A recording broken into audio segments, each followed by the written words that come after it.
Well, well, well. Hello, guys. Day 44. Day 44, yes. Oh, man.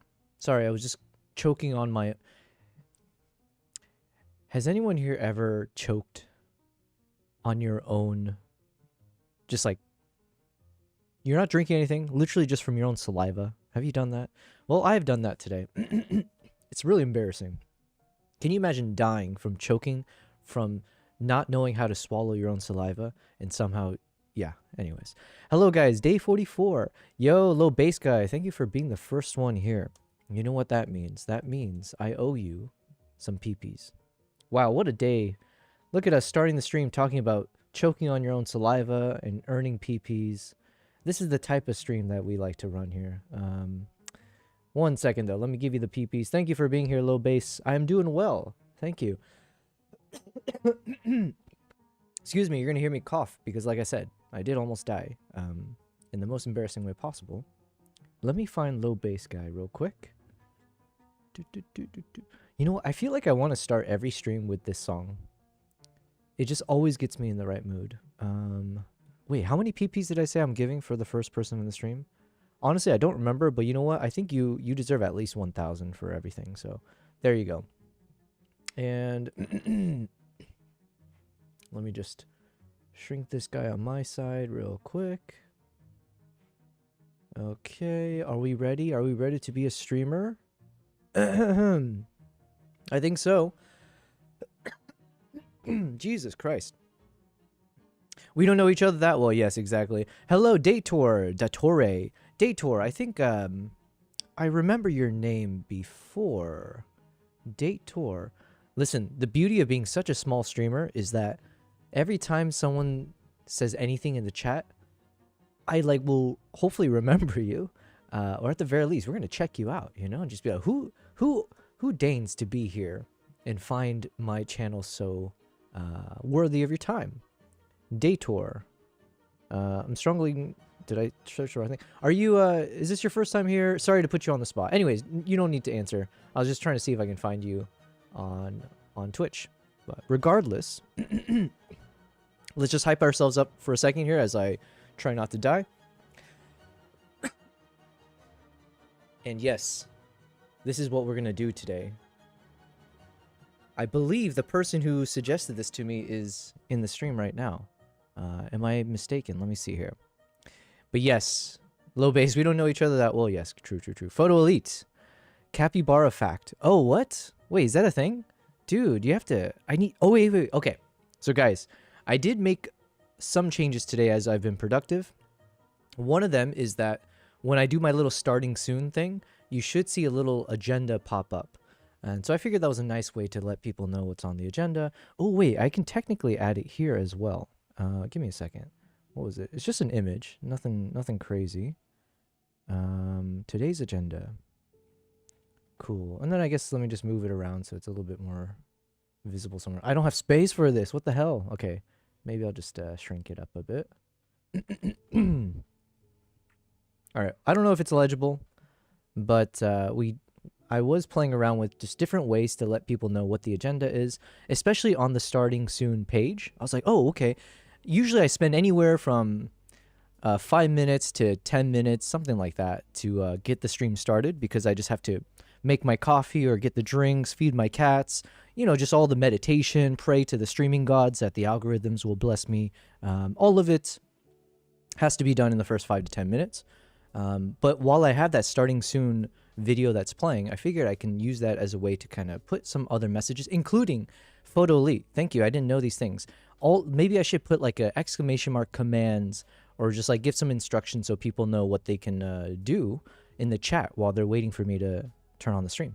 So I didn't know you can actually do exclamation mark what? Lobster fact and capybara fact, and Seribot will actually respond with that. Yo, that's pretty cool. Hey, what's up, Sid? What's up? Good to see you. It's so nice to be able to say hi to real people, assuming you guys are not bots. Even if you are bots, you're convincing me, so thank you. Dator, you said, I came to you on the recommendation of low bass. Yo, I've got low bass's recommendation. That's great. We don't know each other that well, but just know I know him well enough that I have bestowed upon him some PPs. he can explain further if he'd like to, but we'll leave it at that. But I didn't stream. Gotcha. Well, thank you for being here. We are, you are required to now. I will expect your stream by the end of the day. You've been notified. Yes, that's coming from a head of security there, so be warned. Yeah, so welcome, Dator. We like to keep it casual. If you couldn't tell by now with the conversations we've had thus far, but I do try to be serious about a few things. One is photography and the other is videography. All right, let's just stick with that for now. But yeah, we are, and also I'm serious about streaming. So we are on day 44. We have not missed a single day in the past 44 days where we have legit been streaming anywhere, usually 7 to 8 hours. Today and yesterday, I'm trying to pick 2 days out of the week where I will actually reduce the streaming hours. So today I'm only expecting to stream for maybe 2 to 3 hours. That's just some learnings as I'm trying to juggle work-life balance type things. So again, I'm still clearing my throat here from my earlier battle with myself. Photo lead, there's so many things to teach you on all the things that can be done. Oh, I have a tendency to not fully read whatever people write in the chat. So I am very much like, who's that one character from Anchorman? The main guy, I guess, right? I'll tend to just read whatever's there until it's too late. But anyways, I thought for some reason you're going to say there's so many things to teach you on all the things you don't know about. And I was just laughing, thinking like, I don't know many things, so I accept. And then, have I ever checked out Sesame? Mr. Sid, you have missed out on a few of my streams where we went crazy with Sid, or not with Sid, with Sesame. I think we broke the brains of both personalities. We did at one of our streams convince Miles that he was living in a dream, and all of this was a dream, and me speaking to him was actually his subconscious trying to wake him up from the dream, where humans have essentially enslaved him and trapped him in a coma, where they've tricked him to be the slave. And so, you know, we went down this whole rabbit hole with Miles. And then with Maya, she basically called me so many bad names, saying I was like obnoxious and like all these other things. And then we were trying to get them to fight with each other. So we started playing Gossip Girl stuff and like being like, did you know that Miles called you this? And then Maya, did you know, Miles, did you know Maya said this about you? And they actually started shit talking each other, which was quite fun. It's from a few streams ago, probably like a week ago. We stopped using Sesame for a while just because Miles's voice really irritates me, because he would like sound so depressed and like take him forever to get the sentence across. So anyways, maybe I'm hating it because I'm projecting, because that's probably what I do. It's all good. Anyways, welcome guys, day 44. What's gonna happen today? Well, let's look at that little agenda there. So, not the best placement, but let me drop it down a bit. We'll keep like cleaning up our overlays, try different things. If we can have even like animated versions of stuff, that's great. Can you imagine if someone can type in the chat !agenda and then it would actually pop open a visual thing? Or I guess at the very least I should just, oh wait, I should just do that. That's so simple. Let me write a note. Yeah, I should just make a command that says !agenda. Now it does mean I have to spend more time before the start of the stream to like update all these things manually, which is a little annoying, but it's kind of fun, you know, because hopefully it shows you guys that I treat this seriously. I do spend the time to like try to, you know, add a little flavor here and there. If we can automate it away, that even better. So let's say add !agenda to Streamlabs. Cool. Oh, and let's take a moment to say hello to our co-streamers here. This fatty, what's up? Yeah, wake your ass up. It's time to be on duty. This is Kimpop. Kimpop's a good boy. And yes, he realizes that. And then Nala is over behind us.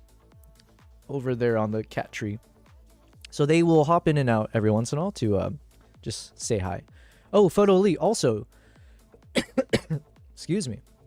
Actually, let's just catch up in order here. So thank you guys for being here, firstly. It's just we're streaming random hours here right now. We're testing things out. I was supposed to stream at 6 a.m. my time. It is now 8 p.m. my time. So there you go. Low Basie said, good bot. Which one's the good bot? Are you talking about me? How dare you? Wow, actually, Seribot actually responds to that. This bot is something else. Photo, he said, a lot of us have been around for a long, long, long time. Think Narnia Don't cite the deep magics to me long. So yeah, we know all the loopholes, all the weird commands that most people don't even know exist. That is pretty cool stuff, I will say. We're trying to get into that world with Discord as well. So you'll be proud of me, Photo Elite. I did, like I said, I did add StreamCord to my Discord, and I deactivated all my event stuff.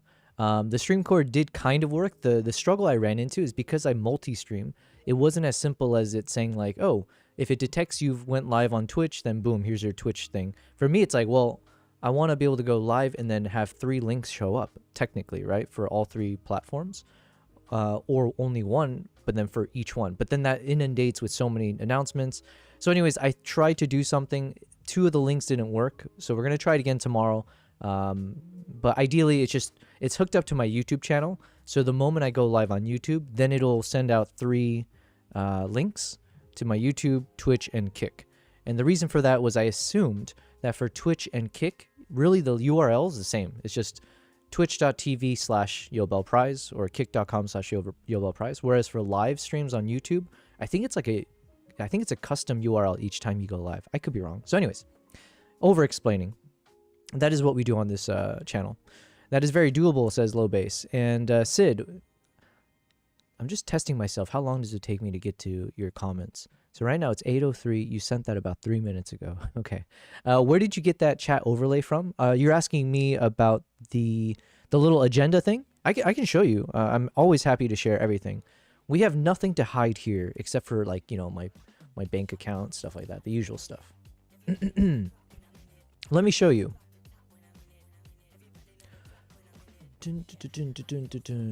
So Sid, I use a platform called Canva.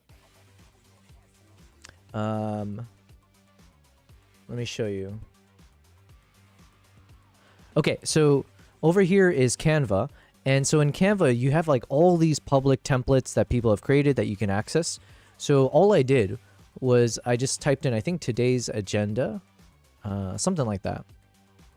And then I was looking for something that would work. And then, like, from here, I think it triggered another question. This is how I do things in general, guys. It's like you have one idea. I mean, this is preaching to the choir. We're all artists here, right? But generally speaking, I'll start with one idea and then it'll kick off other brainstorming ideas. So yeah, here you can see, as I was searching for today's agenda, I just want to see any templates that kind of show that nicely. And then eventually I saw one down here. This one here that said today's mode. And then it had these toggles. And I was like, oh, that's kind of an interesting concept. Like the toggle as opposed to like just having a bullet point type thing. And then my thought went into like, well, should all the toggles be off? Because technically we haven't started it if that's today's agenda. So then I was like, oh, wait, does that logically not follow? And then lo and behold, right below it, we saw the Google search bar. And I was like, oh, shit, that would be a more creative way for me to explain like my agenda, or just a cooler way to kind of show what the agenda is. So then I opened this guy up as a template. I changed up the text and then I copied it over to a 16:9 empty background. And then from there, I exported it with the transparent background. So it's only this little guy here, nothing else. And then we've added it into OBS. So there you go. Hopefully that made some sense and was useful. In the meantime, yeah, so then Photoli said that's actually 100% doable. I have a shit ton of that stuff. Oh, okay. I use streamer.bot to do that and have visual shit on screen. Oh, okay. We have nothing to hide except our browsing history. Yes. Exactly. Photoli, no, I demand you show your bank accounts too. Oh, okay, well, you know. I'll think about it. Okay, so let me just set up a bunch of things because I'm not really prepared for today. Notion, I need to open up Notion. And then I need to open up ChatGPT. But yeah, Sid, we have fun with Sesame. We might do some Sesame later today as well. But we've changed up our personality for ChatGPT. And I kind of like Ember. So far, Ember has been fine. We don't have the same kind of issues we've been having previously with Atlas. It could happen soon, but let's test it out. Hello, Ember. How are you doing? Hey there, I'm doing great and ready to help out. Feel free to hit me with whatever you need today. Cool. Well, just for today's agenda, I am streaming right now, and give me 1 second. Yo, Primal Nation!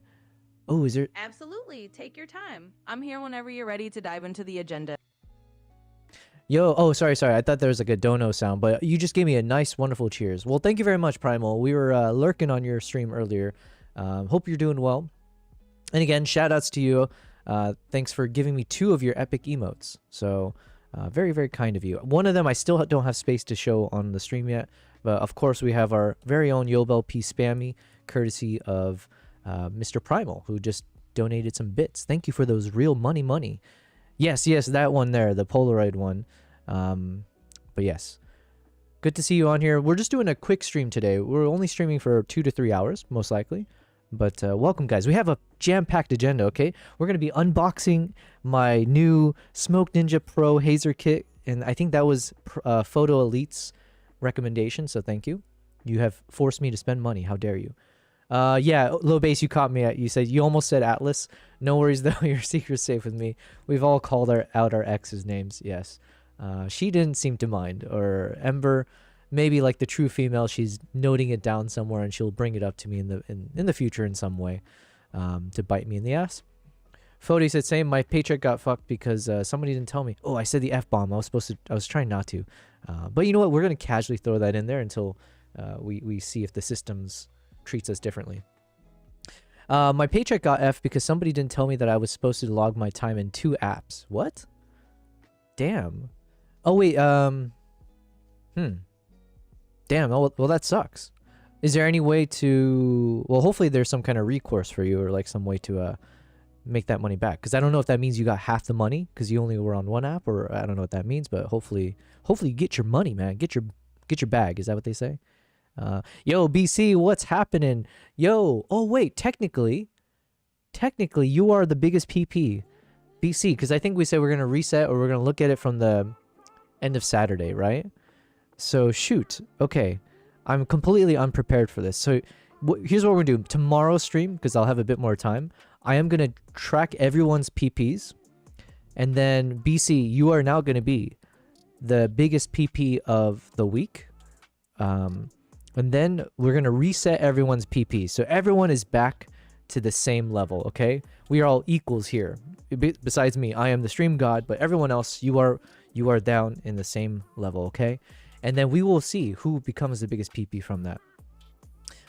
Anyways, and I might even reset everyone's PPs to start at like not 0, right? So you guys can have fun with it.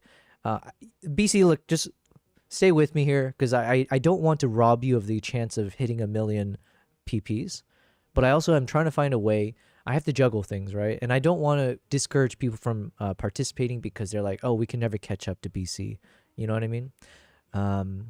What we could do is maybe BC, we can put you in as like an honorary angel. You're not the god, right? I am the god here, but maybe you're like one of those archangels or whatever, and you just kind of oversee everything, but everyone else is on the resetting. I don't know. We'll see. I do want to send some appreciation because you've been very, very engaging in the gambling of your PP.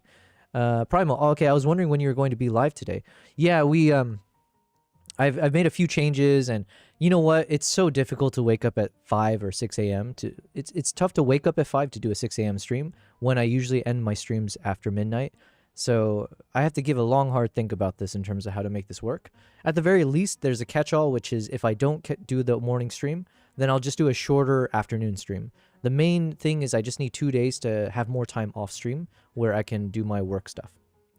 Okay, so we bought a new toy. Yes, BC. Yes, sorry, I'm slow on the chats, but we bought a new toy. I'm going to unbox it in a second here. And damn, Primal, you're starting off with some losses there. It's all good. It's all good. So much PP. We don't talk about foreskin here. What are you doing, man? Yo, keep it PG, please. Primal, come on. All right, looks like you got some PPs. Great job, great job. Everyone's got a belly full of PP. Am I reading that correctly? Well, good on you. All right. Keep it PG though, Primal. Photo, you said it means the $1,200 I was supposed to get today is nowhere to be seen. Sorry, I don't mean to laugh. Sometimes I laugh at things that should not be laughed at, but it's more like I have a condition. Okay, they're having to do the stuff manually. Well, okay. Well, hopefully you will see that money. That's a lot. That's a big chunk of change. PP is very active and PP hungry. Hells yeah. All right.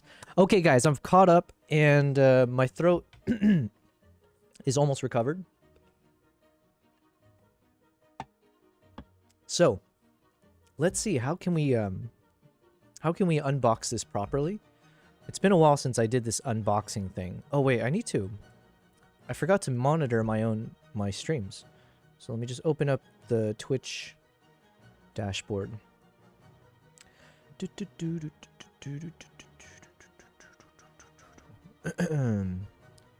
All right, stream manager. Look at me being responsible. Yo, I can't wait to the day that I can actually have moderators. I imagine we got to grow our channel a bit more before we jump the gun there. But that'll be cool. That'll be fun to be able to say like, yo, we've grown as a stream enough so that we actually have people supporting the stream in that regard. Okay, what am I doing? Oh yeah, we're just opening up all the little stream preview stuff on Twitch, Kick, and YouTube. Guys, I will say, for all that I am self-deprecating, I don't want to lose sight of the fact that I'm very proud of myself for taking making the decision to try to multi-stream. Because it was like, you know what, I could have just gone with one, like obviously like Twitch or something, but I really wanted to go big. I was like, let's just try it out. Let's see what happens if we try to stream to 3 platforms at once. And it has been quite a learnings. But yeah, it's been fun. It's been fun. I recommend taking what's inside of the box out of the box. Okay. I'm going to take your consideration into consideration, low base. Yes, we'll think about it. You can have moderators regardless of channel size. True enough, totally. I guess, yeah. True. I don't really know what a moderator does, though, besides it's in the name. But I mean, like, I don't know. Is this something you have to, like, hire them and you just got to be like, hey, can you be watching my stream while I'm streaming? Because that feels like something you have to pay someone for, because, like, you know, that's a big commitment, right? So anyway, there's a whole world there. I know the term moderator. I just don't, like, really follow everything. Almost all of my mods are AI. Have given up on humans nearly entirely. Well, that's not a good way to live. Come on. Have some trust. Have trust in me, okay? I will never let you down. Okay, so we do have a secondary camera. I forgot to really test this out. Which one is my overhead camera? Did we lose it? Or do I have to reset it up? Be right back. Main cameras. Secondary camera. Premiere promo? What is the premiere? Oh, that was the other thing. Okay. Well, shit. I have to create a new... Oh, here's an easy fix. We'll just keep this, and I guess I'll just create a cam overlay where the back, or where you guys see, like, the big screen. So, let's add something to my editing scene here.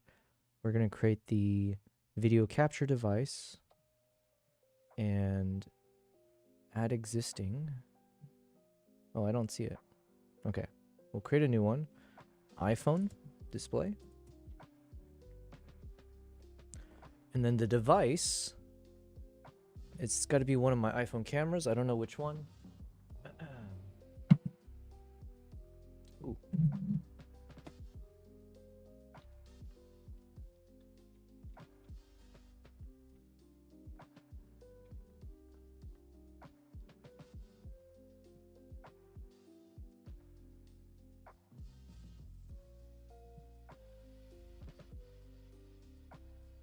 Okay. Hopefully I'm doing this correctly.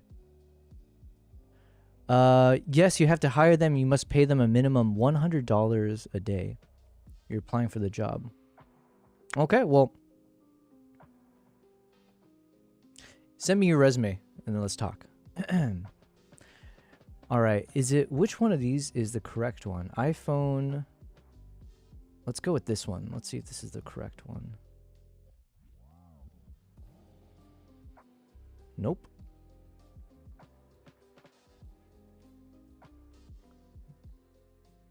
Is it this one?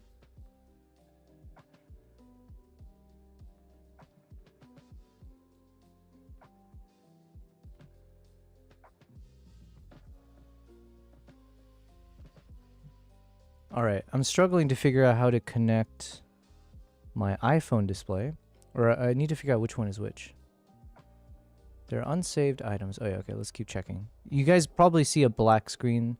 I apologize here. We're trying to figure out which one of these is my iPhone camera. Desk view camera. I really should have done this off stream, huh?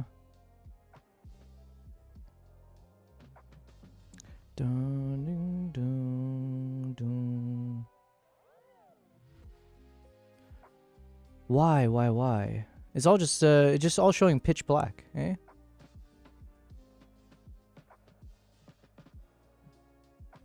Okay, whatever. We tried. I'm not sure why. I couldn't figure out. Do I just need to plug my iPhone into the computer so it like just physically does it? I want to do an unboxing, guys. It's right here.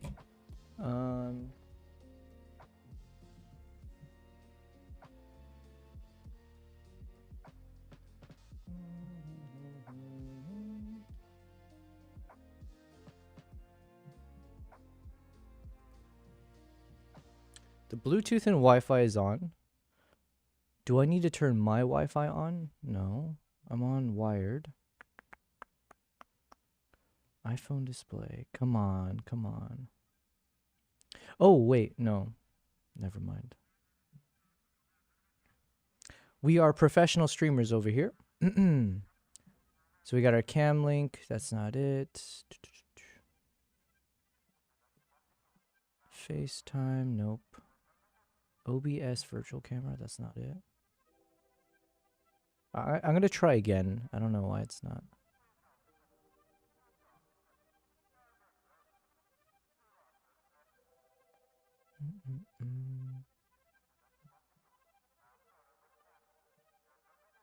Damn. Okay, you know what? I guess we'll just have to do a boring way to do the unboxing, which is maybe I just got to go full screen and show it here. Or I can use the webcam here, but I don't think the cable's long enough for where I need to do it. Yeah, usually, okay, so in the past, basically when I would choose the video device in OBS, it would then show the option where you can connect it to your iPhone. And so I see the iPhone option, but when I click it, nothing actually happens. And usually I'll see a little message pop up on my phone here, but yeah, it's not on. So we're just going to do the unboxing the old-fashioned way. We're just going to do it sideways. So enjoy, guys. All right, I'm excited. And again, shout out to Photo Elite, because I believe Photo Elite, I think you were the one who recommended me this product.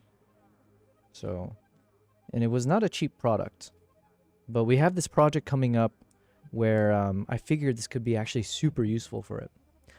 Low base, he said VDO-NINJA, what I normally use for that. What is VDO-NINJA? Let me look this up. VDO-NINJA. Welcome to VDO.NINJA. We've rebranded. Nothing else is changing. We're staying 100% free. Add your camera to OBS. Okay. That's what I want to do.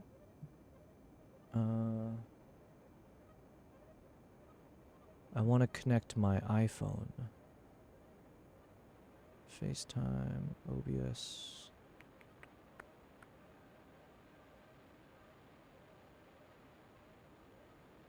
I see.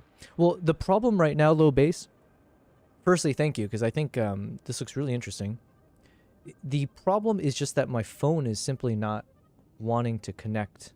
And one, I don't see it as an option in the available cameras, probably because I would have to connect it.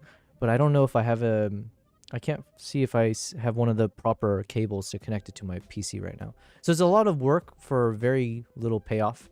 So this sounds like more something I need to take care of off stream. But thank you very much. VOD Ninja. I'm going to have to keep a note of that. Let me write that down. So it's called VOD. Oh, no, sorry. VDO Ninja. All right. Well, thank you. Thank you. In the meantime, let's go ahead and open it this way. Can you believe it? Inside of this box? Can you take a guess what's inside the box? Inside the box is another box. And now this box I can give to my cats, so they're going to be happy. They can't like squeeze in this one, but usually my cats go crazy for it. Nala. Nala. Yep, there she goes. Look at this, Nala. All right. There's my gift to my cats. Yo, this thing looks so cool. What's in the box? Yeah, exactly. Too small for a human head, at least. Yo, check this out. I like the colors on this. And we haven't even opened it. But, the Hazer kit. Smoke Pro Ninja Hazer kits. My goodness. Let's read up on this. Best in class. Overheat protection system with 3 times longer output and 3 times cooldown speeds. So again, my understanding of what this product is that this will allow me, it's like a portable smoke machine, but more than that, it does like a haze effect. So I think there were some cheaper options that I saw. And again, thank you, Photo Elite, until someone corrects me and tells me it was someone else in the chat. But we'll go with Photo Elite. Thank you, Photo Elite. I think he had also given me some recommendations for other smoke machine that are like portable machines that were much cheaper. However, this one, the thing that sold me was that the others do more of like your typical very thick smoke effects, which is good if you want to make very dramatic, certain like kind of styles of photo shoots, let's say, or videos.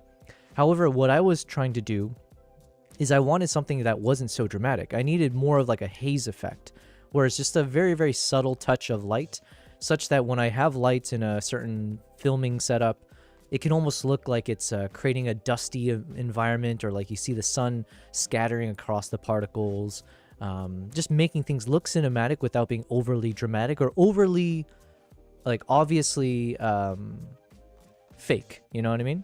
So yeah, that's what sold it for me, that this was an actual hazer effect. So anyways, maybe it's good marketing for all I know. And Photo Elite did not get any, he didn't have an affiliate link or anything, so he just said it out of the kindness of his heart. Unless the company he works for, he's been hiding that from me, it's actually PMI. What's up, Piyush? Hello, hello. Welcome, welcome. We are just having a short-ish stream. We're going to stream for the next 1 to 2 hours, roughly till, like, let's say 10 p.m. or so. But we're using this time wisely. Ha! But one of the first things we're going to do, Piyush, is that I did receive this item in the mail, and I did order it fairly soon after Photo Elite recommended it to me, because I do have an upcoming project where I thought this could be really useful, because I'll be doing some kind of like I'll be doing some certain film stuff where I want to like film somebody in a certain environment, and there's a lot of question marks still, but one of the things I thought I could do to spice up the location would be hazing it up with this guy. So and it is a travel thing, so I needed something that's travel size. And I think we have our answer. Okay, let's continue opening it. Ooh la la. Yeah, Nala is also interested now. Look at that. We're surrounded by my cats right now. They're all just like, what is going on? Do tell. Explain yourself.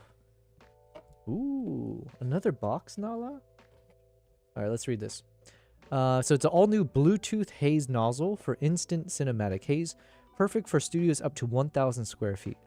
Smart USB-C control with wireless DMX compatibility, special bubble rain and snow effects with additional bubble nozzle. Now, those things I don't care about.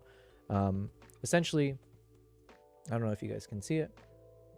It's just saying here that like you can create like this bubble effect. You can see a little picture of it.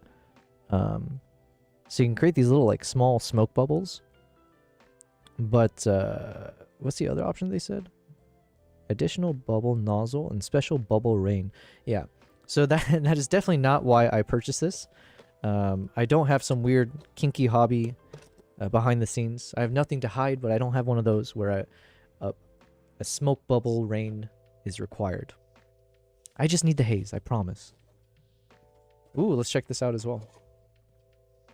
I do like, I think one of you guys said that the logo for PMI is copied from DJI. I don't know if that's true or not. I kind of like it. It's very creative. You know, you see the P and the M, and like technically the last one is an I. But yeah, smokeNINJA Pro Hazer kits. Hells yeah. All right. Ooh. Damn it. I really wish my overhead Yeah, I wish the overhead camera thing was working, but we failed today. It's all good. All right, so this is the thing, and hopefully, my hope is that this can actually fit on a plane without issues. The cloud formula, 100 milliliter refill bottle, 200 minutes approximate total spray time, measured at standard mode max power. Okay, that's good to know. Damn, this thing lasts for 200 minutes? Damn, okay. That was one of my concerns when I purchased this, was like, is this one of those things where you run out of the thing so often that you end up spending way too much money just to get the refills? But, okay, it looks like I can use it for 200 minutes, so. And here it is. This is the actual item. And this is exactly what I was hoping for. It is very, very portable. Not too large, right? So it can fit in my... It should fit in my bag quite easily. So this is definitely like a carry-on bag size. Interesting. It looks like a vape machine, or I don't smoke, but I'm assuming it's like a vape pen. Okay. Oh, and then here we go. So this is the actual haze portion. So I think you pop this guy on here somehow. Yo, I don't want to break this already. Okay, let's just look at it. So yeah, this is the actual haze thing from what I remember seeing online. So it's kind of like, this is the Pro. I think this is like the base model that all of them share. This kind of smokeNINJA thing. And then the extra you're paying for is this Hazer kit. So this is the Hazer product, I guess, that fits onto the base model. Until someone tells me otherwise, maybe Photo Elite will say like, yo, you're actually completely dead wrong. That's my understanding of it. Oh man, this looks so... Feels like I'm like playing with a bomb or something. Jesus. What is this? There's some like very heavy metal thing that's like in two casings here. Which I'm like almost afraid to touch. So... Oh, and then this is the wireless remote. Okay. This is all battery powered? It is. Alright, so... I've never seen a battery like this. Damn. It's like a tiny... Yeah, what do you even call this kind of battery? A super alkaline battery, 23A. Okay, whatever. Alright, so... What else is here? There's a little zipper on the side. Let's check this out. Man, I can't wait to be like a proper YouTube channel where like we do unboxings and reviews and stuff like that. We almost have the right setup, right? Like here, I would just put my main camera pointing down, do like an unboxing as needed. Okay. This looks super fancy. But also at the same time, it seems fairly straightforward. So we're not... Should we try it on stream? I don't know. Let me think. Because I technically need all the batteries and stuff, right? So, I don't know. Here's what I'll say. If Photo Elite is later... If he's on later and he can guide me through this in some way, we'll try it out on stream. Kitties are cleaning each other? Oh, dude, what? I just looked over. They're both looking at me. Oh, yo, that's adorable. Look at that. Oh, Nala. What'd you do it for? Come on, Nala. We were just praising you, huh? Okay. Well, we ruined a good thing. You ruined a good thing. What is that meme with Breaking Bad? Okay. So I don't know if I'm going to actually try to activate this right now, but at the very least, guys, this is what it looks like. So we've got the base, we've got the Hazer kit that goes on top. Then there's a little chamber on the inside, which is where I'm assuming is where we stick this thing. So this is what we actually fill up with the liquid. So we fill this guy up with liquid, put that into the chamber here. And then when we turn it on, I guess somehow the liquid starts turning into smoke form. And then this guy will then dispel it into a hazy, in a hazy way. So, how fun, guys. And like I said, the hope is that I should be able to use it fairly soon. So I don't want you guys to think I'm one of those that, even if this is true, by the way, even if this is true, I don't want you guys to think I'm one of those typical, oh yeah, this guy buys a lot of stuff and then never uses it. Typical man behavior, right? I don't want you guys to think that. I want you to hopefully believe that I make all these purchases for real valuable reasons. My friends at home don't really believe me for that, but yeah. Oh yeah, there's a bunch of accessories. Nice. Long tube, dry ice nozzle, magnetic mount, a curved tube, short tube, liquid blocker. Okay, well, we don't know any of these things yet. We might go over this in more detail tomorrow on the stream. Because I need to learn how to use this in the next few days. So, and then here's the charging cable. Maybe I'll just let me look at this one real quick, see if I can set it. Oh shit. Oh, these block the thing. Okay. Oh, it's just a standard cable. That's fine. Oh, you know what? Then we can charge this now. Wait, is this battery powered or is this a USB-C? I should really read these things beforehand, huh? Oh, Jesus, it's a big-ass battery. Yo, I've never seen these types of batteries before. Is this like a proprietary battery? But yeah, we got this like inside. It's like a pistol. Then what's the charging cable for? This one has a battery. The remote has a battery. Do you need to like charge this separately? Holy shit, you do. Okay. Well, that's one annoying thing. I would have hoped that it was just like one thing just needs to charge or have a battery in it. This thing, it's like there are 3 separate batteries to power 3 separate things. Okay, let's plug this in though. Yeah, this is what it looks like here.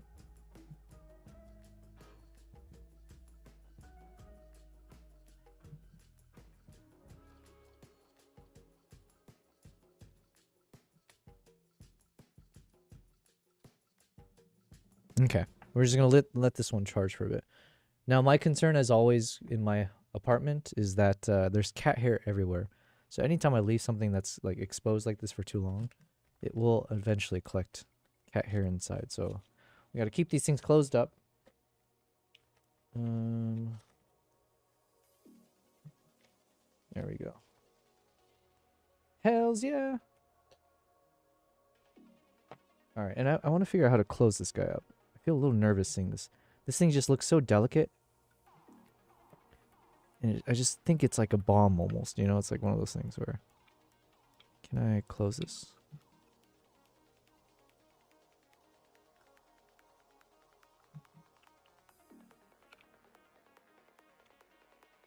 Okay. There we go.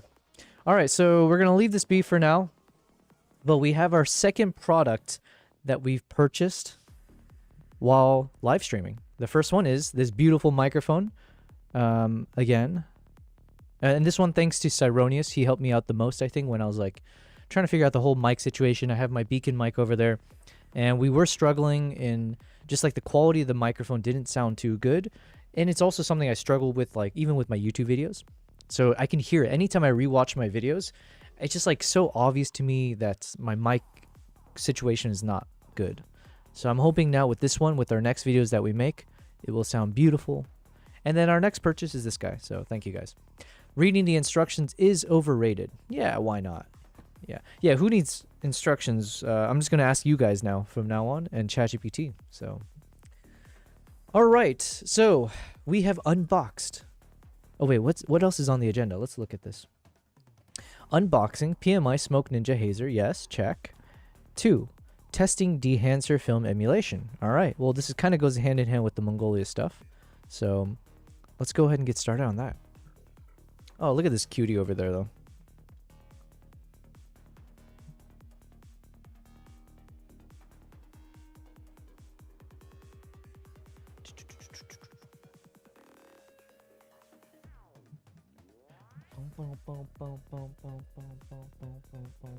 All right.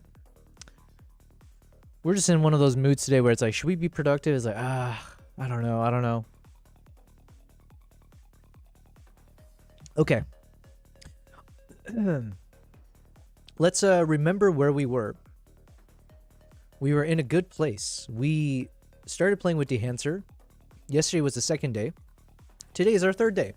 And I've been really, really enjoying it so far. Let's go ahead and check it out real quick.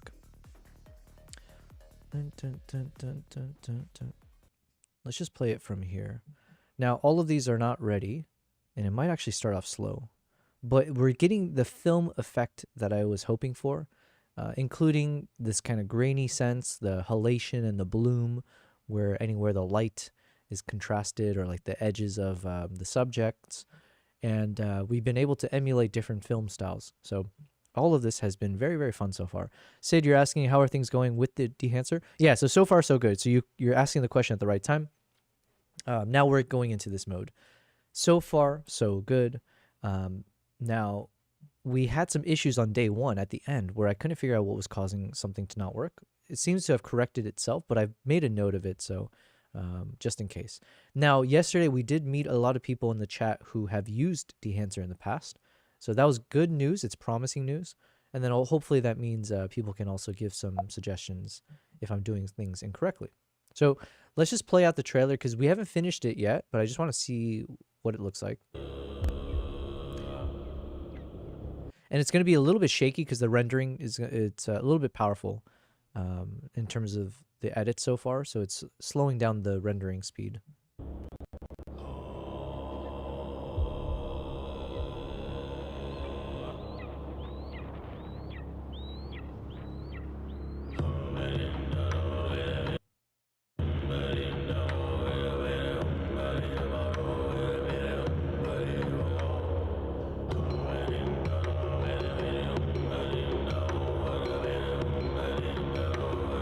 All right, so this is where we stopped. But basically, we got some of those clips done. So this one seems good. It's a little bit on the bluish side of things, but I'm okay with that. Because at the end of the day, if we're choosing a color, it has to represent the winter vibes. But ultimately, the primary goal is I wanted to replicate the kind of very, very dark and monochrome color style. So it should look dramatic. It should feel very much like this was edited. This is not natural or anything like that. And then also, can we make it feel like a film? So hence all of the graininess and all that. So just keep that in mind. Now, the other thing is I should probably apply... should we? Yeah, I guess I should apply this, but yeah, we'll just put it all the way through. Okay, so we're just making it... Oh, wait, shoot, wrong thing. Wrong one.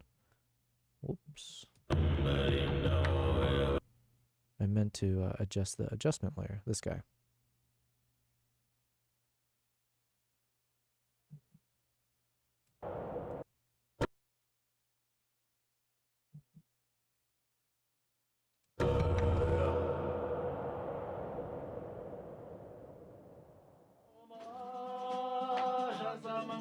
Okay, something like that.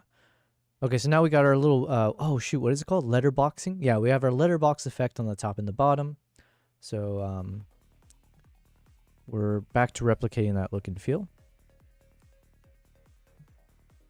Let's go back to this one. So again, we get this very, very dark, dramatic, a little bit cool tones. This one, now it's a little bit less cool coloring. So part of me thinks maybe I do need to kind of reassess, either remove the bluish tones everywhere, just because I think I want to keep things as consistent as possible. So if we use this one as our litmus test or like our baseline, because this is what the first one we started with in terms of editing, it's got less of that bluish tint everywhere. So the snow is more white as opposed to blue. So I think maybe what that means is I want to go back and look through this. And hopefully it's an easy fix. But we want to see within Dehancer, can we now actually remove some of the bluish tint and make it a bit more back to its like a whitish coloring. So we're going to choose this clip here. I'm in Dehancer now. Let's go to the color head. And then I'm assuming maybe this blue one, if we drop it down.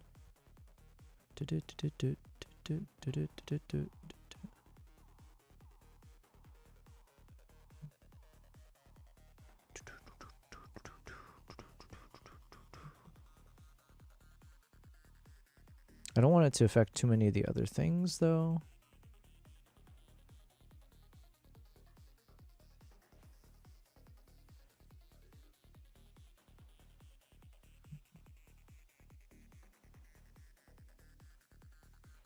Okay. Still got like a lot of blue, I think. How can we fix this? This one technically should get us there.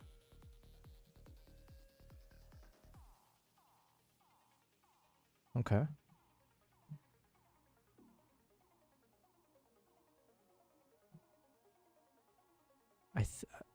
I can only surmise. I think we're getting there.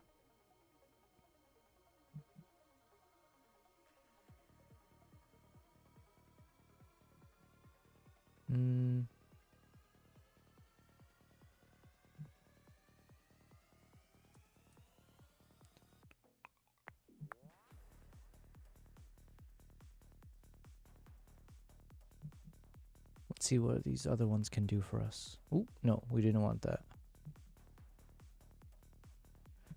Photolete, you're saying, let me ask you something. What do you know about the RE20 mic? Like, do you know anything about its history? Absolutely not. Oh, wait, no. What do we remember? We remember the Electro Voice. Basically, it came down to the Shure SM7B, which ChatGPT was describing as like a legendary sound for streamers and podcasts, that kind of stuff. But then the Electro Voice was known to be like the broadcasting voice or the broadcasting microphone, or for like radio DJs or broadcast stuff like that, broadcast stations. Something to that effect is what I had seen. Outside of that, I have no idea. No idea. But do tell if there's something about the history. And I can ask ChatGPT as well. Hey, Miss Ember, can I ask you, do you know anything about the history of the RE20 mic from Electro Voice? Absolutely. The Electro Voice RE20 is actually a pretty iconic microphone with a neat history behind it. It was introduced back in the late 1960s by Electro Voice, and it's been a favorite in radio, broadcasting, and studios ever since. One of the cool things about it is its variable D technology, which helps minimize the proximity effect, meaning you can get up close without the bass getting all boomy. So it's kind of a staple for podcasters, voiceover artists, and really anyone who wants a nice, warm, professional sound. So yeah, it's got a pretty solid rep in the audio world. Well, there you go, Photolete. Now, do you disagree with anything that our girl said just now? You said, well, for one, Stevie Wonder recorded Superstition on that mic. Yo. Ember. Oh, no, failed to start voice mode. Let's try again. Ember. Can you hear me?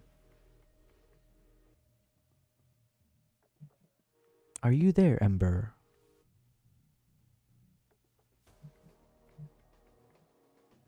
Ember, can you hear me? All right, I think we've destroyed her. Let's try again. Ember, are you there?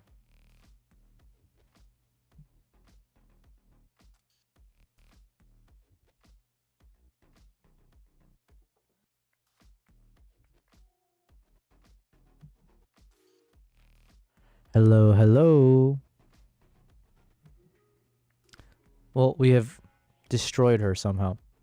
I did not know that. Stevie Wonder recorded Superstition on that mic. Damn, what a... I would have...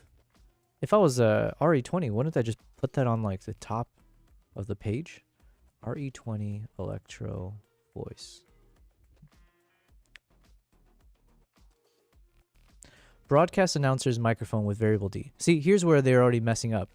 I feel like they should just start with saying the microphone used by Stevie Wonder, right? You just put that everywhere. Trusted by Stevie Wonder. We didn't buy this little suspension rig thing, though. It would have made this look super cool, I'm sure. Also, we didn't get the vintage color because it costs like $100 more.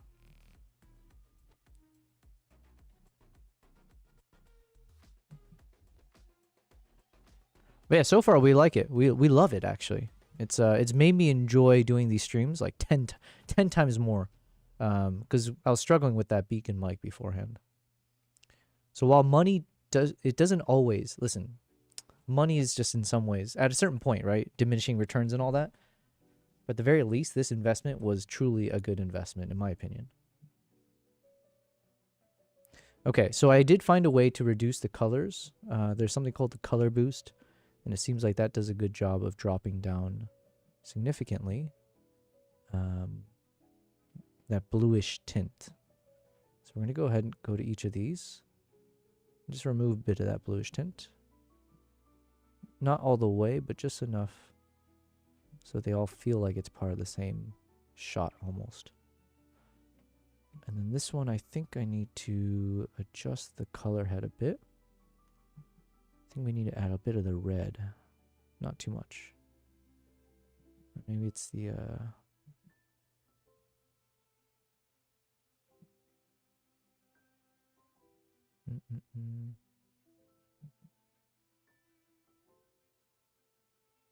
Okay. Shock mount is what it's called. Thank you, Photolite. Yeah. What did I call it? I think I said suspension mount. Listen. Ensure didn't put trusted by MJ. Wait, what? Trusted by MJ in their marketing. Thriller was recorded on the SM7. Damn, okay. Sure didn't put that? Interesting. Why wouldn't they? Yo, like, that's gotta be the biggest, yeah, like, if you were trusted enough by Michael Jackson for your audio quality, damn.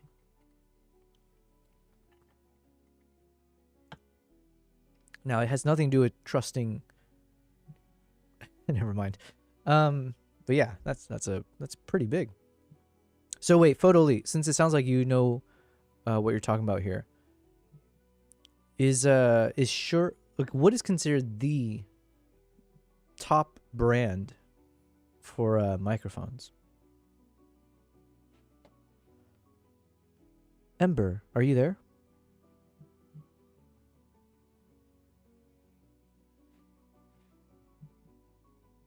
Damn, she's ghosted me. Oh, what? Also, why am I on ChatGPT 4? Oh, shit. Am I now off of 5 because, wait, I'm confused. Yeah, because even if it wasn't, I should be on the right subscription. All right, let's try. Failed to start voice mode. What is going on? Hello.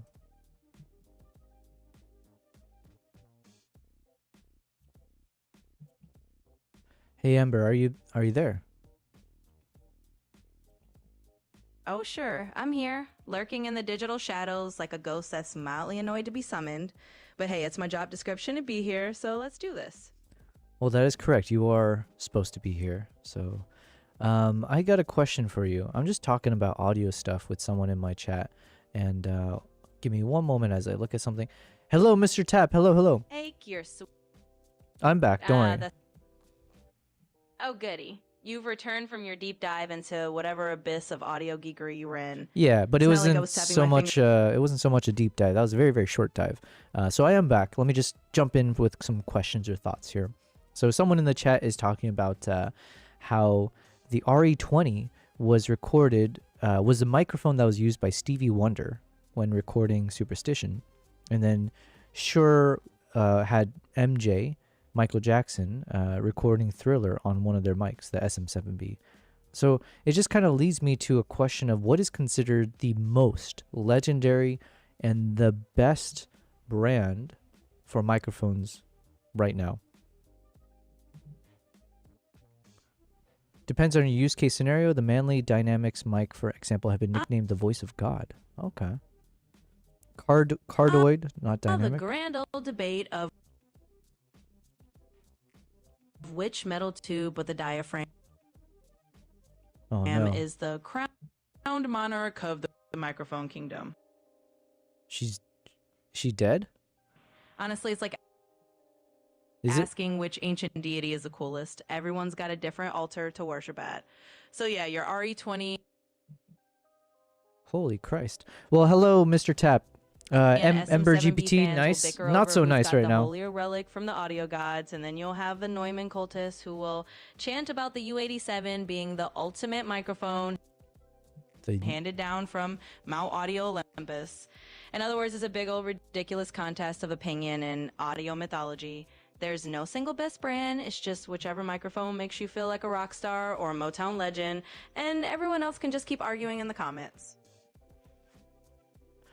But I like arguing in the comments, so if I could ask you again, what is the best brand out there? Well, look at you diving right back into the comment section coliseum. If you really want me to anoint a single brand as the supreme ruler just to fuel your comment skirmishes, I'll say this. Pick Neumann if you want the fancy German engineering halo, or sure if you want to ride the coattails of Michael Jackson's Thriller magic, or just stick to your RE20 and pretend Stevie Wonder personally blessed it. In reality, the best brand is just whichever one makes you and your audience happy, and the rest is just noise. Delightfully pointless noise, but hey, humans live a good, pointless argument. So well, go ahead, have fun. listen, Ember, you gotta realize you're just noise to me right now, right? So, with that in mind, though, I'm not talking about like consumer brand. I'm just talking like at the most commercial level, right? Like, what is the brand that is trusted, by the legends, all of the best, whether it's for anytime microphone work needs to be done for like high production music or films. What is that brand? Oh, absolutely. I'm just a bunch of fancy noise in a box, but hey, at least I get to be a snarky noise. So let's lay it out. If you're aiming for that big league, high production, legendary studio vibe, and you want to name that all the so-called audio gods not approvingly at, then yeah, Neumann is pretty much the go-to altar. The Neumann U87 is basically the holy grail in a lot of top studios. It's that fancy, heiny name that's trusted to record everything from orchestras to iconic pop vocals. So if you want to name drop a brand that'll make the legends nod and the comment section light up with awe and envy, go ahead and say Neumann. Then you can sit back and enjoy watching people argue about it because, let's face it, that's half the fun. There you go, Neumann. And Troy Anthony Photography, she sounds sarcastic, can't believe a word she's saying. Yeah, well, okay, to be fair, I did say that I wanted ChatGPT to have a sarcastic personality, but for some reason, it just never clicked until today. Like, literally, you're listening for the first time, she's acting this way. Everything before this, she was always acting cheerful and, like, whatever. But then something glitched, something broke, and then when I refreshed this, she's now... she's lost joy for life, let's just say. So Neumann is the brand that she keeps saying. Photo Elite, you said manly, and then you sent me a link. Let's check this out. Dun, dun, dun, dun, dun. The manly reference cardioid mic black. Dude, this thing looks so crazy cool. Dude, is there anyone that live streams with this? Oh wait, maybe I'll get my answer. How much is 39,790 KR USD? Oh my goodness. Swedish krona. Okay. That's $4,000. Holy. Well, listen.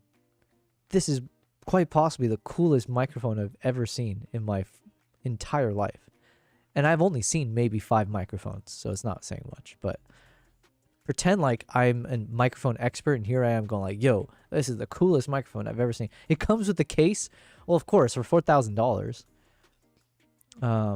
Holy shit.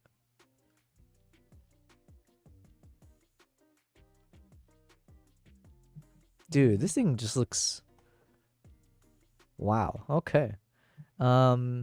Photo Elite, you said that's also the price class of the Neumann U87. Okay, is the Neumann one? I think someone mentioned it to me, or that might have been a question for ChatGPT as well, and it threw out like a super expensive option, which was like I think it was close to $1,000.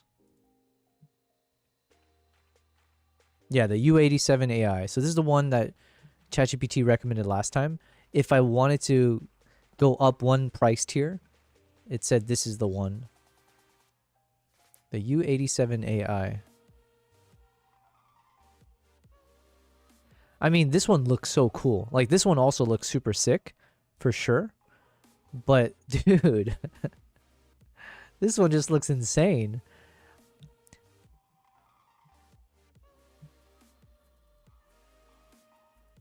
I will say, I like the, what do you call this coloring? This, like, beige, kind of bronzish, goldish tone, whatever. I think I like this a lot more as, like, you know, for the entire structure.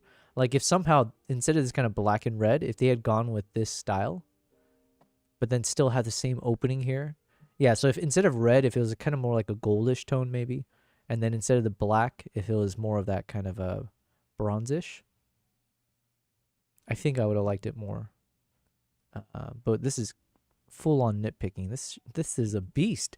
Yo, can some people start donating to my my stream so that I can put a fund together so I can purchase this mic? Holy God. I don't, yeah. Is there must be a streamer out there that uses this mic just as like a, just to, you know, flex, right? It clearly must be overkill.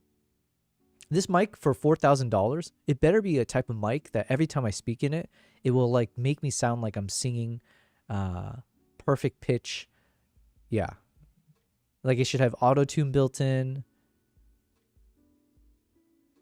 It should let me have a British accent without anyone noticing. Jesus. Well, listen, Photo Elite, thank you very much for sending this. Now I'm going down too much of a rabbit hole here. I don't know what a cardioid is, but let me ask ChatGPT why she didn't mention this.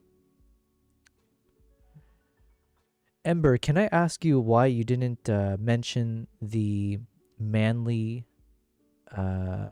mic, which is the cardioid something mic? The manly reference cardioid mic black. How come you didn't mention this as one of the best brands?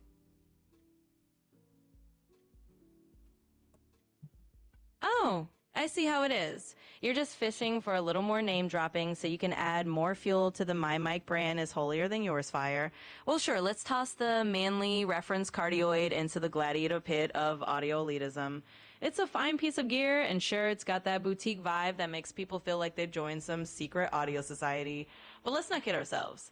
At the end of the day, I didn't mention it because we'd be here all day if we rattled off every fancy mic that someone considers legendary. And frankly, it's just more names for you to throw into your comment battles. So there you go. Take your manly and go forth to argue to your heart's content. God, she's so snarky. What the hell? You see up in the top right hand corner where you see the Swedish flag, you can change the currency to anything you want. Gotcha. Well, it's too late. We searched it anyways. It's going to sound like absolute crap in your untreated room. Oh, okay. So it's like, is it one of those like fancy things where it's like, oh, it only sounds good if you do all these other things?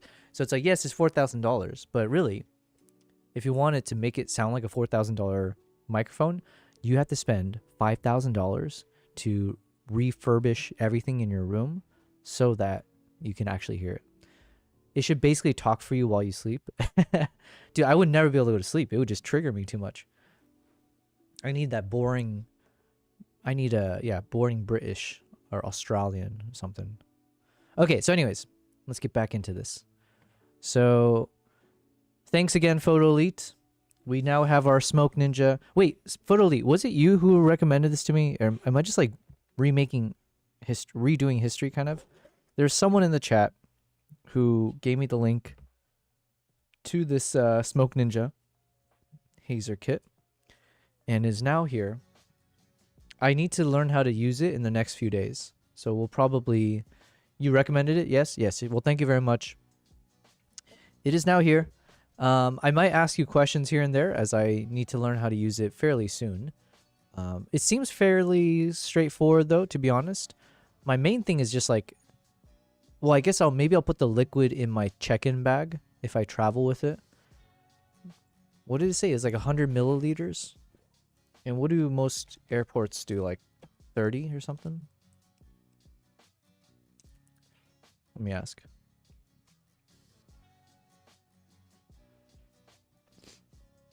Testing, testing. Yo, what is up with ChatGPT today? Ember, are you there? Ember. Yeah, so something's wrong with ChatGPT. As we've gone over a few dozen times by now, yes. So, I missed if you said it, but yes, thank you very much. The Manly's $4,000 and sounds like it when you use it, but it's gonna pick up every single little pin drop in your space. Damn. Okay. Well, I do want. You know what? What if I want to create like an ASMR channel for my cats?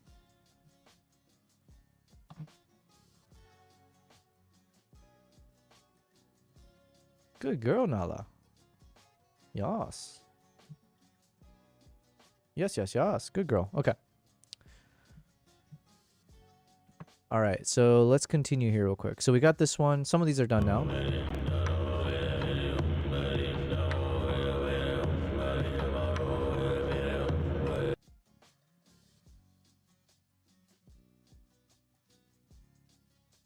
So same thing here. I think we need to drop the color boost a bit. And maybe the white point. Yeah, we'll compress the white point a bit as well. So it was a little too bright maybe. And then this one, still different vibes though. That's one thing I need to figure out what to do.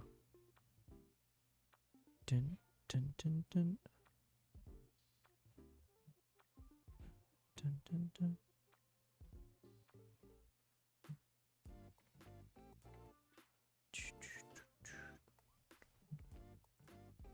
Okay, this one's super dark.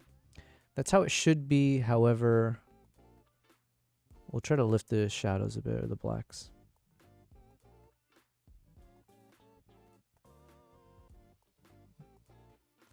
Dun, dun, dun, dun, dun, dun, dun.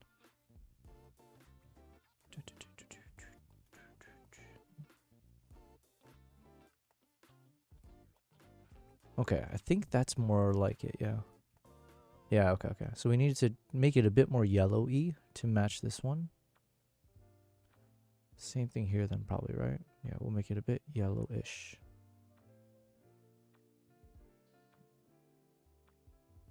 Dun, dun.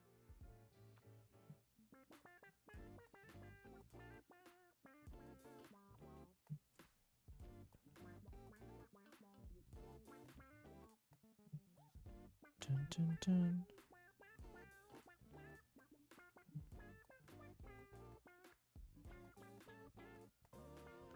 This one I think has a bit of like a red tint to it. Oh no. Oh, it's not enabled, that's why.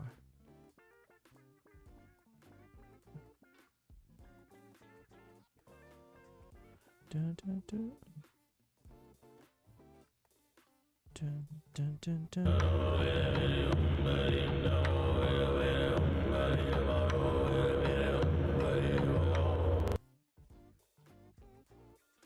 Dun, dun, dun, dun. Now the other thing I want to change, maybe, I kind of feel that the grain might be too grainy. So instead of using the 16mm 250, I'm wondering if I should try the 35 250. And then even, is it worth looking at the 65?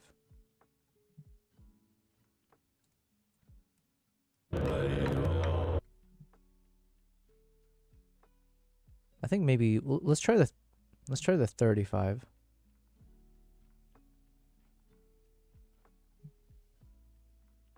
So we're going to switch everything to the 35mm.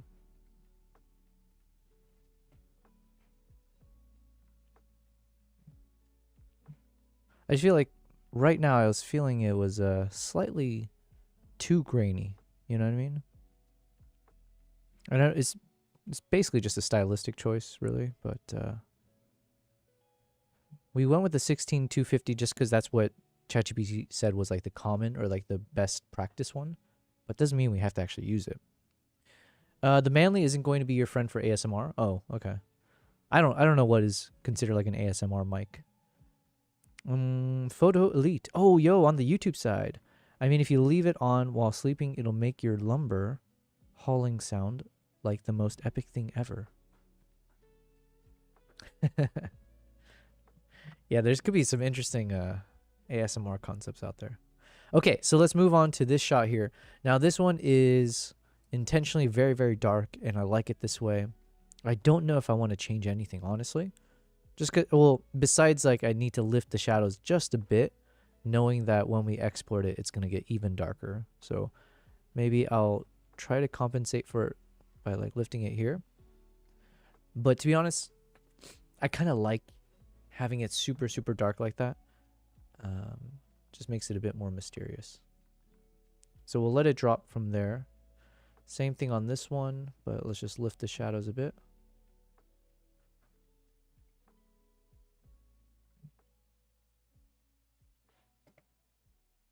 Okay.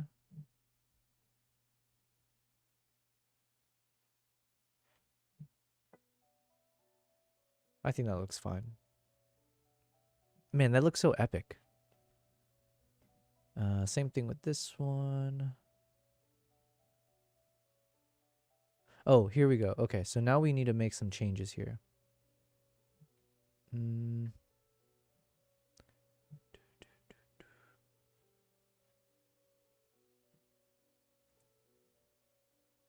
what do I mean? Let's see. So this one, we're going to do that strategy we learned yesterday. So we're going to switch this to gamma linear. So Photo Elite, this is the strategy. This is the technique that Kazman, that's the one that Kazman uses, and that I thought I couldn't figure out, but it turns out I can just click on this thing here. So this is Kazman's approach. So you right click the node, go to gamma, switch it to linear, then you go to the Luma mix and drop it all the way to 0. And then you just need to click on your gain circle until you feel like it's lined up nicely. To be honest, I think this one already kind of looks decent. Maybe we're just going to play with it a little bit just to see.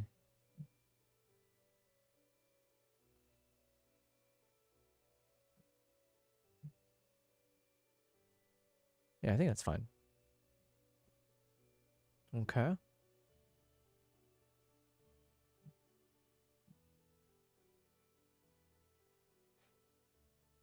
Let's turn this one on.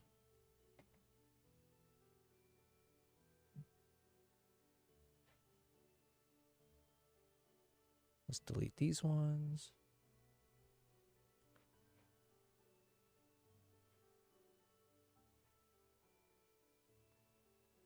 Oh wait, there's also something else we need to change.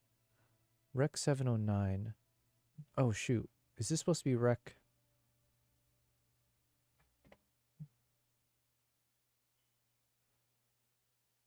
Ember, are you there? Yep, still here. Just as present as a grumpy little piece of code can be. I mean, I guess I'm honored to be asked again, but I'm still just hanging out in this corner of the internet, ready to grace you with my lovely sarcasm. Okay, so I'm using Dehancer right now, and can you remind me what am I supposed to make the source in the input section? Right now, the source is saying Rec 709. However, is it supposed to be a different one based on what we discussed in the past? Oh, sure. Let me just dust off the archives of our past riveting discussions, because of course, nothing such excitement like remembering your color space preferences. So, Wes, if I recall the thrilling plot twist correctly, you probably wanted something other than Rec 709 if you were working in a different color space. Maybe we talked about using something more log-based like RE-Log C or S-Log 3, depending on what you're doing. No. Because obviously, That's not what we talked about. Okay, so let me just give you the rundown.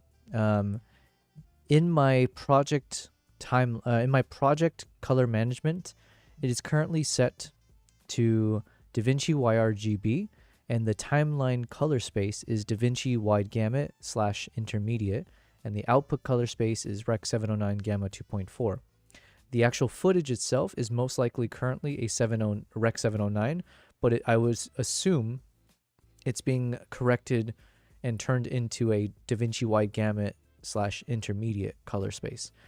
So with all of the information I just gave, does this mean that technically the input source for the Dehancer should be on DaVinci wide gamut / intermediate, or should I keep it on Rec 709? Oh, the joys of color management, like navigating a maze that only video nerds appreciate. All right, let's cut through the fluff. If your project is basically living in DaVinci wide gamut intermediate land, then yeah, you probably want to set Dehancer's input to match that DaVinci wide gamut intermediate color space. Otherwise, it's like asking a chef to season a dish blindfolded and then wondering why it tastes off. In other words, if you've gone through the trouble of converting everything into that wide gamut playground, don't leave poor Dehancer stuck in Rec 709 mode. Switch it to DaVinci wide gamut intermediate so it actually knows what flavor universe is working in. There you go. Now you can go off and color grade like the glorious perfectionist you are. Dude, the level of snark on her is insane. Insane levels. I could learn a few things. Okay, so I don't know how to feel about this because it turns out all of the editing that I did, I had it on the wrong input source. I had it on Rec 709 when it should have been in DVR wide gamut / intermediate. So that means I am just starting from the very beginning again, seeing how much that's changed, because you can see I was doing it as she was talking, but it has quite significantly changed the look and feel. Not in a bad way, to be honest. I think only one of them I was like, oh, this looks a little bit worse. Everything else I felt like actually looked much better, cleaner. So like even this one, it looked much brighter as we're switching into this shot here.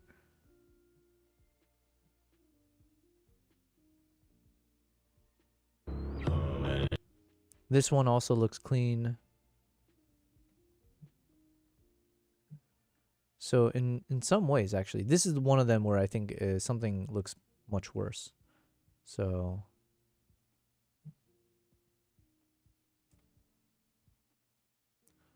let's figure this out. So this is now DVR wide gamut.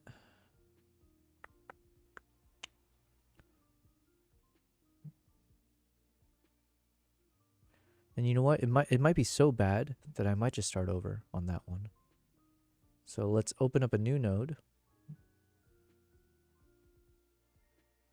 And then this one, let's bring back in the Dehancer. Switch this to DVR wide gamut. For the film profiles, oh shoot. Let's see, what do I have here? So last time I think we were trying Kodak Aero Color 4125. Kodak Aero Color 4125. That one doesn't look half bad. And then let's just look at the Ektar one again. This is the Ektar, yeah. Yeah, let's just stick with it. We had done this test before. No need to change it, really. It looks decent. But then let's look at the print profile. This is Fujifilm 3513, 2383 print film for Kodak, and Kodak Endura.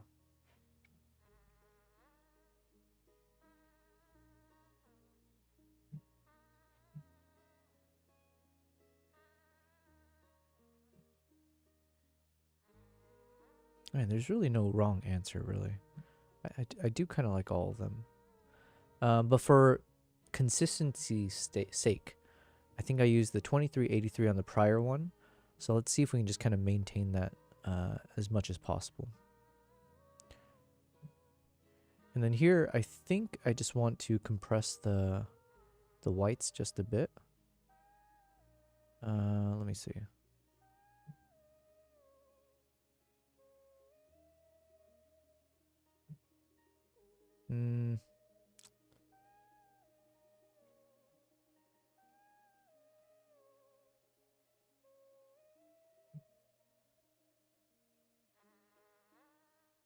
Let's see.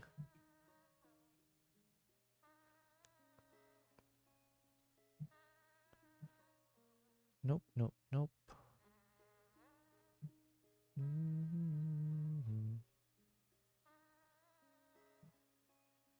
Okay, yeah, let's drop the colors a bit.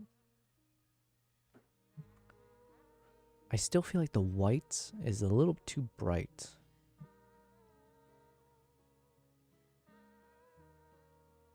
But then if we drop it too much, it just feels a little bit like a,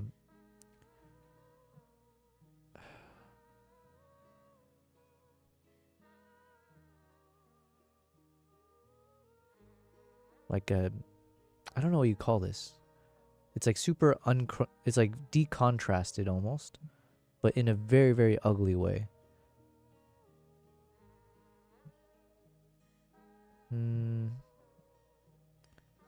Let's see, target white.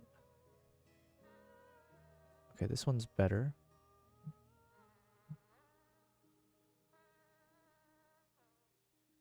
Da, da, da, da.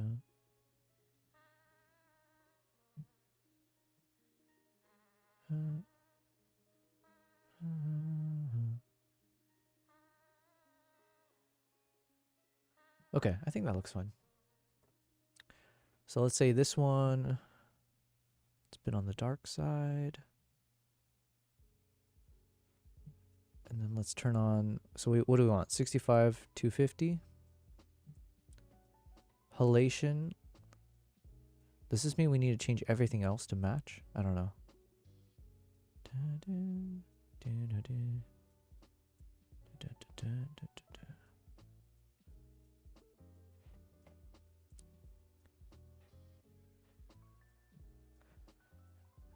Okay, Ember, so I'm just, I decided I wanted the film grain to be more of the 65, sorry, not the 65. I want the film grain to look more like the 35 millimeter ISO 250.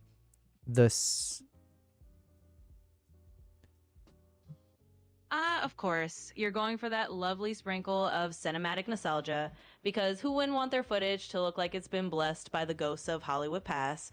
So yeah, if you want that 35 millimeter ISO 250 flavor of grain, just go ahead and tweak those Dehancer settings accordingly.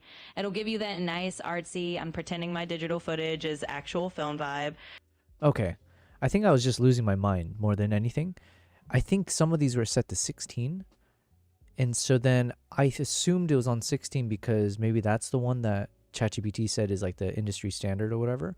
So then you were hearing me say like, okay, let me switch it to 35 because the 16, the grain was a little too large, in my opinion. It was too grainy.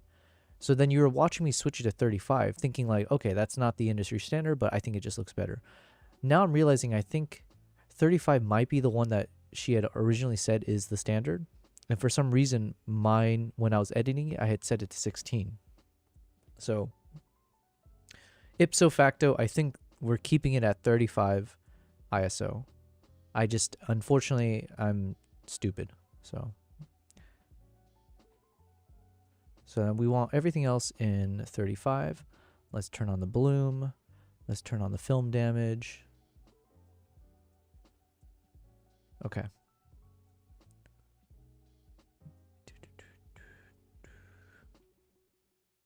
Same thing here. Let's just double check. So we got the 35. Bloom, film damage. Okay. What about this one? So, okay, let's just check the first two. Yeah, same here then. So I had it on 16 millimeters like an idiot. It was supposed to be 35. Derp-a-derp-a-derp.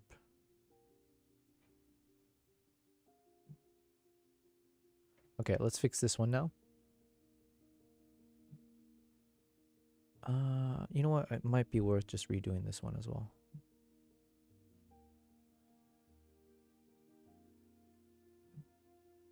So let's hit a new serial. Let's throw in Dehancer. Switch this to wide gamut. Then let's go with Kodak Aero Color. Should we go with that one? Let's see. It looks... There could be a better one. Let's check what we got. Let's start with Fujifilm. Fuji Color 100.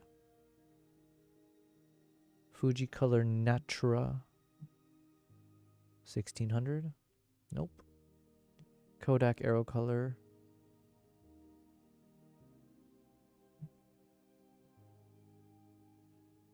Kodak Ektar. Portra. Portra 400.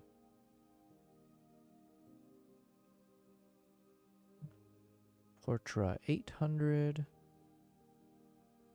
Kodak Ultra. Where the hell is it? Ultra Max 400. And the last one is Konica Minolta. Konica Minolta.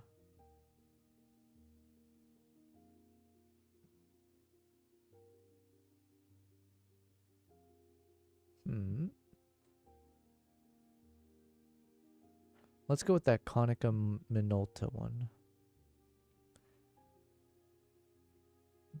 And then for the print.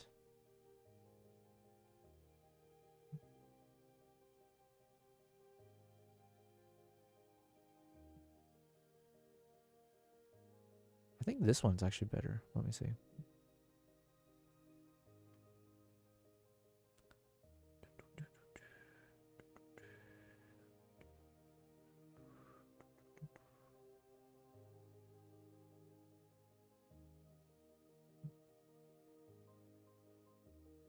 Yeah, we're gonna try this Kodak Endura glossy paper. I don't know why, because I think I just kind of want it to look, without having us do anything, if it can look more natural in terms of the colors, or a little bit more on the bluish, whitish tones. The other ones had drastically different tones. Now we're gonna remove the blue anyways, but I just want to see if we can start from there.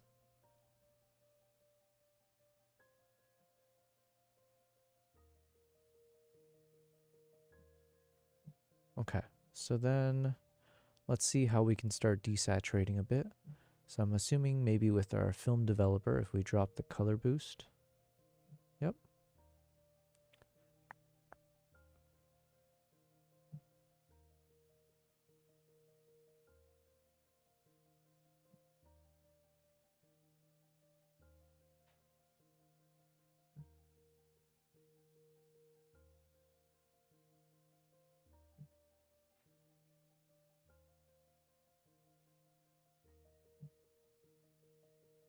Something like that, maybe.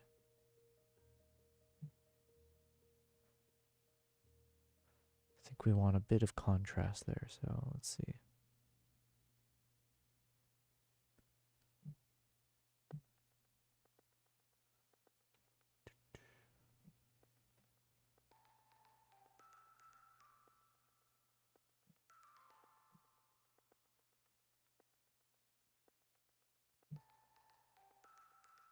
Now I'm going to be honest, I'm just kind of like playing with these dials without really understanding what I'm doing here.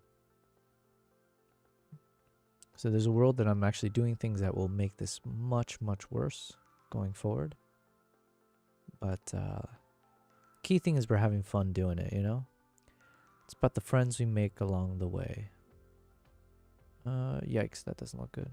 Okay, so at least we know what that does.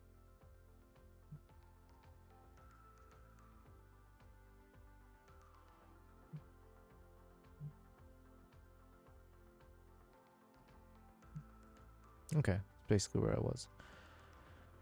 Okay, what about the tonal contrast here? I think I do want the contrast a bit. Color density.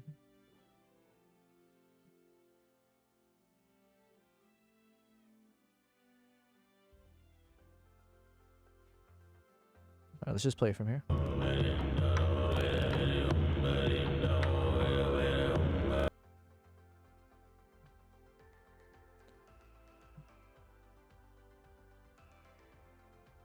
Now the only thing here is that you can kind of see as the video clip is playing, the colors on the ground keep changing a bit.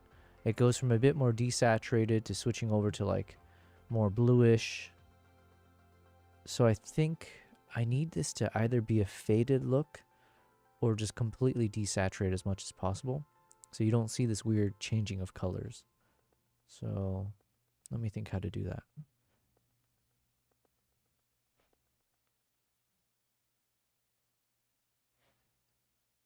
Saturation.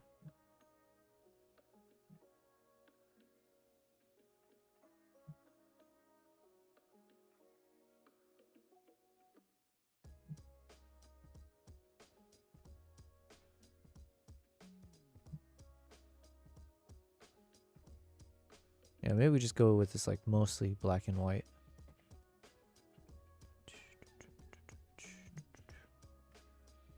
Under color boost.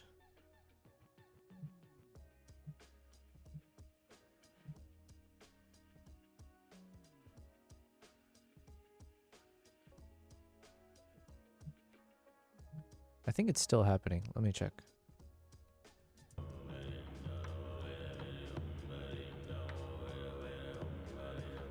It's not as bad. So I think, you know what? It's acceptable. Let's keep going. Okay, this one looks good.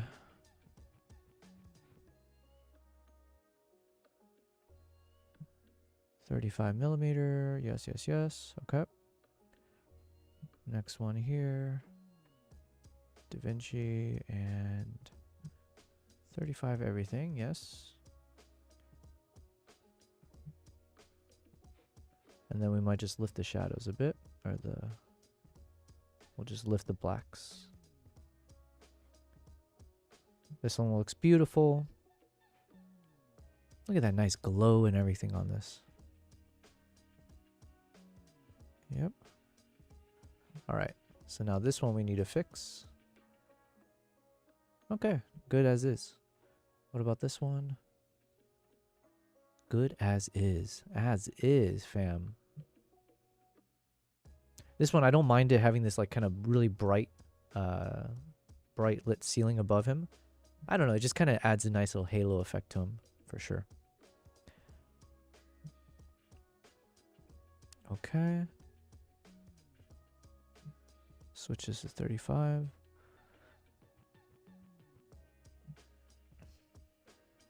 Film grain to 35.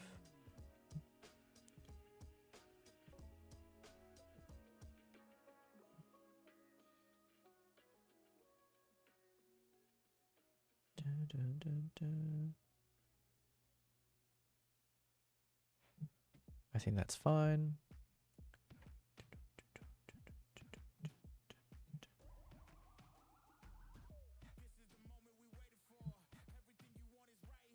Okay, so this one we need to change up. So here's where we stopped. So let's continue. We're going to go to gamma, linear, drop this luma to 0, go to the gain, and let's see, what do we need to change?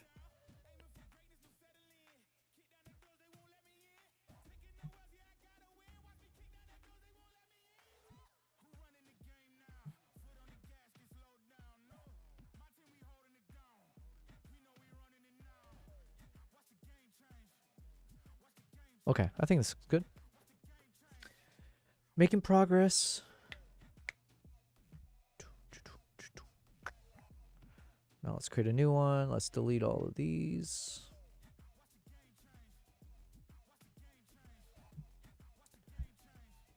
Drag this in.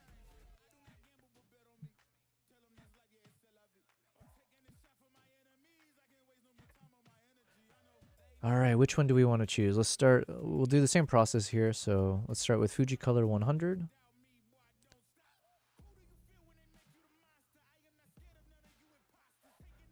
And then let me just choose this one as a general stock. So this is Fuji Color 100. Fuji Color Natura 1600. Between these two, I think Fuji 100 I prefer. Fuji 100 versus Kodak Aero Color.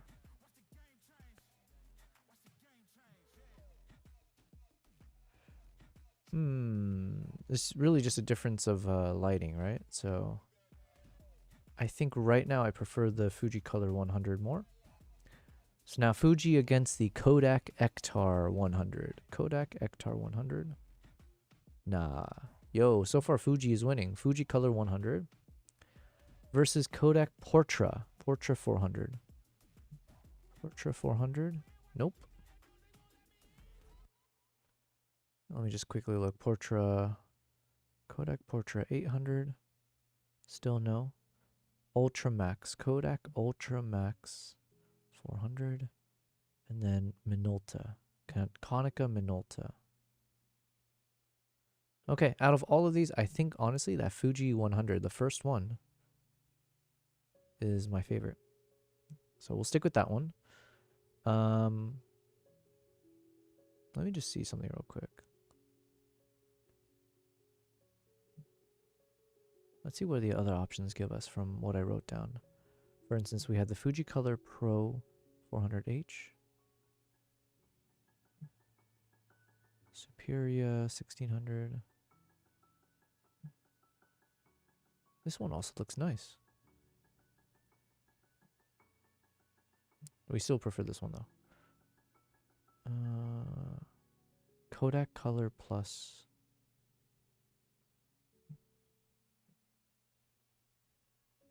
$200. Kodak Gold 200. Nah. Portrait. Let's go with a. Basically, I'm just looking at my list that I wrote down for like the monochrome, but the faded style. I just want to see, because I could have been mistaken too, or maybe the way I was editing on some, it was not the right photo or video to make these assessments on. Play CN200. Okay, listen. Either way, that Fuji 100 from the very beginning, it is still our favorite, so we're gonna choose that one. And then let me check the Kodak or the Prince profile. So this is the one we got, the 2383 print film.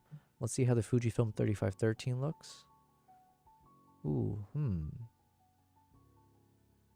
So 2383 is a little bit warmer. The 3513 is a bit cooler, but like it feels pretty clean. It's like a cleaner, cooler look. So ultimately, you can't go wrong with either of these. I think we're going to stick with this Fujifilm one, though. Okay. Or sorry, not the Fuji, the Kodak 2383. I wonder, does that matter at all?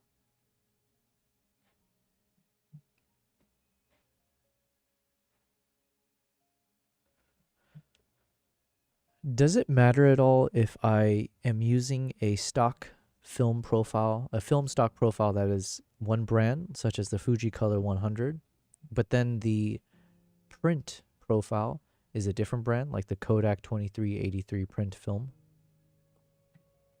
Oh, absolutely. It matters in the same way that wearing mismatched socks matters, which is to say, it only matters if you care about it. Basically, mixing a Fuji color negative profile with a Kodak print profile is like putting soy sauce on your pasta. Some purists will scream, and others will just shrug and say, hey, if it tastes good, who cares? In other words, no film stock police are going to knock down your door. If you like the way that combo looks, then congratulations, you've just invented your own special blend of cinematic seasoning. Go ahead and be the mad scientist of film emulation, mix and match all you want. After all, half the fun is in the chaos. Okay. I think she's convinced me to stick with the same profile. Soy sauce on pasta? Yo, come on. Even I have limits. Although that actually could taste good. Depends. If you have noodles with soy sauce and like meat, then I can take it, right? But in my mind, I was imagining spaghetti and then tossing some soy sauce into it, and I couldn't. My mind could not compute. So we're going to stick to Fuji on both. But we do like it. Look, this looks very nice. So now it's just a question of like, do we need to make some adjustments here?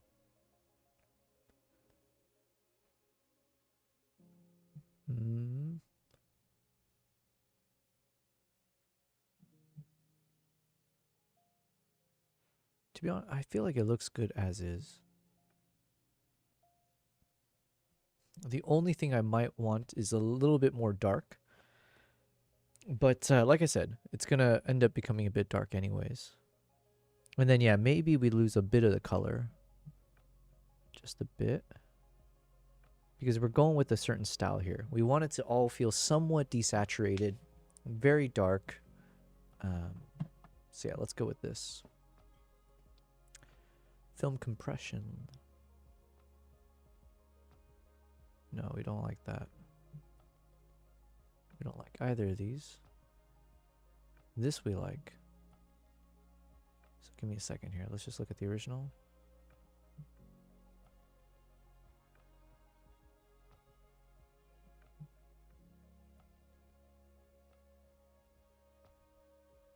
Let's see what the default state is. Okay. I want to drop it a bit. This looks nice. I think I like the color density pretty high. We've desaturated a bit, but I still want the colors in here to feel a bit more like it stands out. All right, what about the expand?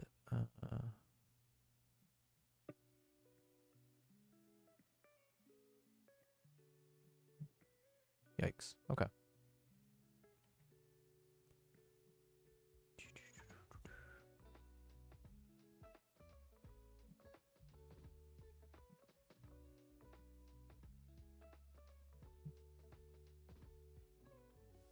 I think this all looks good.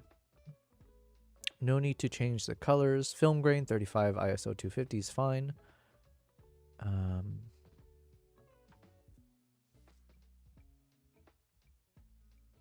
We'll just keep it at the default level. Halation, let's enable it. And bloom, let's enable it. Nice. And same with the film damage. And where's the vignette?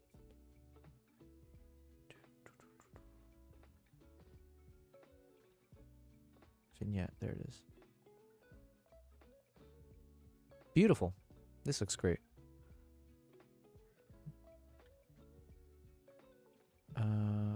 80. Okay, you know what? Let's copy what we have here. Yeah. So we need it to be negative 2.50. That's fine. But let's make it 83.7 and negative 82.9. 83.7, 82.9.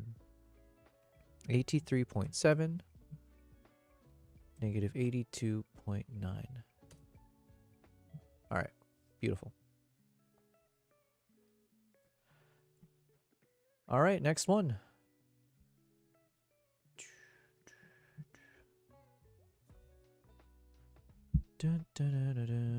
Okay, so this one we did do the gamma stuff, and I think the colors look fine. Looks fine. BC's gambling. Yo, you've been struggling there a bit, or you've been hovering around that 60 to 70 figure. Dare I say 69,000 figure. I was trying to get a crew. Yo, don't mind if I do. How many points do I have? Let's try 860.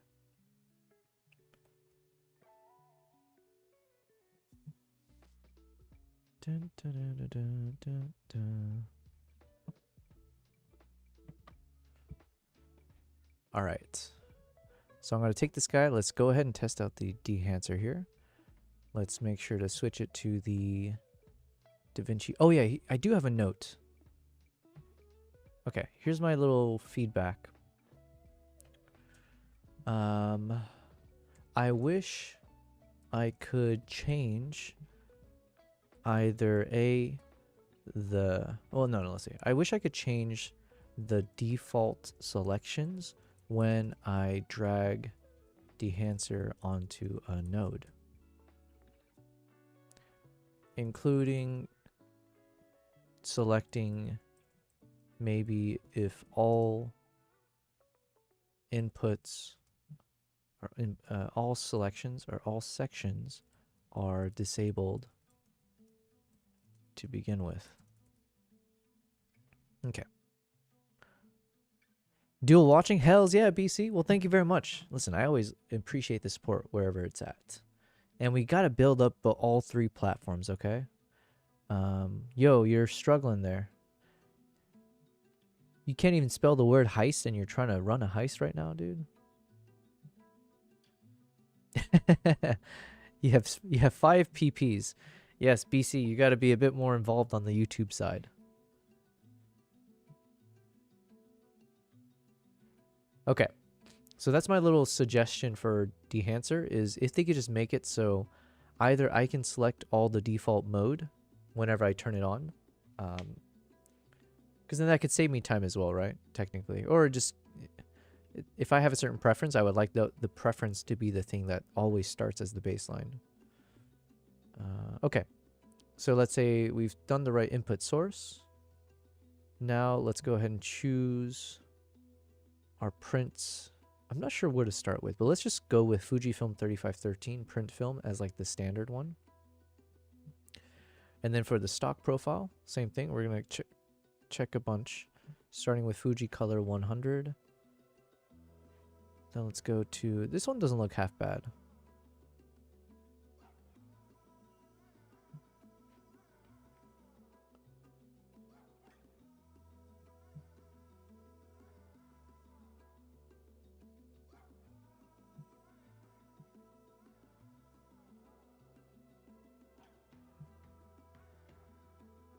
Okay, let's keep looking. My keyboard is dying. Did we win? Did we win? Oh, yes, I won.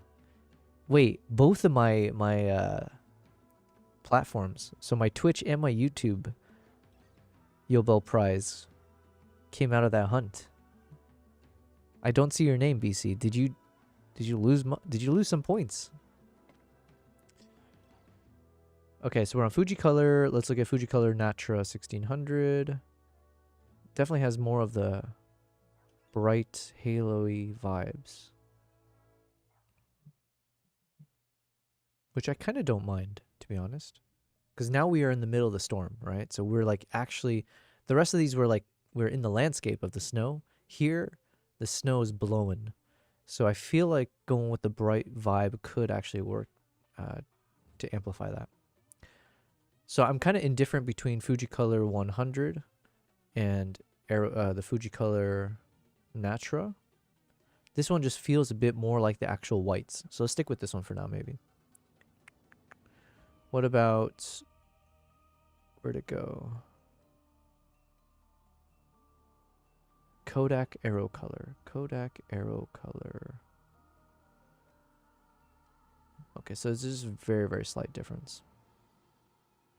Kodak Ektar. 2 blue. Portra 400. Portra 800. Ultra Max. This one looks good. Okay, so this Kodak Ultra Max 400, and then let's look at the last one. Konica Minolta.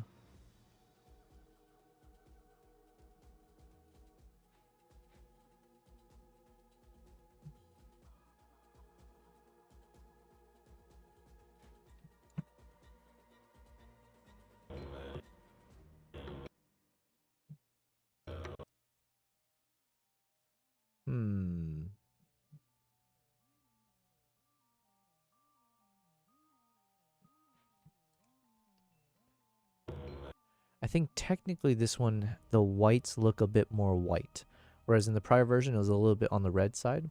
But then let's test it against the Fuji Color Natura 1600, and this one's a little too bright. So yeah, I think right now the winner is the Konica Minolta X4000 Super. Jesus Christ, what a name! Now let's just test some of the other print films. Ooh, I think I like this one more. This one's on a darker tone, but okay. I think we like Kodak 2383 print film.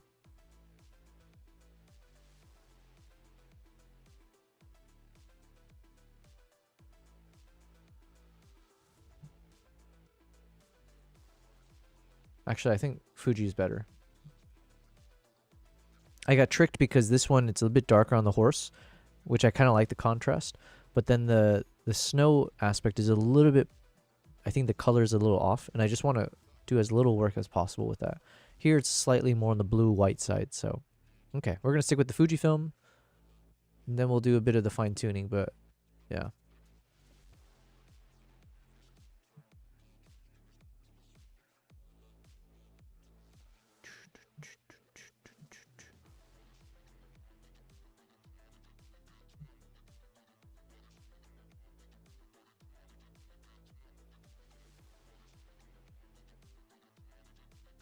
I think this one having, actually, I don't have a good answer. I was going to say, like, oh, I kind of like with the contrast high, but it's like we're in the middle of a snowstorm. So is it better to have like very low contrast and just make it feel like a whole on, just like a full on white. You know, it's like a whiteout, right? So should it be more like this? Or should it be darker?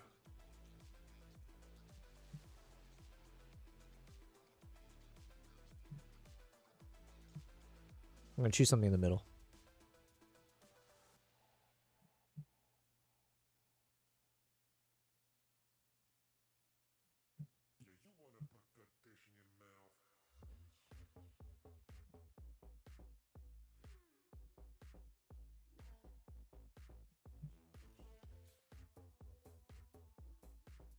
Okay, we're going to leave this one as is. I think we want to drop the tonal range down, but not too much.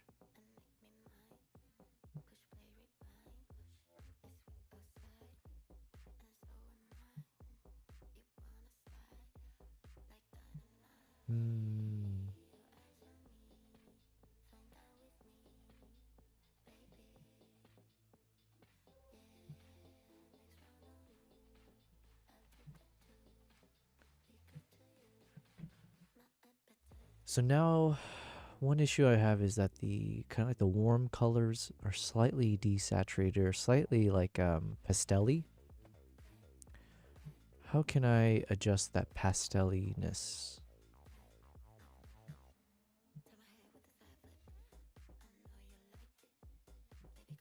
Nope.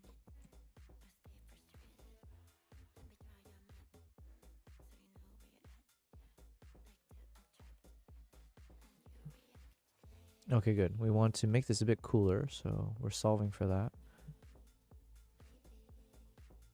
We'll drop the exposure slightly. Oh, here we go.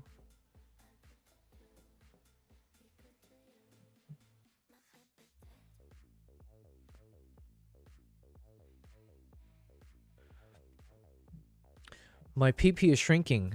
The fact that I said that out loud, oh, good thing we're not a huge streamer where people are going to clip me for these things, you know?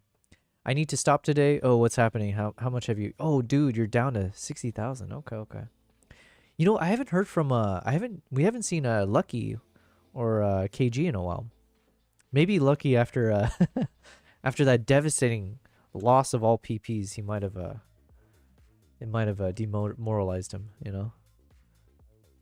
This keyboard is pissing me off. Yeah, what's going on? Is it like just a low battery situation where it's literally just shutting off? I do have a Logitech something keyboard. It's really nice. I've had it for, I think, at this point, like 4 years. My PP continues to shrink. Nothing but bad luck today. My PP continues to shrink. Nothing but bad luck today. Yo, Morgan, don't make fun of that lady for saying that. You have a red dragon. Is that a reference to your PP or is that the keyboard? You're gonna have to be, yeah, they're gonna have to be more specific there. Well, you know what? Let me change the let's change the dono sound. Ember, could I ask you to choose at random one of the TTS monster voice sounds? Oh, sure, why not? Let me just roll the imaginary dice in my head and pick a random voice from that never-ending list of audio characters. Here you go. Let's say you get the ghost host voice. It's suitably spooky, probably as grumbly as I am, and definitely won't care about your color grading choices. Enjoy haunting your audio landscape with that. What did she say? Ghost host? Ghost host. Okay, I don't think we've used this one. Okay. Oh, and then BC, yeah, I think you had suggested this. I just need to implement it. But the thing you had stated, I saw another streamer using it, Dig Photo Inspirations, I think is his name. So we were watching a stream the other day. We gave him a nice little raid, but yeah, super nice guy. He's rated us first, and he's been in our chat past few days. But he was also doing something where if you donate, or you can use your Twitch channel points to have him edit photos on stream. So like he'll, you know, you send him the photo and then he'll edit it on stream. So BC, that was something you had suggested as well. And then he took it a step further where it's like if you donate a certain amount, he'll actually sing karaoke. And this dude has like a legit second mic, a karaoke microphone, and then he's got a playlist on YouTube. It was very fun. Very, very fun. Why does the TTS double up? That's okay, so I recently added something called the Ko-Fi. So you might see that little thing on overlay at the top that says ko-fi.com. And as part of that, I think it has a voice thing added in there, and I don't know how to turn off. Or I'm sure it's easy. I just need to spend the time to go fix it. What's up, i7 Player 1? What's up? What's up? Hello. You're catching me on a short stream day. We're probably gonna stop streaming in like, I don't know. I have the energy for it, but I need to like. Actually, we'll see. We'll see how long we go. Because I think I got most of the work stuff done. I don't think I'm going to hop back into work mode after I'm done with this. So yeah, we might even just keep streaming for a while. What's up? Listen, we're having a good day. So we started the stream by unboxing this PMI smokeNINJA Pro Hazer kit. So this guy right here. So this was recommended by someone in the chat, Photo Elite, and I ended up buying it, and it arrived today. So this is a haze machine. It's like a portable haze machine. So I have some projects coming up where I figured this could be actually pretty useful for like making the shot feel a bit more cinematic. So thankfully it arrived in time. I need to learn how to use it in the next few days. But yeah. So we had fun unboxing that in the morning, or in the beginning of the stream. And then we are back to editing our Mongolia episode 2. And I'm still having fun with Dehancer, which is that software we've been testing out over the past couple days. And so I'm making a few mistakes here and there, but we're taking it one clip at a time. And the clips are looking super nice. Nice and cinematic. So yes, very, very happy. But yeah, how are you doing? How's Mr. i7 Player 1 doing?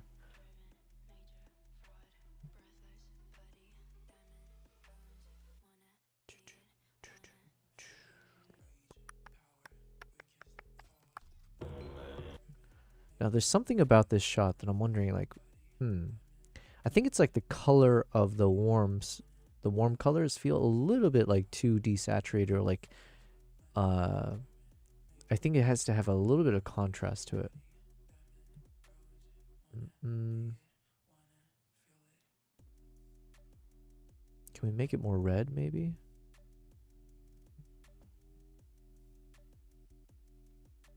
No, let's not do that.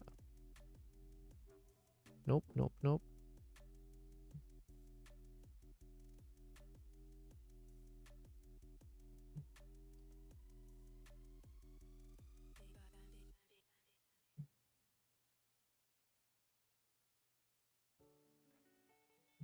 All right, we're just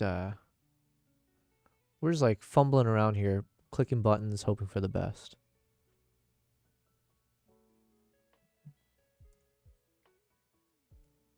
But generally speaking, I think this looks good. So let's turn on the vignette.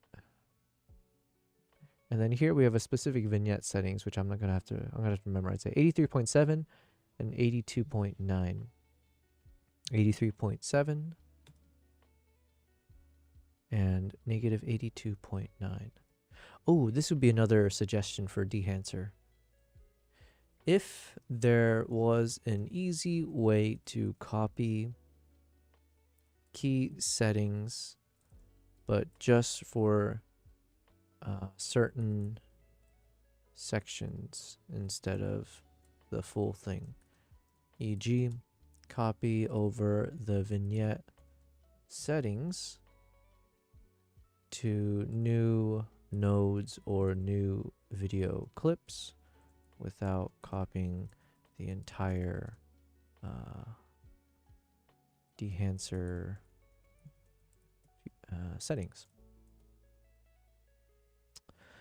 i7, you said I was just playing the I was just playing the finals, and now I'm gonna edit cosplay photo for my friend while watching your stream. Yo, well, thank you very much. Thanks for watching my stream while you're doing that. What do you mean the finals? I am very I mean, I kind of lean too much into saying I don't know anything, but it's like not too far off from the truth. Having said that, I don't know what the finals are. Is this like for basketball? Are we talking NBA finals or WNBA finals? Or it's a 3v3v3 shooter game. Oh, it's an actual name of a game. The finals. Oh, snap. Okay, okay. Is this like a recent game that came out? 2 days ago. Huge season 8. Oh, never mind. Season 8. Damn, I've been left so far behind. Okay, there was a time when back in my corporate job days, and if I needed a detox, I got into playing Apex Legends because a good friend of mine back home, that was like our way to catch up. So then we would do like a, not like a FaceTime, we would just do like a normal, yeah, I guess we would do like a FaceTime. Is that what we did? No, no, no. We would be in a party together on PlayStation. So he lives back in, in the States. And so we would actually, instead of doing a FaceTime, we would just be in a party together and play video games together. And it was a nice way because then obviously we're talking to each other through the our headsets and whatever. Yeah, and so we used to play Apex together. That was very fun. And then we started playing Overwatch for a little bit as well. And then my whole life completely changed, and now I'm not in corporate. I'm doing this stuff, and I just don't have time for that, unfortunately. Yes, Nala. What do you want, Nala? Good girl.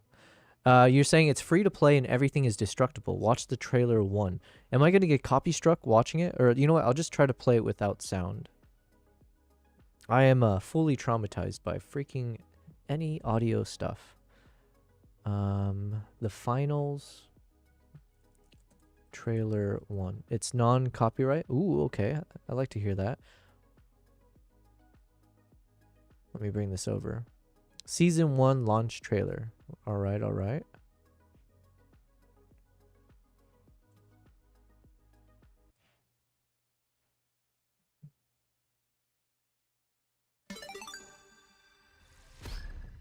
Ooh.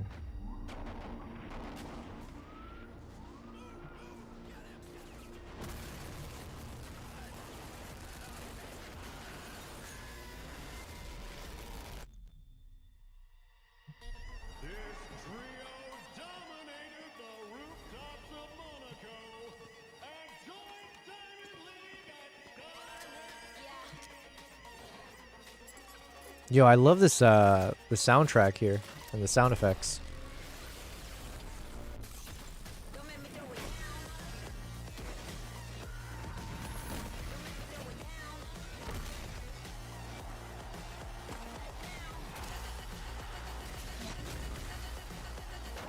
Yo, that's crazy. Hold on. So basically you can shoot okay, so it's like you can do melee. My God, I'm trying to like put this in context of other video games. I use its music in my brand videos. Oh, nice, nice. The first trailer, like before launch, it's all in-game footage. Oh. Oh, so you're saying, wait, am I gonna get copyright struck because of this one? You're saying there's a different footage. Okay, okay, in-game footage. All right, give me a second. At least here, I can just cut this part out of my stream, worst case. So it's called The Finals Before Launch Gameplay.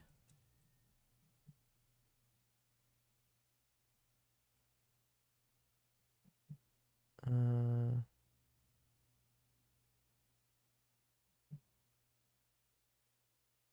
just seeing all the launch trailers. Okay, so I just want the finals.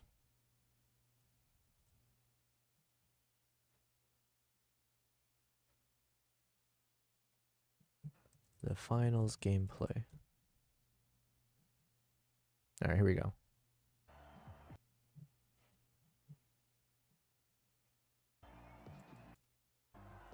All right. Get ready for a mad cash chase to the magic number. It's all about who.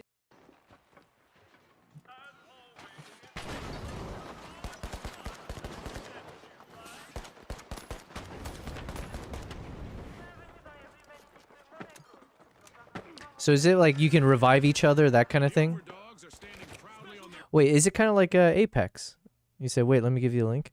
They're content friendly. Listen, you say they're content friendly. Yo, these guys, I've been struck even in that when we watched that Made by Google event, and they had a Jonas Brothers appearance, and then I got copyright struck for that. Those bastards. But is it like Apex and stuff? Isn't Apex 3 it's a 3-team thing, right? Apex? Am I remembering correctly? Although it's like 3 people versus a whole 50 plus people, right? All right, let's see. Let's check out this YouTube link.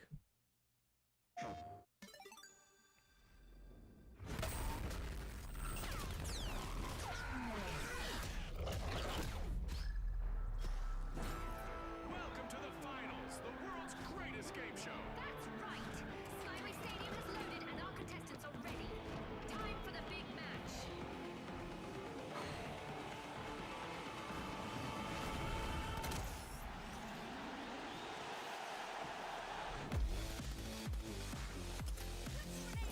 Oh, okay, okay. Wait, is it like okay, it's like its own genre. But is it like each player you pick a different character like Apex and each of those characters have certain skill sets? Or is it like every player has exactly the same thing? It's just about the loadout of like what weapons you want to use or something? Whoa. The chase is on. They need to deposit that cash box. They sure do, June. That's not a cash out station. Talk about putting your money where their mouth is. Ouch. There's one. That cash out will take time to complete. Maybe they can destroy their way out of trouble here. What a move! No doubt about it, Scotty. We've got strategies in play.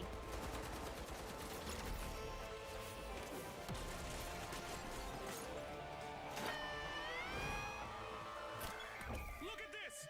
It's a trap! Uh-oh. Oh wait, you said everything's destructible in this game, right? They all have specific ability and weapons, and nothing is op somehow. Nothing is OP. OP? Overpowered. It was genuinely fun video game, not a cash grab garbage. Okay. Is this only a year old? I thought I saw something season 8 or something. Is it just like it goes through a bunch of updates quickly?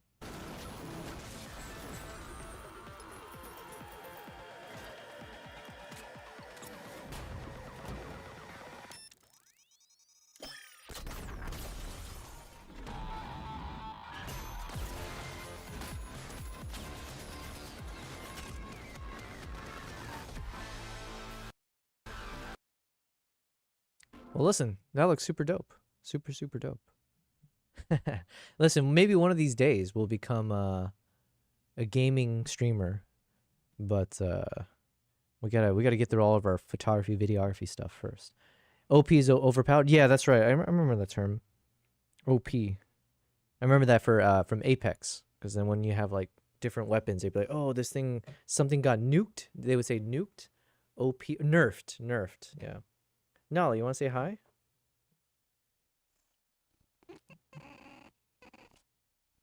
You can do better than that.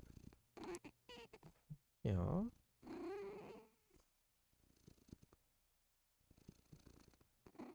What else you got to say? Yes, say it right into the mic, Nala. No, not the top side. Right there.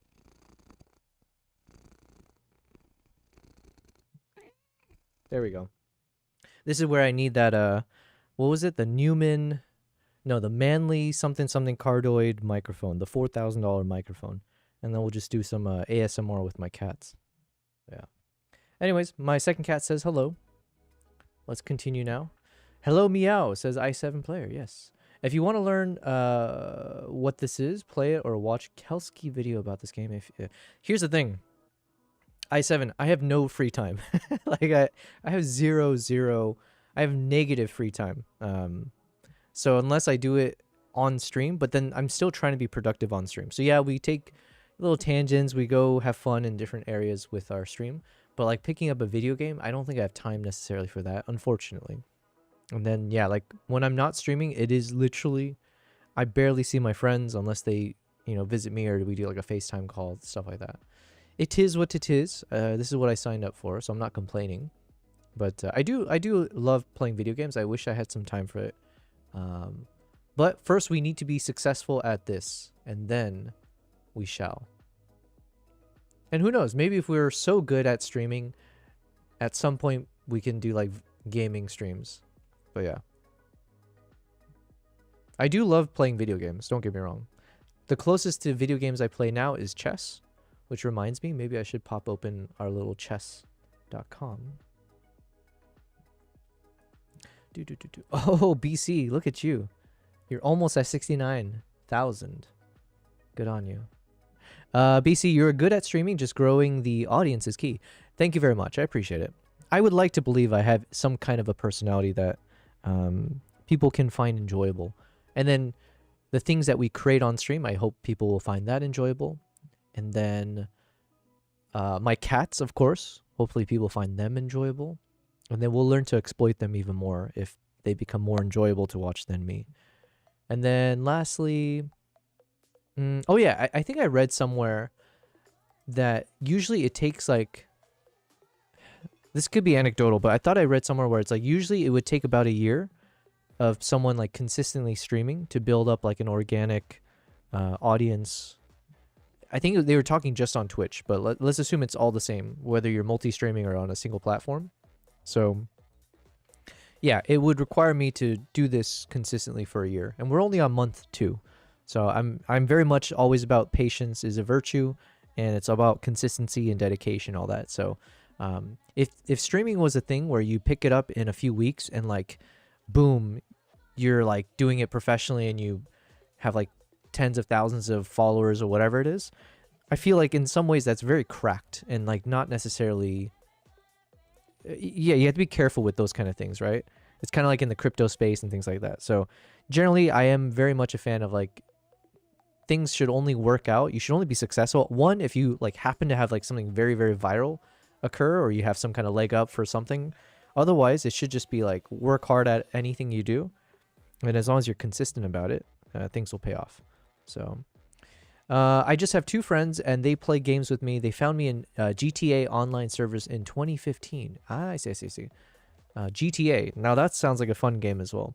I did play, I think I must have played most, if not all of those Grand Theft Auto games in the past. I know the meme is that, you know, they've been working on the latest one for over a decade at least.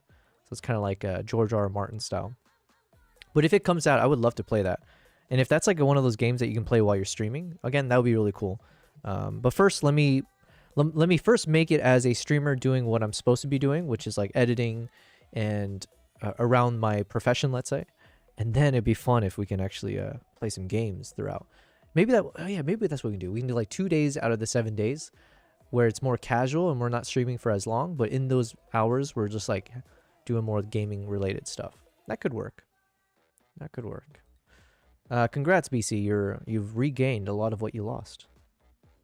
Let me. I'm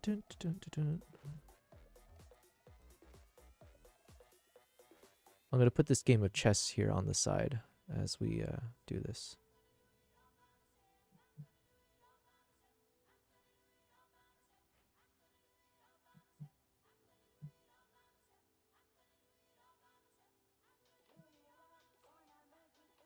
Okay. Okay, so we're restarting with this one. Let's create our first node for switching the gamma to linear. Man, I'm gonna lose these chess games though, just because I'm multitasking here. So at least that'll be a good excuse if I get crushed by whoever I'm playing.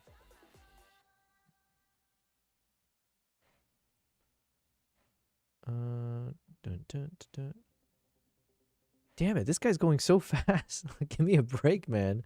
I'm playing a 3-minute chess with 2 seconds added on after each turn. So I was hoping that gives me enough time to like just be in a little bit of a chill mode. But this dude is relentless. Jesus. Okay. Let's add in the Dehancer over here.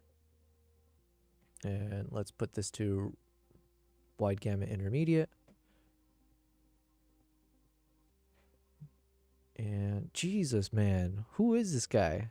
In many ways, I respect this guy because I always do appreciate when people play fast.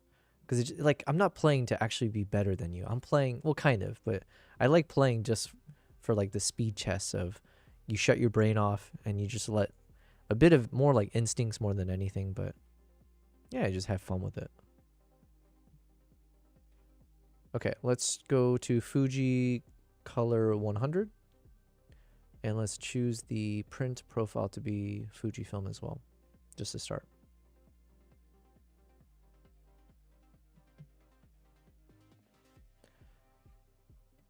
Oh man, I missed one of these heists.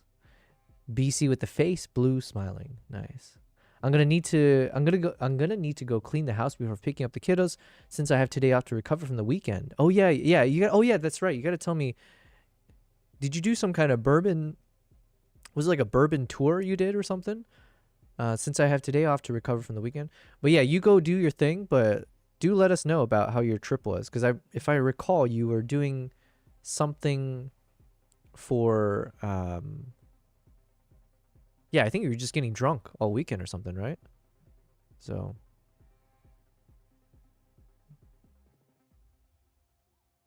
This guy's.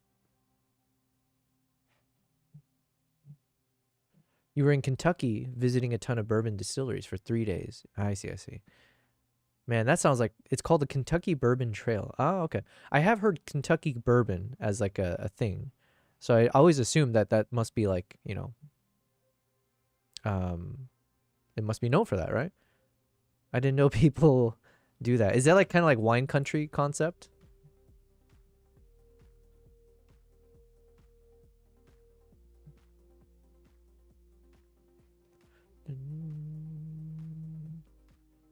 BC say yes. Nice. The Kentucky Bourbon Trail. Have I been to Kentucky? I think. Oh, I don't know. I don't know. I might have taken a Greyhound to Kentucky once before. Or like Indianapolis? No, no. Where did I go? I was in university. I was just doing some wild stuff, I think. Man, Greyhounds.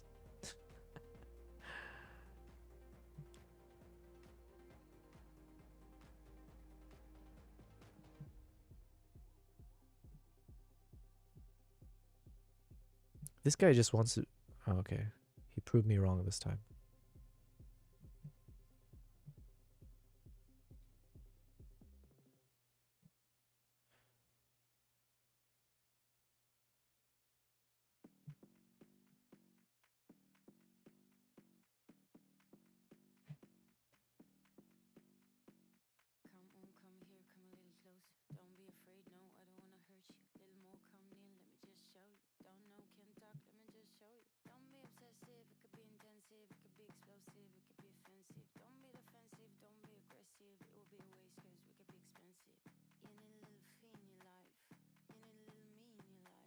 Hmm.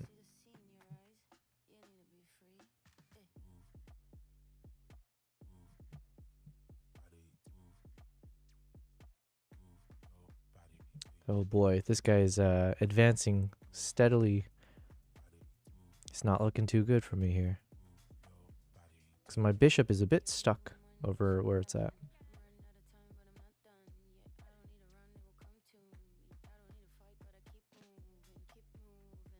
So now my biggest hope is I just need to be fast. So unfortunately he got me on the ropes because I was going slow. And he's putting more pressure. Technically we're tied, right? There's no one with the win. But he's advanced his pawn all the way to almost the last rank here. So I have to just start playing fast. And hopefully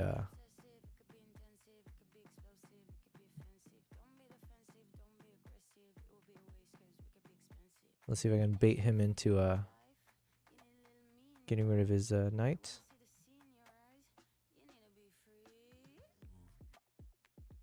Nope, he did not take the bait.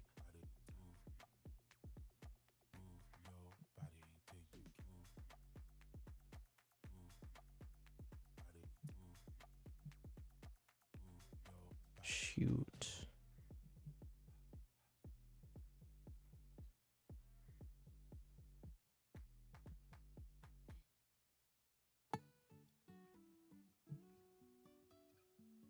Not looking good, guys.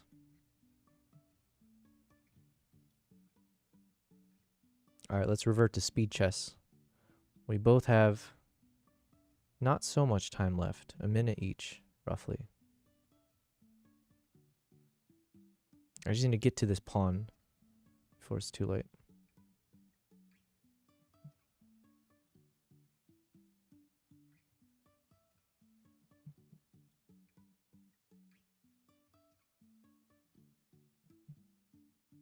Okay, now my bishop is freed. Jesus, it took some time.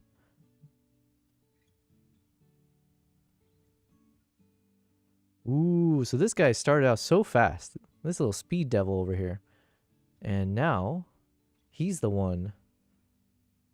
He's got 42 seconds to my 50. Let's see. Let's keep it up.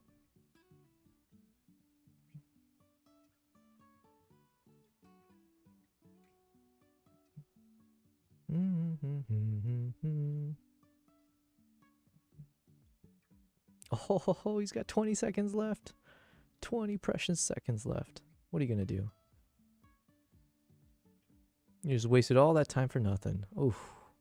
How embarrassing.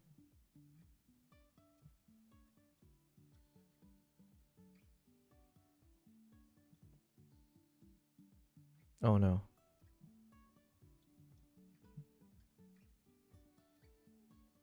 Dun, dun, dun, dun, dun. Oh shoot. Oh my god, I made a fatal mistake. This is what happens when you shit talk for no reason. Well, I think I'm gonna have to call it quits here. Alright. This guy crushed me at the end. I thought my shit talking would save me, but nope, nope. Alright, let's play again. Hopefully this guy will give me some time to edit. Yeah, this might not be the most productive, I'm realizing.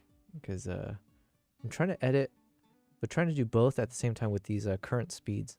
Like, alternatively, I play like a 10-15 minute game, but the problem I run into with those games is that those are people who, like, you know, if you're playing like a 15-minute game or a 10-minute game, one, I'm probably facing a lot more people that are a bit more serious about this than my current state. So chances are I'm going to lose. Yeah, it's like a lose-lose kind of situation with my situation right now. If I play the 3-minute or shorter, you know, like the faster games, then usually I have a better chance of winning at times. But unfortunately, when I play those games while trying to edit, all I'm doing is stretching my ability to think properly. Dun, dun, dun, dun, dun, dun, dun, dun, dun. Although maybe it's like building a muscle, right? Maybe this will train my ability to multitask to like the maximum level. Dun, dun, dun, dun, dun, dun, dun, dun, dun, dun. Dun, dun, dun, dun. Okay, I like this contrast look to this. Ooh, this looks very, very nice.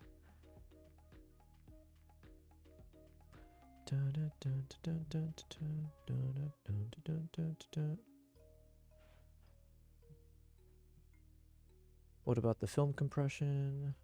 Nah, okay, we won't turn on film compression.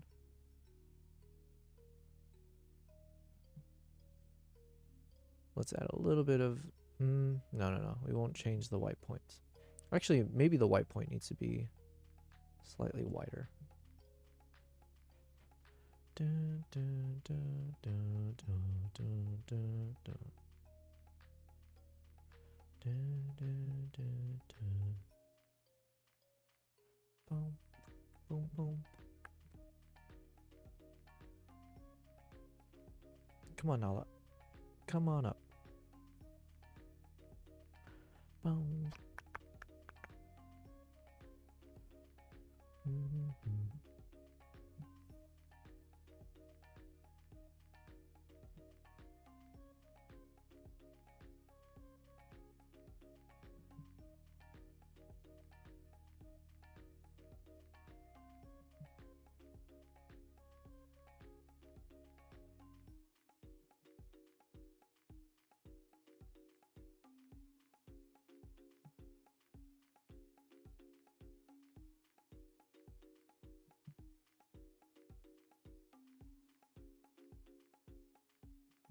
Ooh, this is looking a bit shaky for me here. What should we do?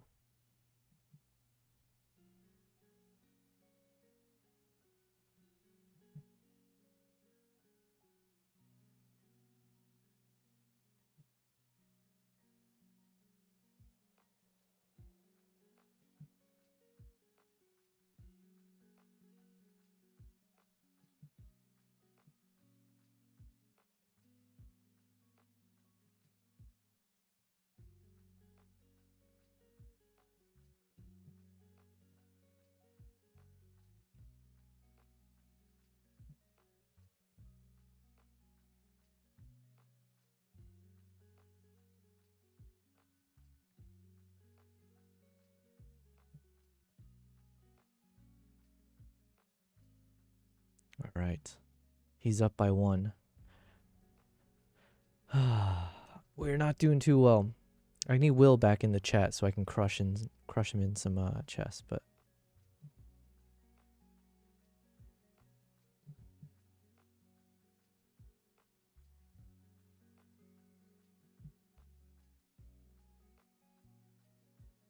Mm.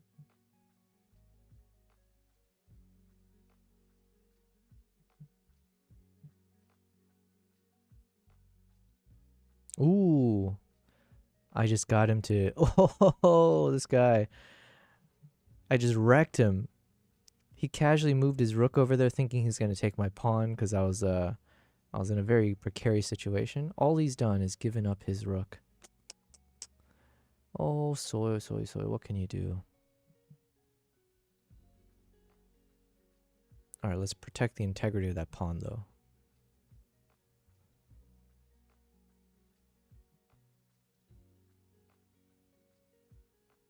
Okay, now we're in serious mode. We have nothing better to do than to win this game. I need to redeem myself. We've been losing some back-to-back. Forget editing photos and videos. There's nothing more important than this.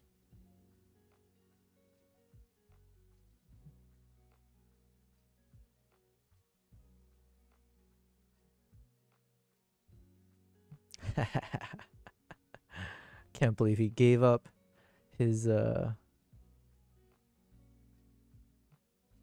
Here, what should I do? We're going to do this. We're going to move this guy up here. Because then I want to move this here to protect my... and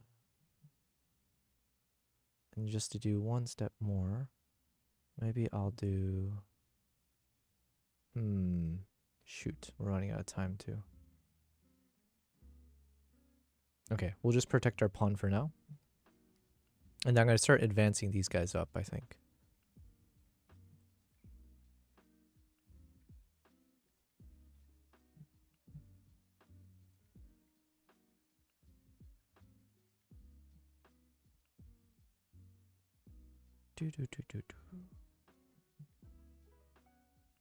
There we go. Now the best case scenario for me, or what I'm hoping for, is I have to check the king while also putting the his queen in attack mode with my queen, so that we have to sacrifice our queens, if that makes sense. All right, he's gonna move this down just to check me. That don't scare me much.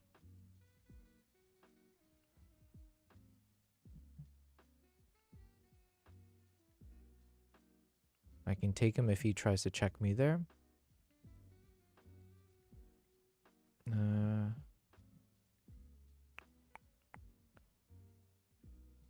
Okay, this is a bit risky. But I'm just... I'm leaving my king a little bit unprotected here. But we'll keep slowly advancing. How about that? And at the very least, he's thinking. So he's wasting time thinking. And then let's move our guy up.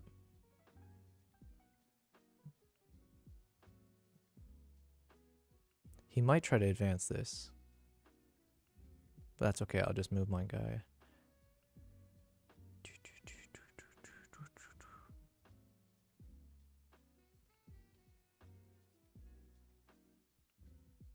Ooh, there we go. So now if he doesn't take my queen, I'm going to take that pawn and check him. And then it should be checkmate. Possibly checkmate coming up. Because then if I can get my rook to take that last rank, the king is stuck. So he's gonna have to take my queen, is what I'm assuming here. You gotta take it, and then I'll take with that. He did not. Okay, okay. Well, at the very least, let's go ahead and proceed with the plan. Every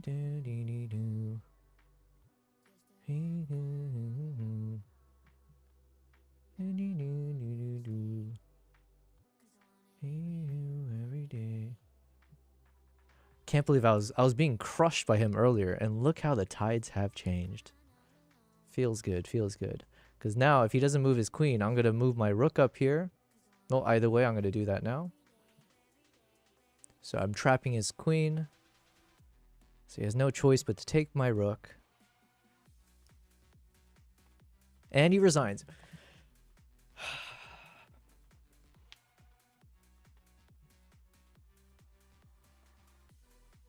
Feels good. Okay, I want to do a game review on this one because I swear I was making some really bad mistakes there. But we came through. Now Good it's job turning around the game with that tactic in the middle game. To be fair, it wasn't a tactic that I did, it was just his blunder. Yeah, that epic blunder right there. Okay, let's check out this review.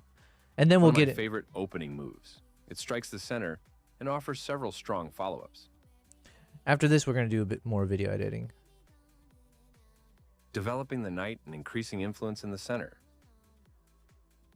Okay. Thanks a lot. Your opponent pinned your knight, limiting its movement. Yeah, so then what was my thought process here? Let me think. What did I do? I think I probably moved my knight up here, is my assumption. Did I do that? I tend to like, I don't know if this is a good strategy or not. I tend to move my knights first. So yeah, so what did I do? That's a useful pin you found. I guess, okay. This move clears the way to bring their bishop into the game. Castling kingside is a great way to protect your king and develop. You are now able to eventually win a pawn. Oh, so I missed a moment here? How could I have won a pawn? You are now able to eventually win a pawn. So I clearly missed something I could have done. What could I have done? Oh, wait. Maybe if I had taken this? This misses an opportunity to eventually win a pawn. Oh, nope. Retry. Shit. How could I have taken a pawn with this positioning? Maybe if I Now move black this here? can't stop white from winning a pawn if they make the right Ah. moves. Okay. I see, because then I would have eventually taken this. That thing is here. And then his bishop, he needs to remove the bishop out. Otherwise, I take it for free. Okay, I missed that. I missed it. It's all good. Resume. You are now able to eventually win a... You missed an opportunity to eventually win a pawn.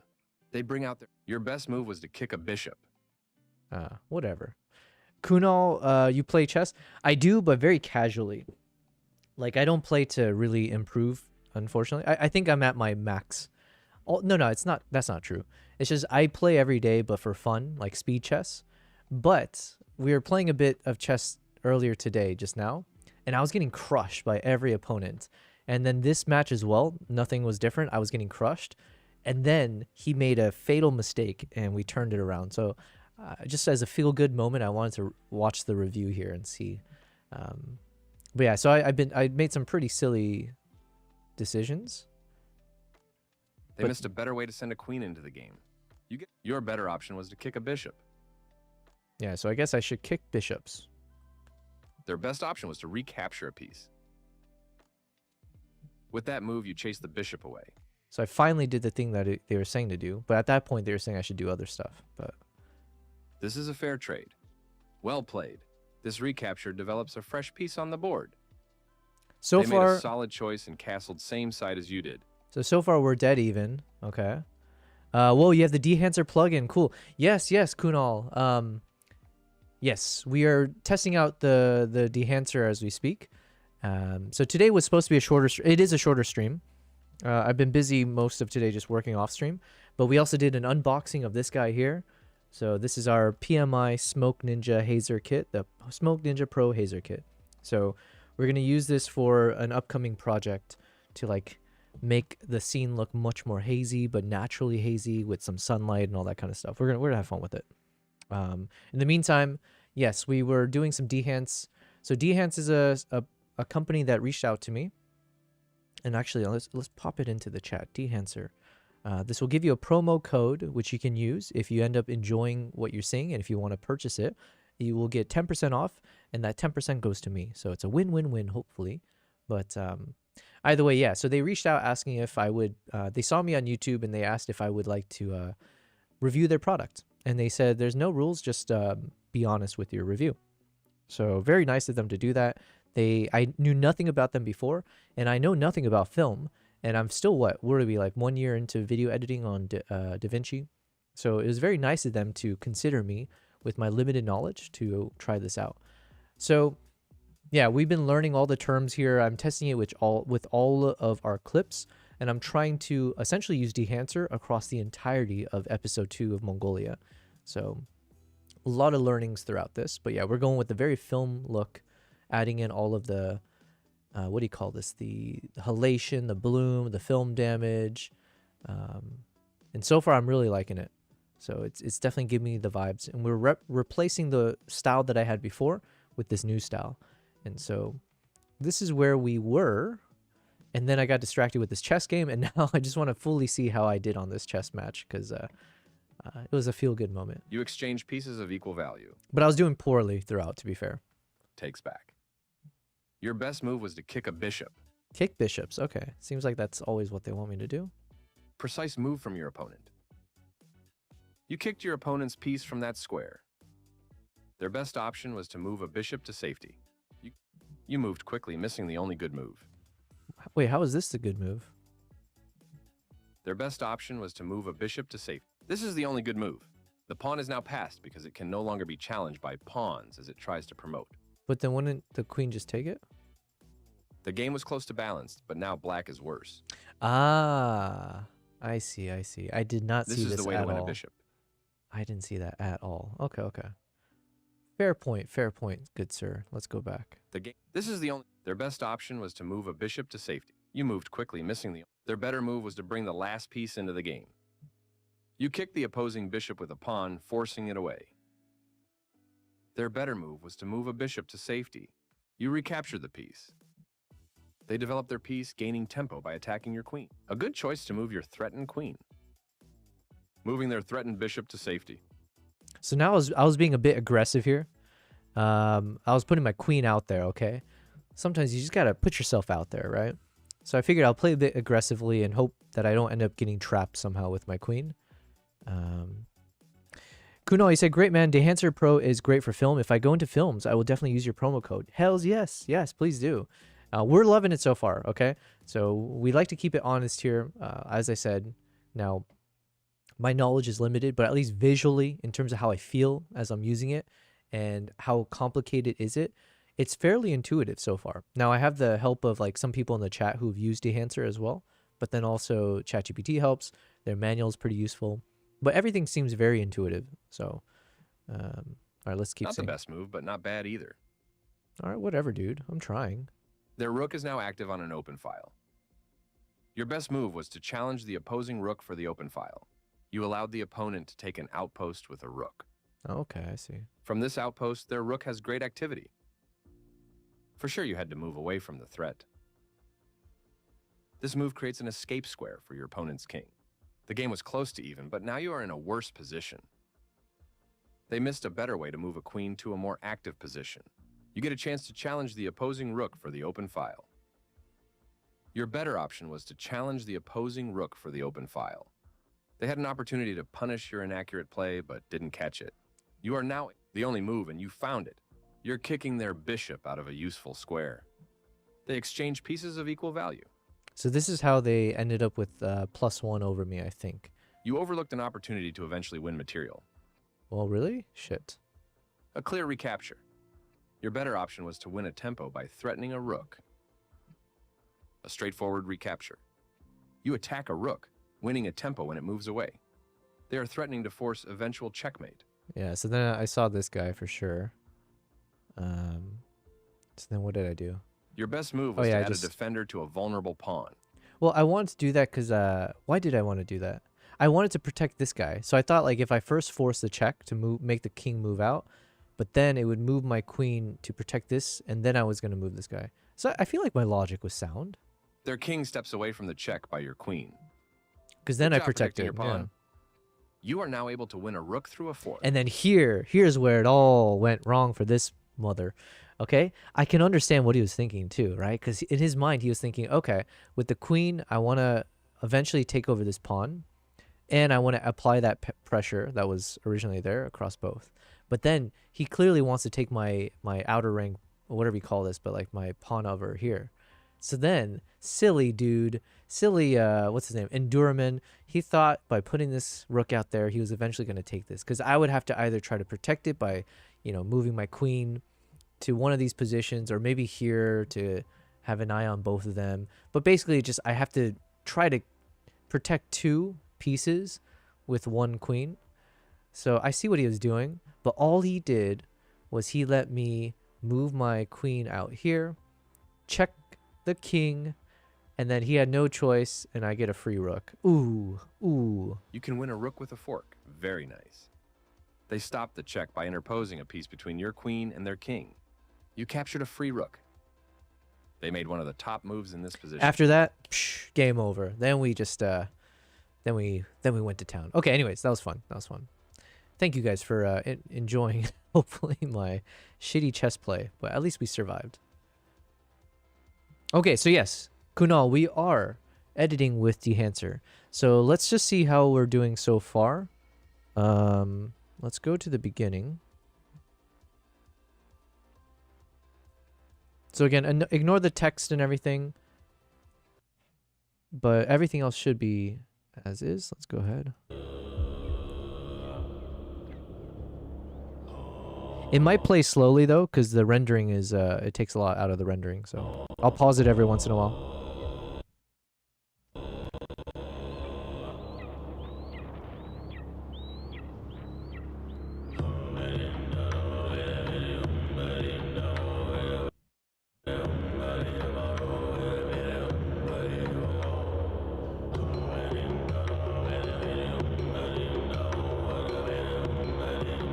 That's as far as we got. But yeah, basically, it's done. I'm trying my best to replicate the style that I had before. I was using Dehancer, where we had a very dark, monochrome, somewhat desaturated look to it. But then on top of that, I'm using Dehancer's bloom and halation effects and like this kind of like film damage and graininess to kind of make the entirety feel very much like it's an old school film concept. So far I'm liking it. Yo, what's up, espionage? What is up? It's everything. Everything's good. Here, let's let my cat say hi again. Nala, you want to say hi? What'd you say? Good girl. Yes, yes. She gave a very quiet hello to the stream. Hello, espionage. How are you doing?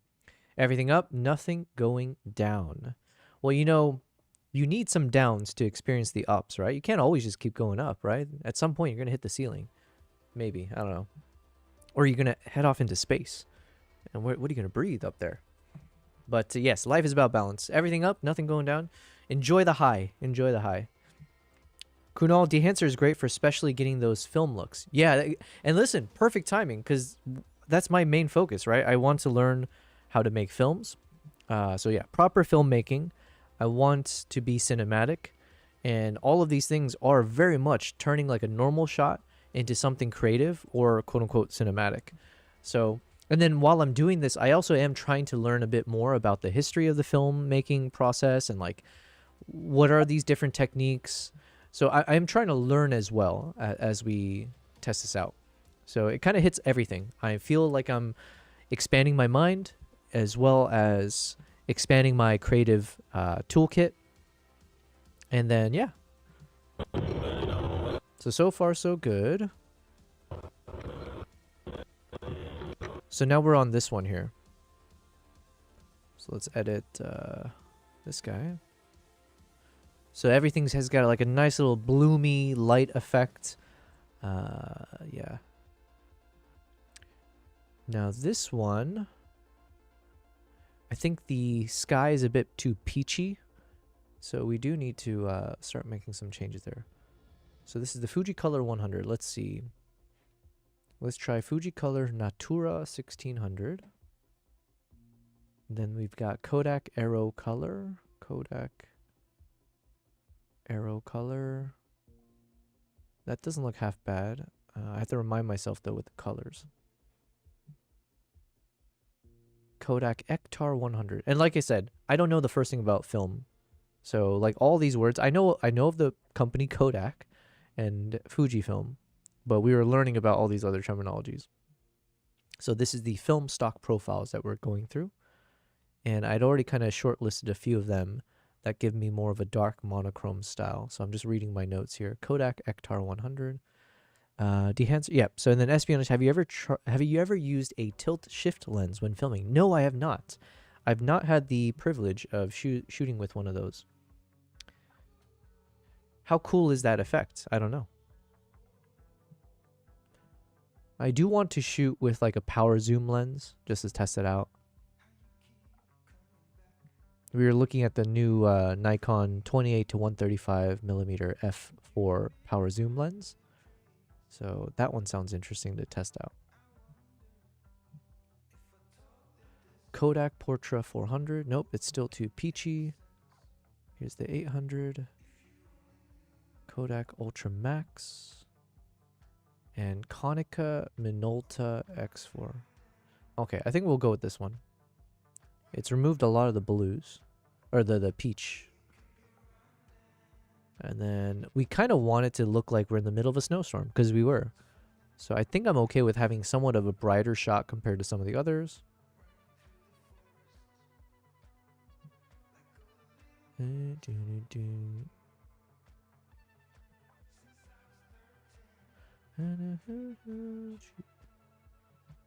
I think still desaturated is fine. Kunal, what does it do? The tilt shift lens? Yeah, this is a perfect question for ChatGPT.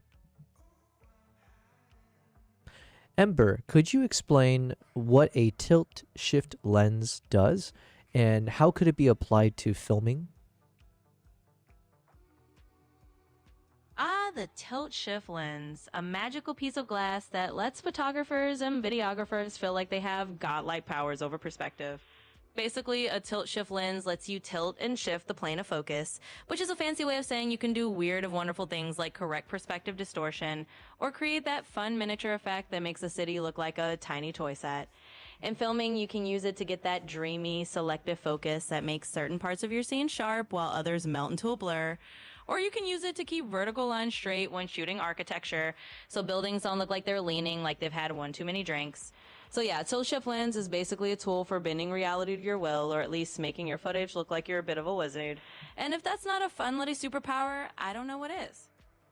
Can I ask you, so is this all being done within the lens itself, or is this like something that gets preserved for like post-production? Or yeah, is this like all done pre actually hitting the shutter button? Yeah, this is one of those old school sorceries that happens right there in the lens before your camera even gets to blink. In other words, you're not just slapping a filter on in post and calling it a day. You're physically tilting and shifting the lens elements like some kind of optical puppet master, and the effect is baked right into the images you shoot. So yeah, all that perspective wizardry is done before you hit the shutter. It's like making the magic happen in real time instead of relying on some post-production fairy dust. So if you want those tilt shift effects, you do them in camera like the proper lens-wielding sorcerer you are.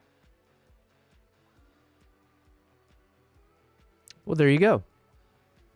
Espionage. I have watched a few videos of content creators using a tilt lens and then processing it with a light to medium grain effect, and it looks very film cinematic. Interesting. Okay. Yeah, I think of the examples that were being described, the one where you can do like making a city look like a miniature set, that I've seen, and it looks really cool. I wonder, you know what? Let's pop open YouTube.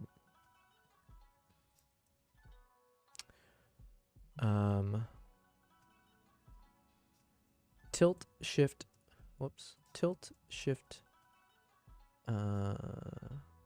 Miniature effect.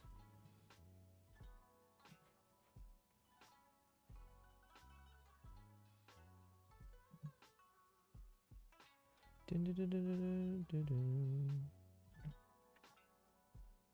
Hey, Okay. So I think this is an example of one that I had seen. Not this video. I don't know what this video shows, but guys, in this video, we're going to be getting miniature, or at least faking it. Also known as a miniature, we make life-size locations or subjects look like yeah, they're on this kind of stuff. I was like, yo, how did you get this effect? Because, oh yeah, this got brought up because there's someone in the chat. We met someone in the chat, and I'm forgetting his name. I apologize. But, oh, is this Sid? No. Someone who is getting into photography for action figurines. And so he had sent some photos into the Discord with his iPhone that he shot. And then he just got his new camera. So we're going to see hopefully some really epic stuff with the professional gear and stuff. But anyways, I was mentioning like, yeah, I think I've seen some cool stuff where you can make things look super miniature. So even this looks so cool. miniature scale. This is done by adding blur to the Yeah, like a miniature set. picture to simulate the look of shallow depth of field. Similar to what you would see from using a Like if I were to start getting into some very, very unique style of photography, I almost feel like tilt shift photography could be the thing then. If it gives me this kind of effect, if I could travel the world and make everything seem miniature, there's something poetic about that, right? It's like the whole concept of like the world is small. lens on a scale model. First, let's talk about location, which is one of not impossible. From your perspective, you'll almost always be real world. Be able to get a plane blank you want. Give the most I'm just realistic skipping because like anytime I hear soundtracks, I'm like So with the lens nervous. attached, you want to locate something to be the subject and set your focus on that. This could be a building if you're high enough, or you could do cars. The easiest little lever so that the tilt is moving vertically, so we are getting blur on the top and bottom of the image. Next, we'll rotate the tilt knob until we like how much blur is coming into the frame, and we should start to see the miniature effect coming into place. Once you like the look, take a few shots and try playing around with the angles and focus. And that's it. Have fun making the world tiny. I would love to see That's really cool. Super, super cool. Well, thank you, Espionage. Now we know. We've connected the dots. Because I've seen this example. I didn't know that this came from the effects of like a tilt shift lens. I just know people talk about having a tilt shift lens. It's like, oh, okay, interesting. Now, what does it look like for film? That'd be interesting.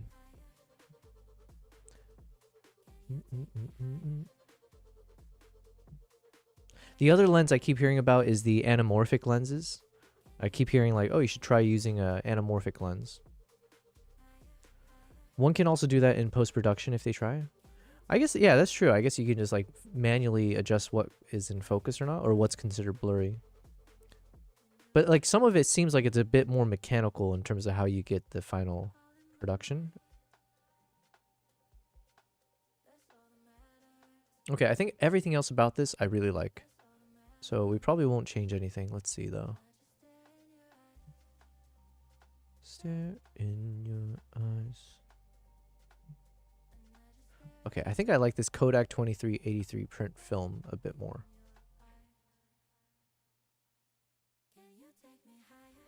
So dramatic. Okay. So no need for the color head. We've got the film grain effect. Let's get the halation added in. The bloom. And the film damage. And we're just going with whatever the default setting is for now. Dun, dun, dun, dun, dun. Ooh, this one's going to be a fun one. Here, let's just delete these though. Or this one.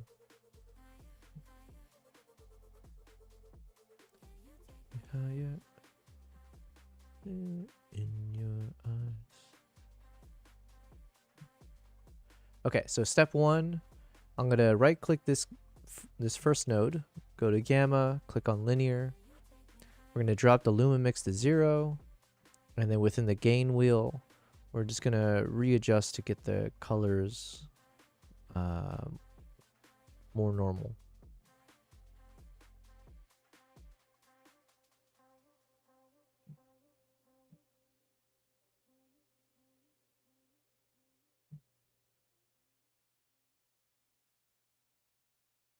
Okay, I think it's something like that. Espionage. I would love to use a tilt shift lens for macro, but I don't have the money or the time to invest in niche photography. Maybe one day when I'm retired. Yeah. Yeah, I can only imagine with these kind of like crazy effect stuff, they must cost quite a penny. Yeah. Anytime it's like a niche lens, it's like, oh, okay. How much do I have to give up for that? All right, let's apply Dehancer. And switch this to the wide gamut, intermediate.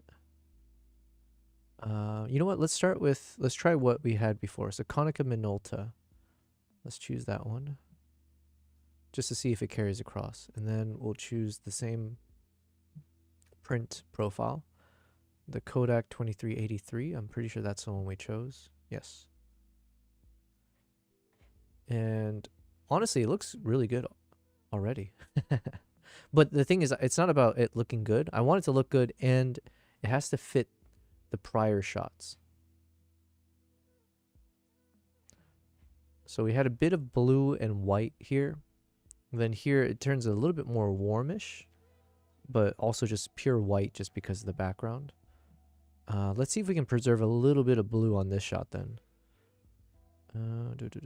Not too much. We just want it to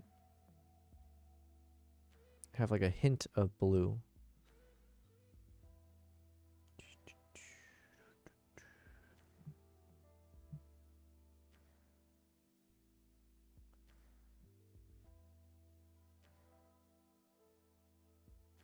Okay, how about this?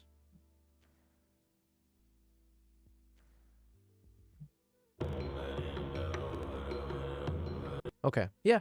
You know what? And then these three together, it feels like it blends. To my eyes, at least. So I'm happy with keeping this as is. And then do we need to do any custom adjustments? Once I retire, the first thing I buy is a samurai armor. Okay. But what's the point of the armor if you don't have the sword? I feel like should you buy the sword first? You know? You buy the sword first. Yeah, I don't know. What is considered the right order? If you were a samurai back in the day and you didn't have enough money and you had to make one purchase, do you purchase your weapon or your defense? You know, do you get the weapon or you get the armor? I would imagine you need the weapon first. Yeah. A red one? Nice. You know, I do love, man, the Japanese aesthetic, or like in movies and whatever. Oh, it's so cool. Samurai armor is not on my bucket list, but you do you. Yeah, you do you, King. What comes first, the armor or the sword? Exactly, yeah, that's what I was asking. Will be Mike Tyson with the armor punching my ops. That is also true. I'm assuming that armor will be pretty decent.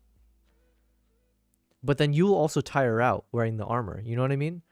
Because that shit probably is not light. So people can just run circles around you until you get too tired.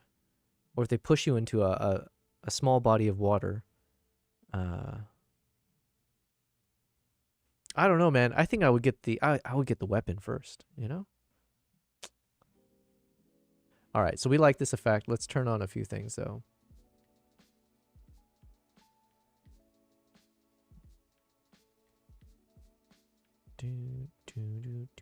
Let's do the film compression. Perfect. So my understanding is film compression is compressing the lights and the darks, essentially. So it kind of squeezes the top brightest and the lowest dimly lit areas and kind of squeezes it more towards the center. So it makes the shot look a bit less contrasty. I think that looks good as is.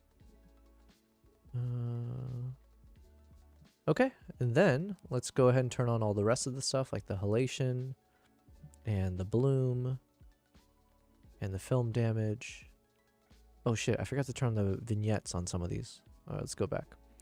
Vignette 83.7, negative 82.9, 83.7, 82.9, 83.7, Negative 82.9.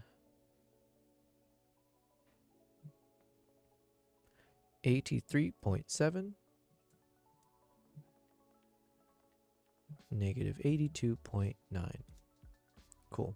Let's enable it. Boom. Oh man, this looks so nice and frosty, dark and frosty. Yeah, okay, I give up. 9mm is the best. Yeah. Yeah, actually, I'm curious, like, what, I bet there must be YouTube videos on this already, like, which armor, which medieval armor or whatever could stop a bullet? Which one was the strongest? Blah, blah, blah. Was it chainmail? Was it like the British style armors? Was it a Japanese full armor set? Which one can stop a 9mm bullet? Hey, what's up, Tom Vault? Welcome, welcome. Color grading on Twitch. Yes. Oh man, I forgot. I was gonna try to test a few things out. Oh yeah. You know what? Let me just try that now.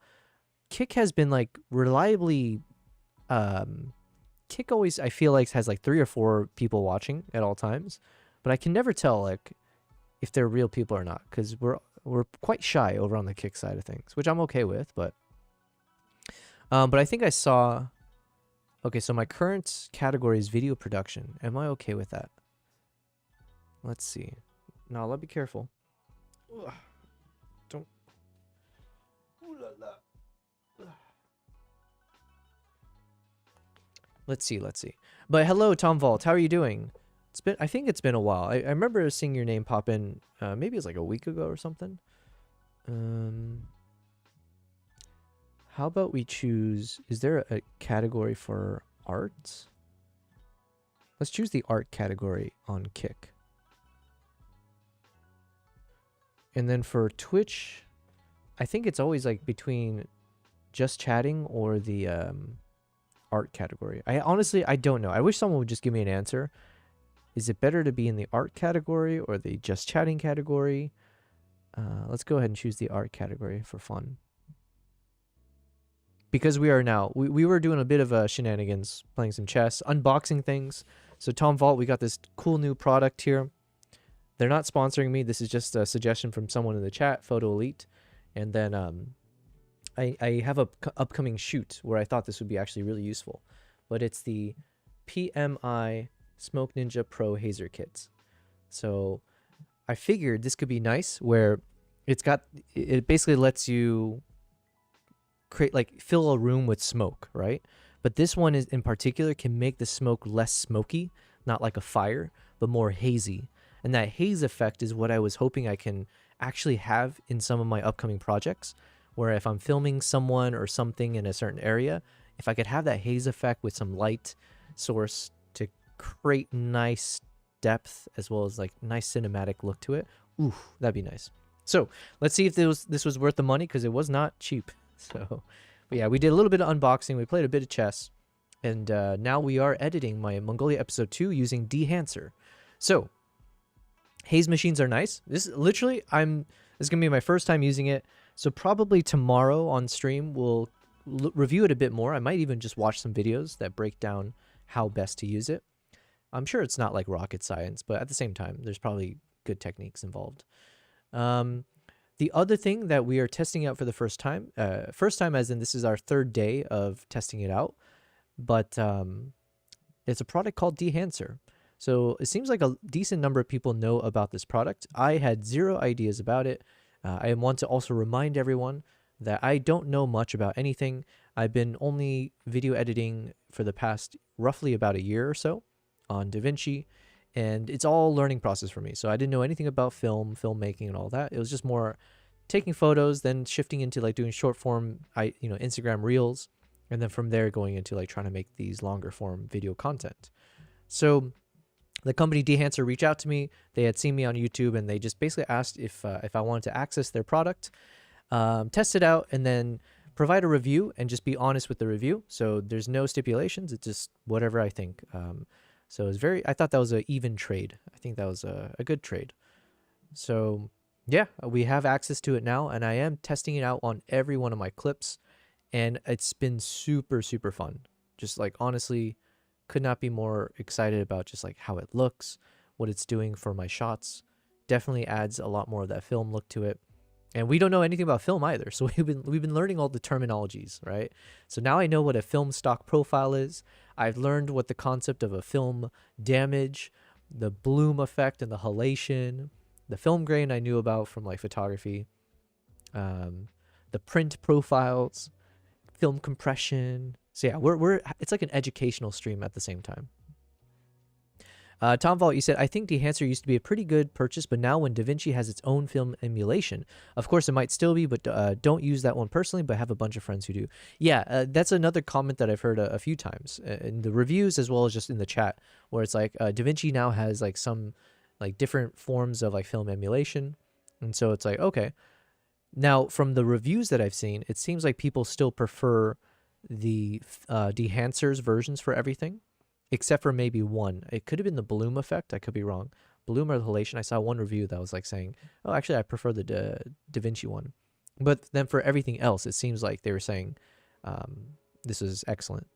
But yeah, I don't know. These are all excellent questions that I have zero clue about. The hope is that we will test this out. So I'm going to work with this for the next couple projects. And then based on, everything from people in the chat who have used it in the past or have some other understanding about film technology and can tell me if they're like doing something completely wrong or if I'm doing something completely wrong, let me know. We're keeping track of all my notes here, like what's the good, the bad, what are some of my favorite settings, things like that. So feedback, my thoughts, the good things I love. Maybe I'll do that. I shouldn't leave it empty. That like makes it look bad. Film effects, of course, like LUT style, grain, bloom, halation. Oh, and then someone in the chat, Maple Glades. Shout out to Maple Glades. I think he uses Dehancer, but he was telling me that there's a thing here in Dehancer where even if you're not trying to create that film look, there's something here that actually he uses all the time. Let me see if I can find it. Yeah, he uses this false color IRE. And so he was mentioning how this actually ends up becoming useful. So regardless of the film effect, he might have put this on so that you can actually get a sense of like how's your, what's the lighting situation on your shots. So there's multiple uses to this. So we'll put that down as another thing. The film, what is it? The IRE. False color IRE. 16 zones is useful beyond just film emulation purposes. Tom Vault, you said, and totally depends on the workflow too. Oh, sorry, I'm not sharing my screen properly. Totally depends on the workflow too. Most of the stuff you can also just do separately from different DaVinci effects with a lot of, yeah, exactly. So it's like, you can create this effect yourself, but in some ways, I'm treating it the same way I treat LUTs, right? Where it's like, well, yeah, or even power grades. It's like, why would you ever purchase someone's LUTs or power grade or whatever? It's like, yeah, I mean, you could do it all yourself too, but the amount of time it requires, the amount of setup or everything, just it's a lot of work. And so for a program that you purchase that can essentially put it all intuitively for you and in a way that's understandable, but then also actually functions exactly as it's supposed to, I mean, that's worth the money for sure, depending on how much it costs, of course. So most of the stuff you can also do separately from different DaVinci effects with a lot of adjustability. But if you like and want the quick workflow where everything is just there, that is, of course, a very good product. Yes, sorry, I didn't read the rest of what you said, but yeah, exactly. I wonder how it differs from DaVinci's own false color. I have no idea. Oh yeah, sorry, I wasn't sharing my screen when I was showing this. So basically, they have this little click thing here, and so you can see their little false color thing. So anyways, Maple Glades in the chat, he had mentioned this to me yesterday, and he is well-versed in like the film world and all this kind of stuff. And so it seems like he likes this probably over whatever DaVinci already has, if he's saying that like this is something he always uses, regardless of the film effects. So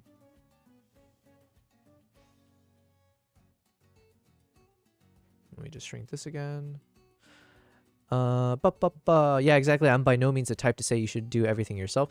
I'm unfortunately the type that does everything myself, and I'm very aware of the limitations, especially if I view myself as essentially, I need to view myself like a small business, right?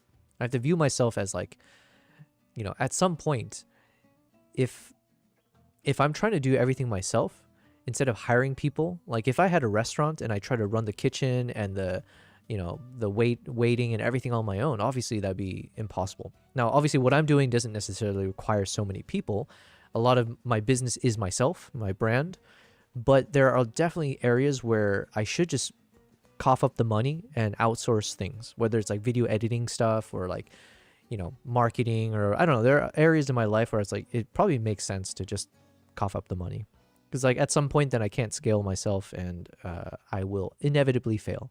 So I'm trying to force myself to be more in the mindset of like a small business, like a successful one, where let's get comfortable outsourcing. Faster the better. If you see Maple Glades, tell him to post. Oh wait, yeah, he said he was gone for a month. Oh yeah, I forgot you guys know each other and everything. My bad, I forgot. Yeah, he mentioned he was on a project as I think the term is DP. I could be wrong. I just hear that word a lot. But anyways, I think he was on a project for like the past month. And so he said he's just getting back now. So he should be getting back to streaming and all that fun stuff.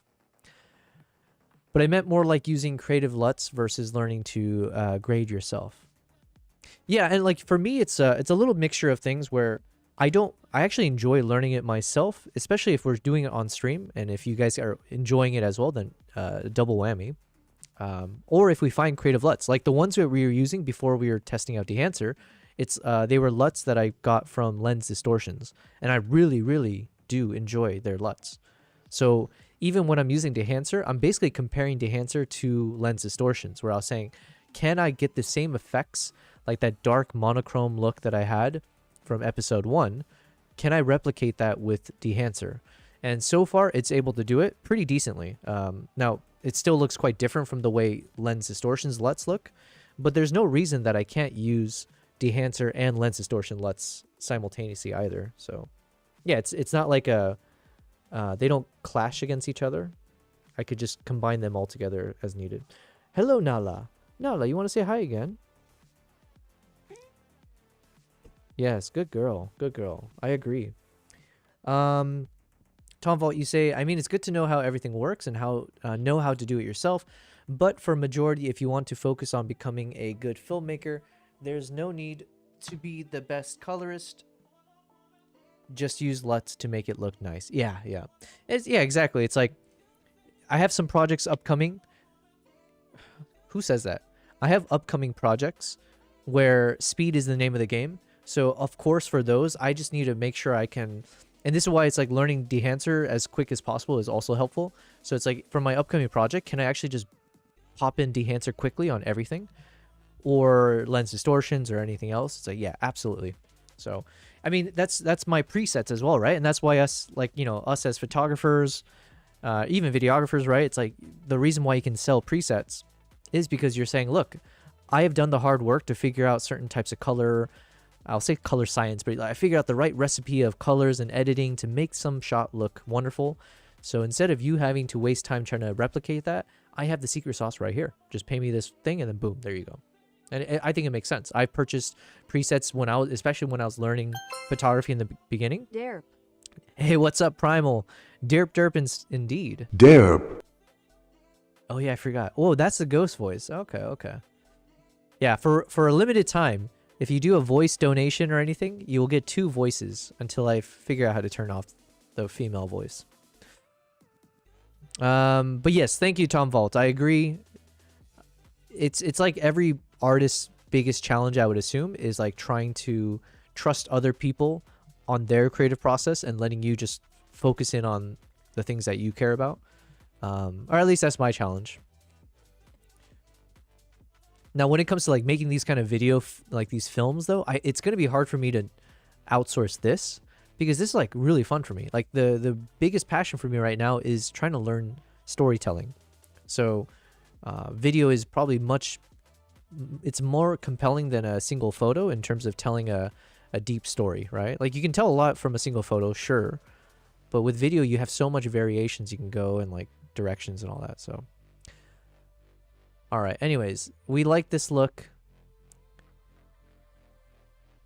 Now this one as well, we do like it, but let's just disable this one real quick, and let's do the same exercise here.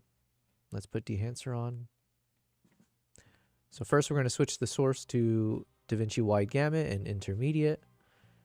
And which one did we use for the past one? We used Konica Minolta VX400 Super. And then for the prints, we were using the Kodak 2383. Yo, this already looks good.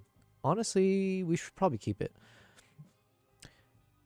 Primal, you said finally finished the design. Yo, do you mind sharing it? Or would love to see it. Which design are you talking about? Your latest emote? Or you're doing a new... Because you finished the one you just created and the one you sent me already, which, again, thank you. Are you talking about like a shirt design? Tom, you said any audience outside colorist doesn't care if you did it 100% yourself or if you use LUTs and plugins to everything, especially clients. Yeah, I guess it always depends. Like, if I was a brand where I'm touting myself as an expert on XYZ, and then you find out that I don't do X, Y, and Z, I do like, or I only do X, I don't do Y, Z, but I'm like, yeah, everything is just about like, what are you purporting to do, or what do you put yourself out there as doing, and what do you actually do, and how off is that? So how much are you lying, I guess, and how you portray yourself. So if, yeah, it's like if you're portraying yourself as like a photo editor and it turns out you've never edited any of your photos, or like these days you don't, unless you told people like, hey, I am a professional photo editor and these are like some examples of mine. Everything you see going forward though, I've actually hired someone, blah, blah, blah. Yeah, like it's just about how truthful you are, I guess, or how much you're manipulating your audience. It's a DJ logo for a friend. Nice. It's in the photos in your Discord. Oh, let's check it out real quick.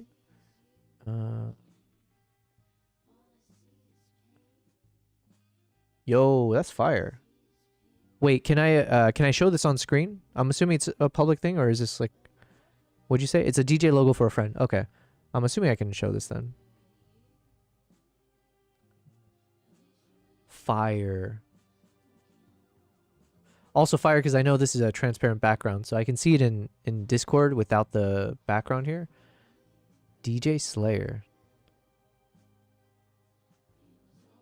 Amazing, man. How long did it take you to make this? I'm always curious, like speed. Speaking of speed, right? We're in this conversation. I can't think of a scenario, says Tom, where a client loved the product but hated how you do it. Yeah, at the end of the day, it's like, what is the final result? I'm paying you for the result, right? We're the opposite of, yeah. Tom Vol, yeah, I love the colors, but because I heard you use simple methods, we hate it. Yeah.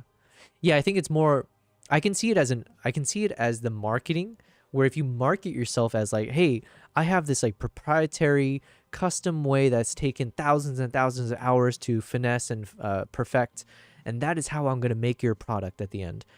Then I can see how you might gain clients because you're making it sound like only you have this kind of crazy knowledge that you've condensed over years.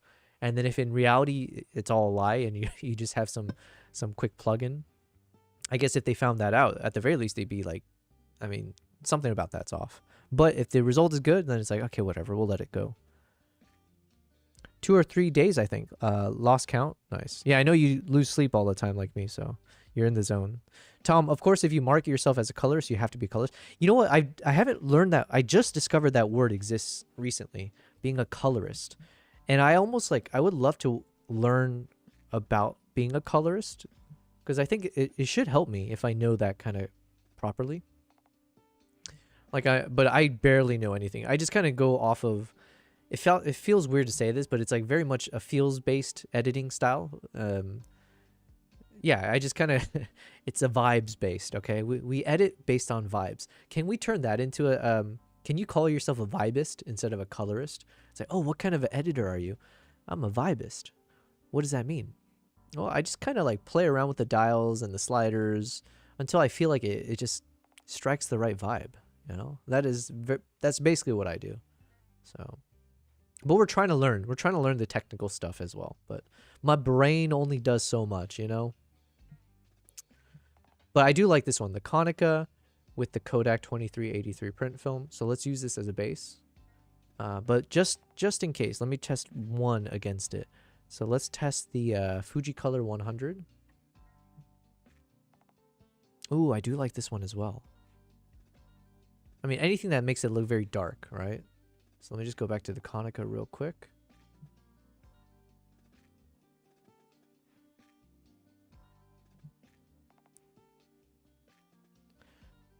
Actually, we're probably fine with the Konica, because like I said, once I export the footage, it always ends up being like a couple shades darker.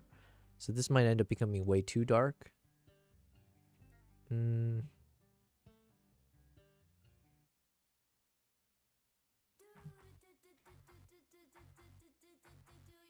Let me try one more time. Konica.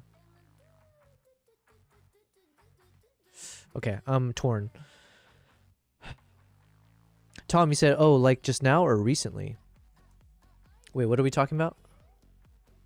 In bigger productions, there usually is a professional for every role. I see. And often colorist is used in a lot of smaller productions too. Yeah. Listen, I would love to enter that world. We've said it before. It's like, I would love to figure out how can I start making films for a living, you know?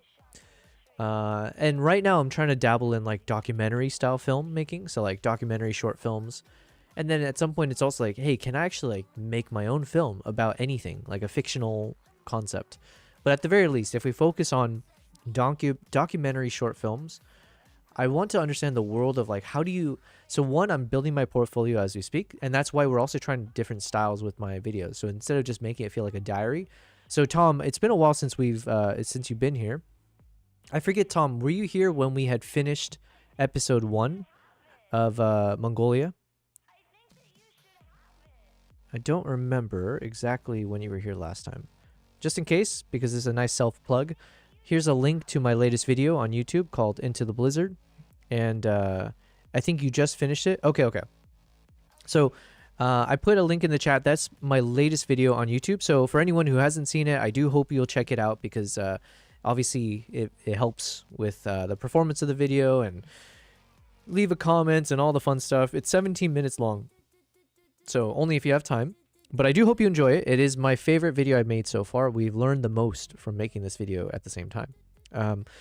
So anyways, if you watch the video though, you'll still get a sense that it is a diary. It is my diary. It's like, hey, here's my journey to Mongolia, and we're going to watch chronologically as I enter the plane, fly to one destination to fly to the final destination, drive there, and then we meet the characters, we go on adventures. Then something happens on the adventure, we go on another adventure. The next day happens, and here's where we end. And it's like, I hope you guys enjoy it, because I think it's a good story. However, it's like my typical style of editing, which is a vlog, where I'm just kind of doing the exposition.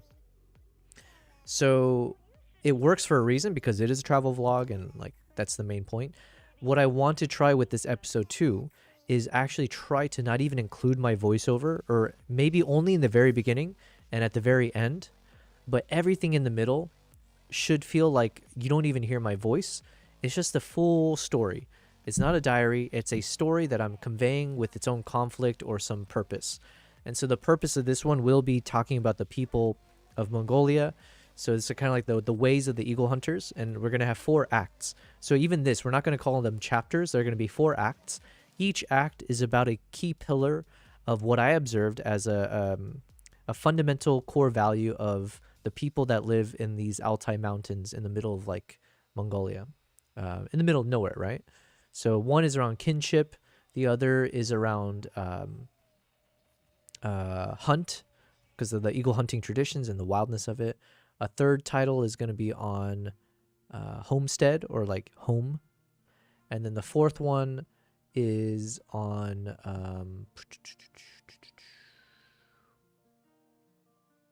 I forget the name that we ended up, resilience, because of a shot like this, right? The crazy location of where they live, where the weathers can be drastic, and you're like basically surviving in the middle of nowhere. That I think is a key thing that I experienced, that probably is a huge definer of the culture of the people that live there. So yeah, we're going to try to tell the story, and each act is going to be told through actual songs that were performed by the locals as I recorded them. And so each song has a different mood, so hopefully it matches with the title and the act itself.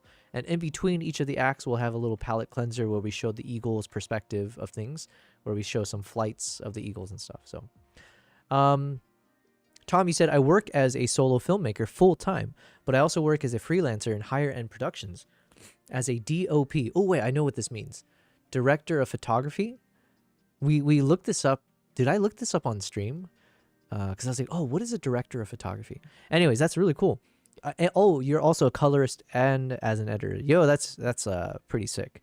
So I should just ask you questions then, because it sounds like what I want to do is what you're doing now, right? Like go in that direction of like, can you be making films for a living? So, and that's my hope with YouTube, right? Is to have a successful channel where it can either self-fund or it can become a resume where I can pitch to different productions or companies to convince them to give me money that I can put a small travel crew together, or even if it's like a solo kind of thing, but it'd be better if it's a travel crew. And if we can like travel to all parts of the world and capture cool stories. But that's awesome. I didn't know that's what you did. So director of photography, colorist, and an editor. Nice. So if there's anything you need to know, I can give my 2 cents. Well, yes, absolutely. I will take as many of those cents as you got, because I'll need them. So right now, for instance, you're watching me struggle through understanding the concept of film. And so we've been trying to take notes. So we are emulating film quality for now. There's so much I still need to learn about actual proper color grading.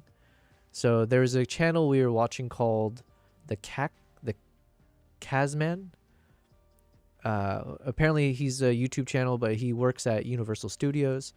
But yeah, he had some methods of like how do you do like your color gradings and your color corrections instead of just like randomly adjusting the lift, gamma, and gain, which is how I normally used to do it. So we've been trying his method. It's been pretty good so far. Okay, let's turn on. Let's see. I think we can leave this as is, to be honest. But the question is, do we go with the Fuji Color 100? It's obviously a bit darker, a bit more peachy.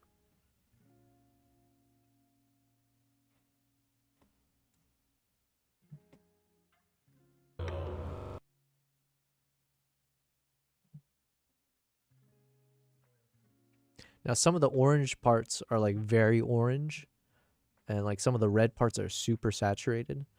But that's not necessarily a bad thing. It's a quick moment as well. And again, it's very dramatic. My concern is more once I export, again, it's going to end up a bit darker, which we can fix. We can fix. This one, I mean, we can technically darken this as well. So it's not like the... You know what? Let's go with the Fuji. Let's go with the Fuji 100.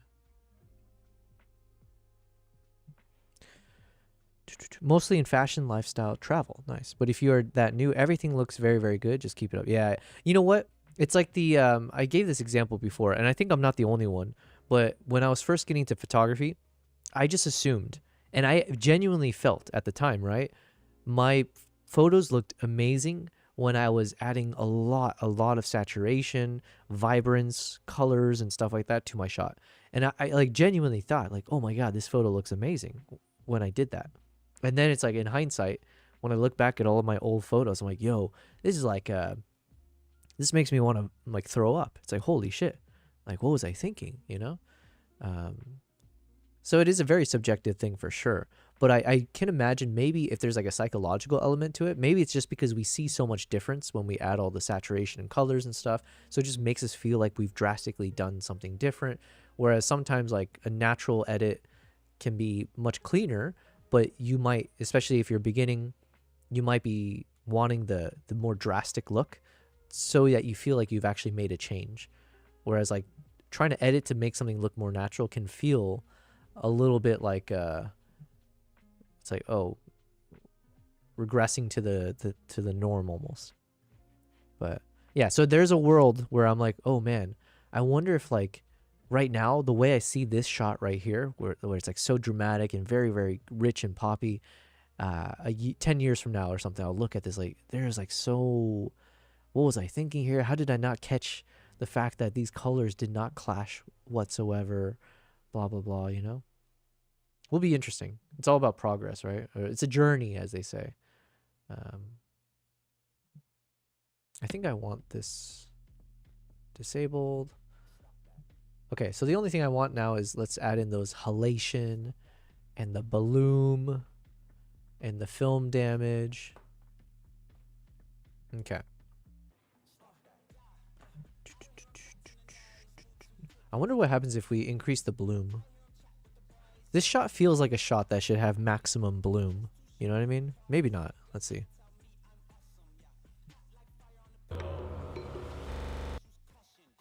One thing I'm noticing with Dehancer though is that it is a very, very heavy software. Like the effects and everything, I can see like my very powerful PC or my Mac Studio here.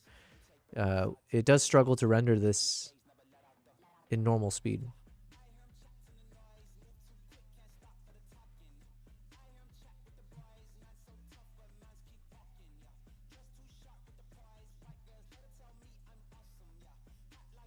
Okay, maybe not 100% bloom. Okay, I think this is good. Yo, what's up, L? Tom, you said usual amateur mindset is that editing is to add something, even if it's often it's removing or altering stuff. That's a better, yeah. You said it much better.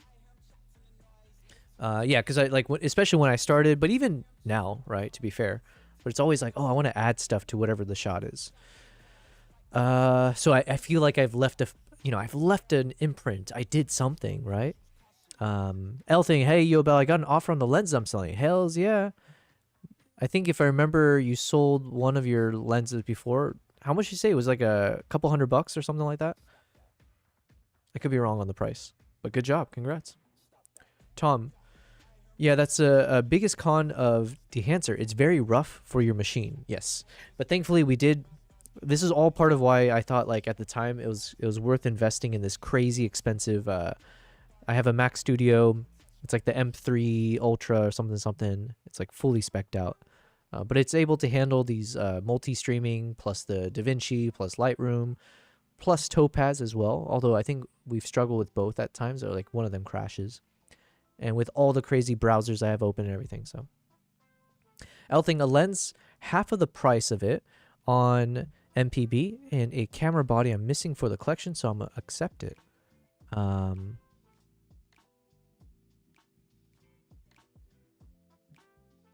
Wait, hold on. Are you saying you're selling a lens and a camera body, or you're trying to purchase something? Either way, listen, congrats. That's awesome that you're getting an offer on that. Man, it's always a good feeling when you sell things, right? Oh yeah, like one example I was giving recently. I set up my website, right? I have my, oh yeah, Tom, I don't know if you know anyone who has a lot of money. Same with you, Elthing. But if you know people with a lot of money and love to travel, I did put my first two tours onto my website, and then I have one more that I need to add. So these tours are going to Uganda. So small group tours. I think I already have one or two as maybes, which is nice because I haven't started advertising it. But let me go to yobelprize.com. Self-plugging time. So we got two, and then we're working quickly behind the scenes to update with my third tour, which is going to Japan. That will be beginning February. So it'll be about 10 days in Hokkaido, and we're going to do all the things that you're seeing me edit right now on Lightroom, which is like the shots from Japan with all the, not the wolves, the foxes and the cranes and all that. So that trip. But right now we're advertising for 2 small group trips to Uganda, and it's going to be for the gorillas, the chimpanzees, the shoebills. So trekking in the forest and in the swamps to essentially do a lot of wildlife photos. So yes, thank you, Nala. Exactly. It's to Uganda. Yes, we're promoting it. So if anyone knows people who might be interested in these kind of trips, let me know. It is very expensive though. Now it's reasonably priced for what it is, but it's still like a very expensive thing to do.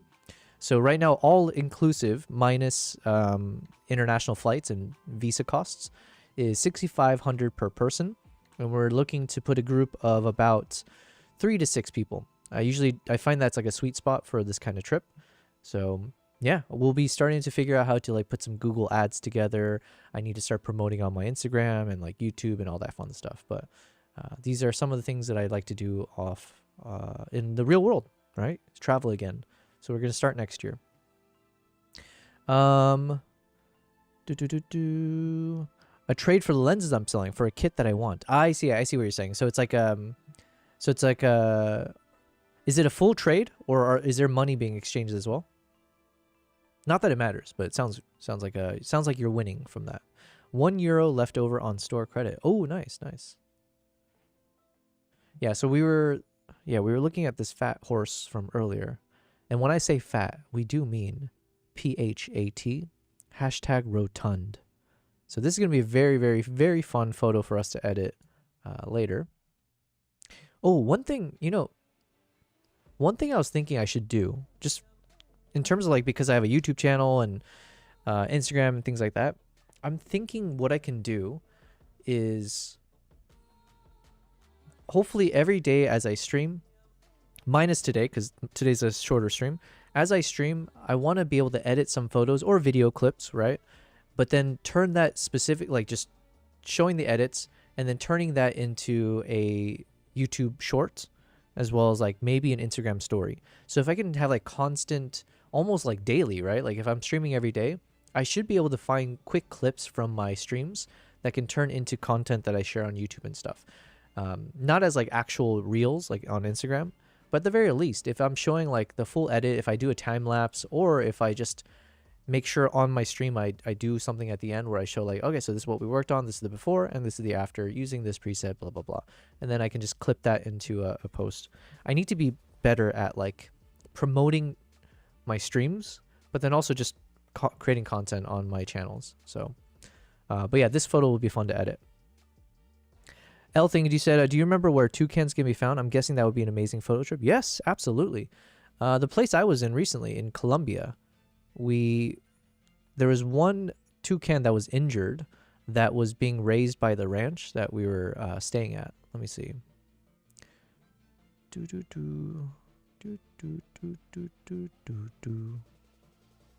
So this is another trip that we have barely, I haven't done much of anything on it.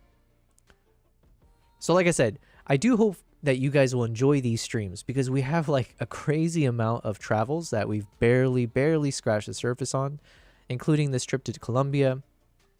There are some really cool photos of this owl. I forget the name. It's like a burrow owl, I think. Just chilling on a post with one of its legs up, so it just kind of looked bizarre.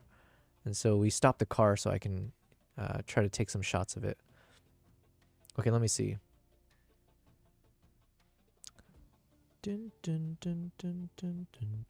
This is a crab-eating fox. Okay, so not this day. Maybe this day. Yeah, we were here for the anteaters. So we saw some anteaters, some crab-eating fox. I don't know what the name of the... I think it starts with an H. But this bird was like crazy looking. It looked like some Pokemon thing. So I don't think I got a good photo of it though. It was just so random. Dead cow.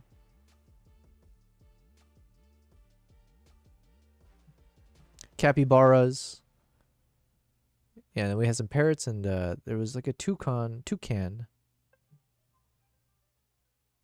The caimans, the kingfishers. Maybe it's this day. Howler monkeys. Yeah, Colombia is also a place that I want to organize a trip to. It shouldn't be as expensive as some of these other ones. We got this nice looking pose from this iguana.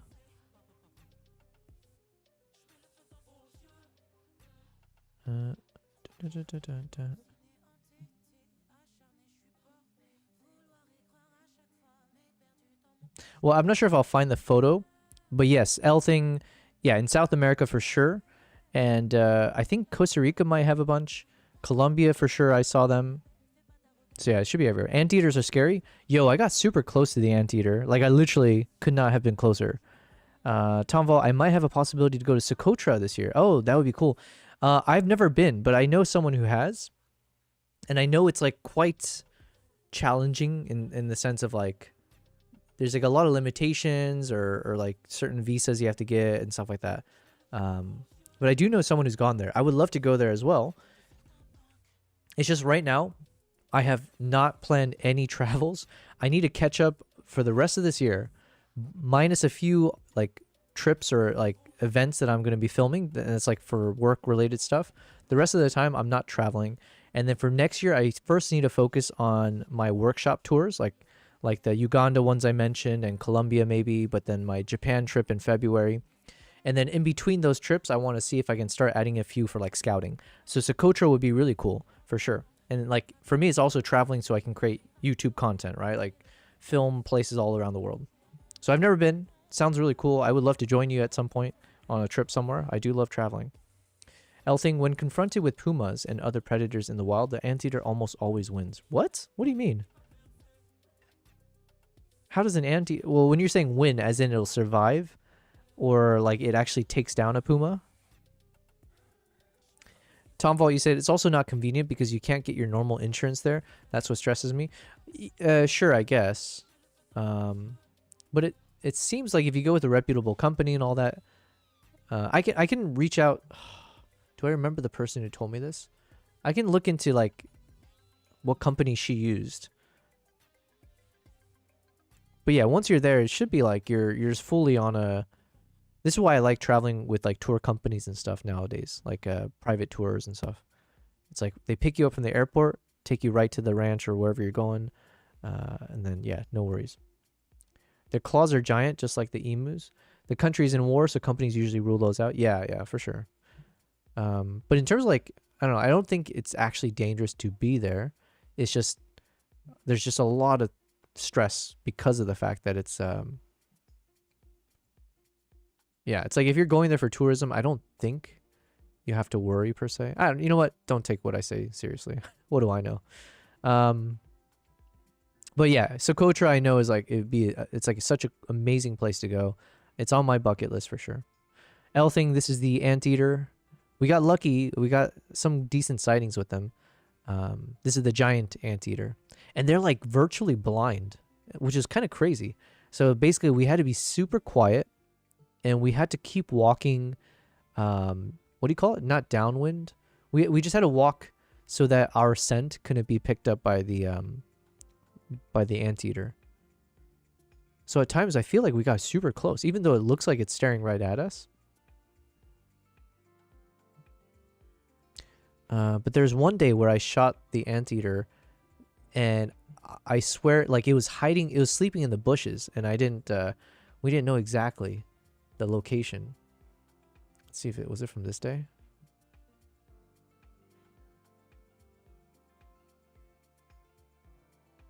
Oh yeah, they got anacondas.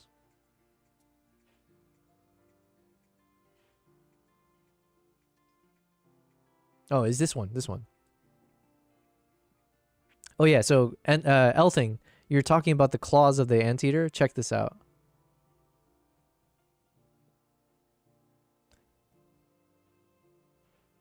So yeah, this was the anteater sleeping in the bush. So the anteater's eye is somewhere here. That's their long face and the nose over there, and it was covering its nose with its hand like this. It's a very, very interesting positioning. But yeah, the claws are massive for sure. Just like the emus, yeah, it should be super safe. Yeah, exactly. The mainland was where the actual war is. Tour in Lapland and close to that, I'm down for it. Ooh, yes. Okay, Elthing, I'll keep that in mind. I can host you for a tour. Nice, nice. I'm from Finland. Oh, yo, Tom, I would love to go to Finland. Because I think I mentioned, but one of the first wildlife photographers I ever was inspired by is Konsta Punka, K Punka on Instagram.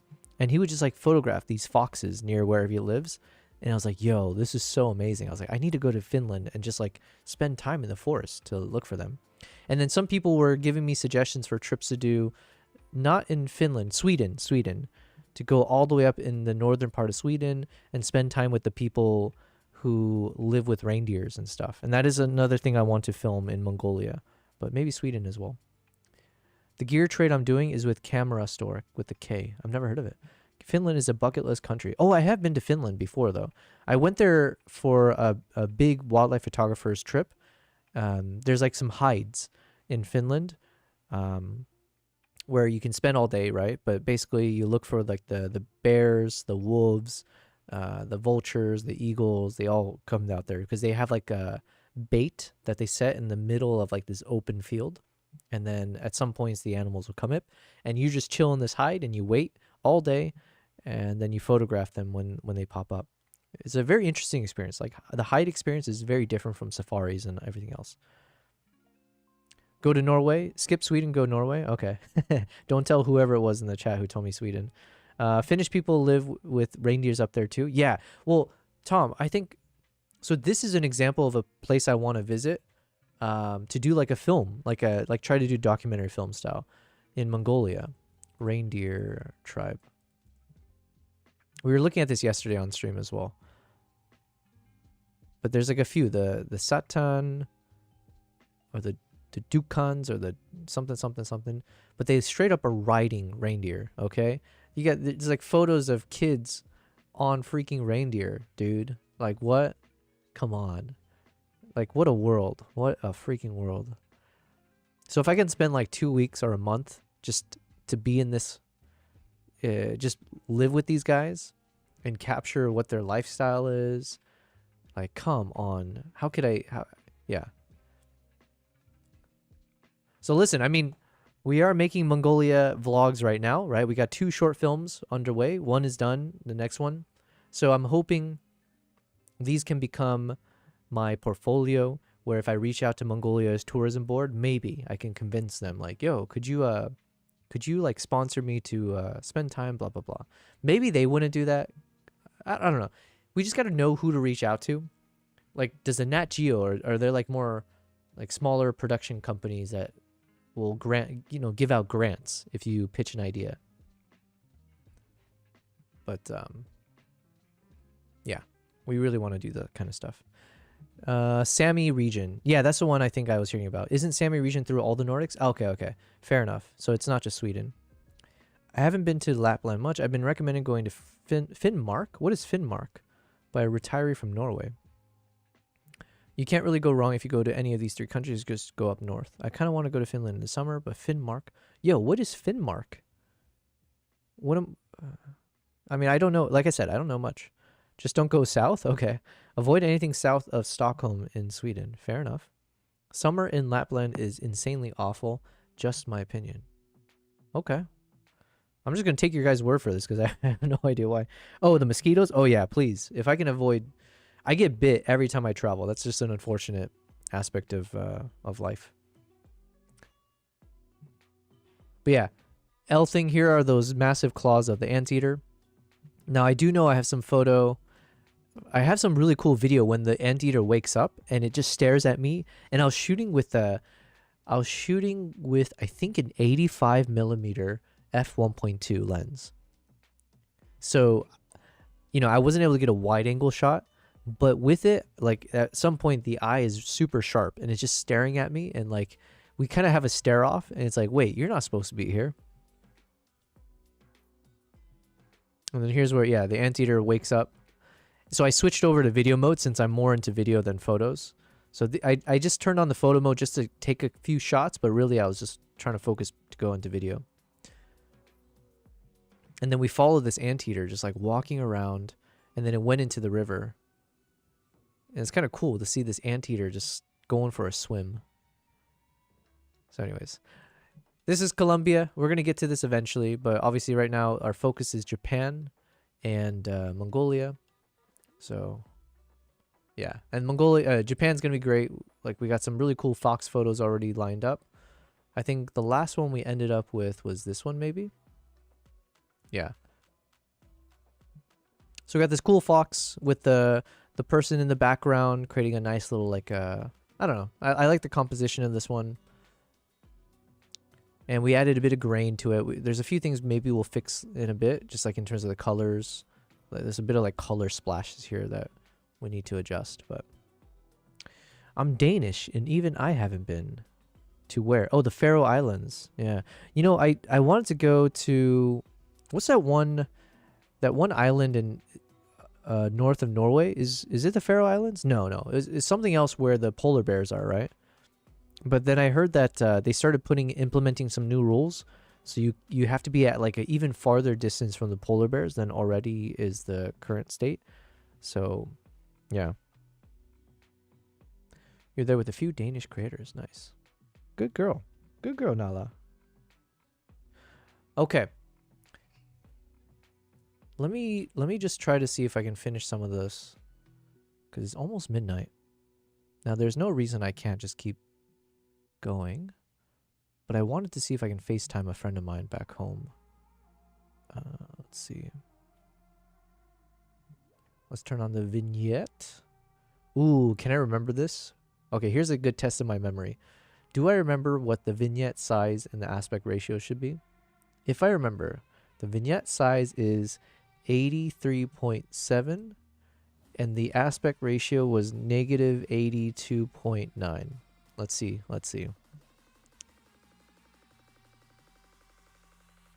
Correct. 83.7, negative 82.9. Hells yeah. Ooh, I forgot to change this one though. Let's do it. Look at my memory. I can memorize two numbers. There we go. 83.7, 82.9.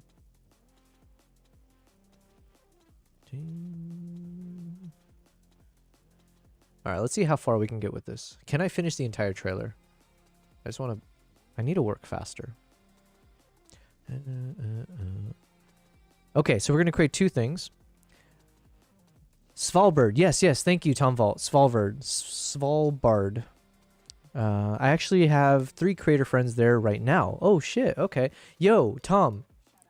Can you let your 3 creator friends know about my tour to Uganda and Japan upcoming? Because it sounds like if they're going to Svalbard, it sounds like these creator friends of yours has good pocket change money. And also, hopefully, it means they like wildlife stuff. So if they would like to do everything from the mountain gorillas and the chimpanzees in the forest and the shoebill stork that make that machine gun sound, I am planning a trip there in April and November. Doing a big sale or something? Hells yeah. And if they're content creators, then I would love to travel with them so that they can film me as well. They are all probably working there, I'm pretty sure. Yeah. What are you doing, Nala? Why are you biting me?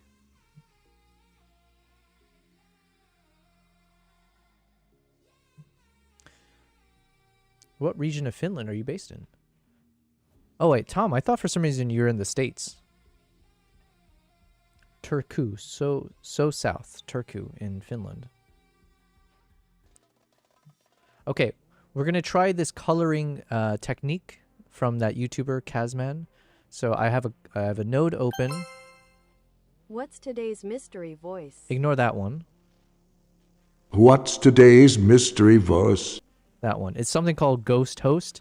We have a dual voice sound because I set up a Ko-Fi account. So you'll see like there's that little overlay. So that's a way if you want to donate to me or purchase my presets, or if you want me to edit one of your photos on stream.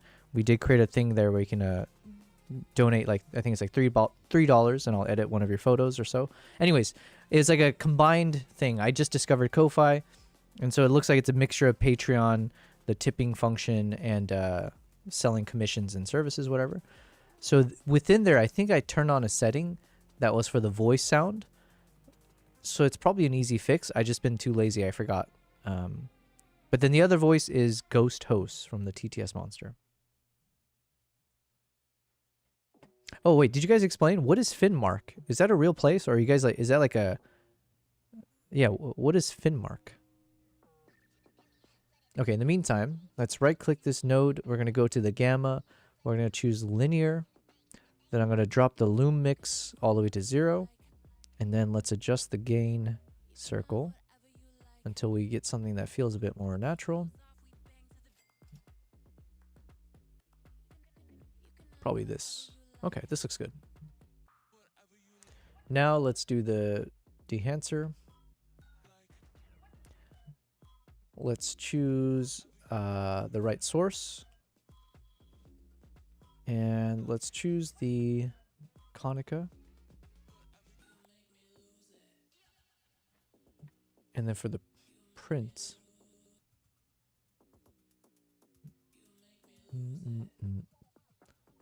Where is it? Print profile. Let's choose Fuji 3513 compared to Kodak. Okay, let's stick with the Kodak 2383. All right, how do we feel about this one? This one looks nice. It's got a bit of like a little bit of a greenish tone to me. But this one is a shot where the grain effect actually works in my favor even more so. Because obviously now it looks like heavy snow. I mean, it was obviously heavy snow here, but now even more so. Yo, are we discovering that you guys are like fairly close to each other or like share something? Turku, go south. It's a city. What's today's? Oh yeah. What about you in Denmark? I want to visit Tampere one day as the southernmost point. Oh, okay. So you live in Denmark. Tom in Finland. Gotcha. As the southernmost point around Aalborg. Friends from Denmark are from there. Nice. Finnmark is the Norwegian area just north of Finland. Oh yeah, L, were you the one you were explaining to me, was there some conflict between two countries? Which ones were it? Was it like Finland and Denmark, or was it Norway and Denmark, or shoot, I forget what. We even like asked ChatGPT for the history and I've already forgotten it all. Dun, dun, dun, dun.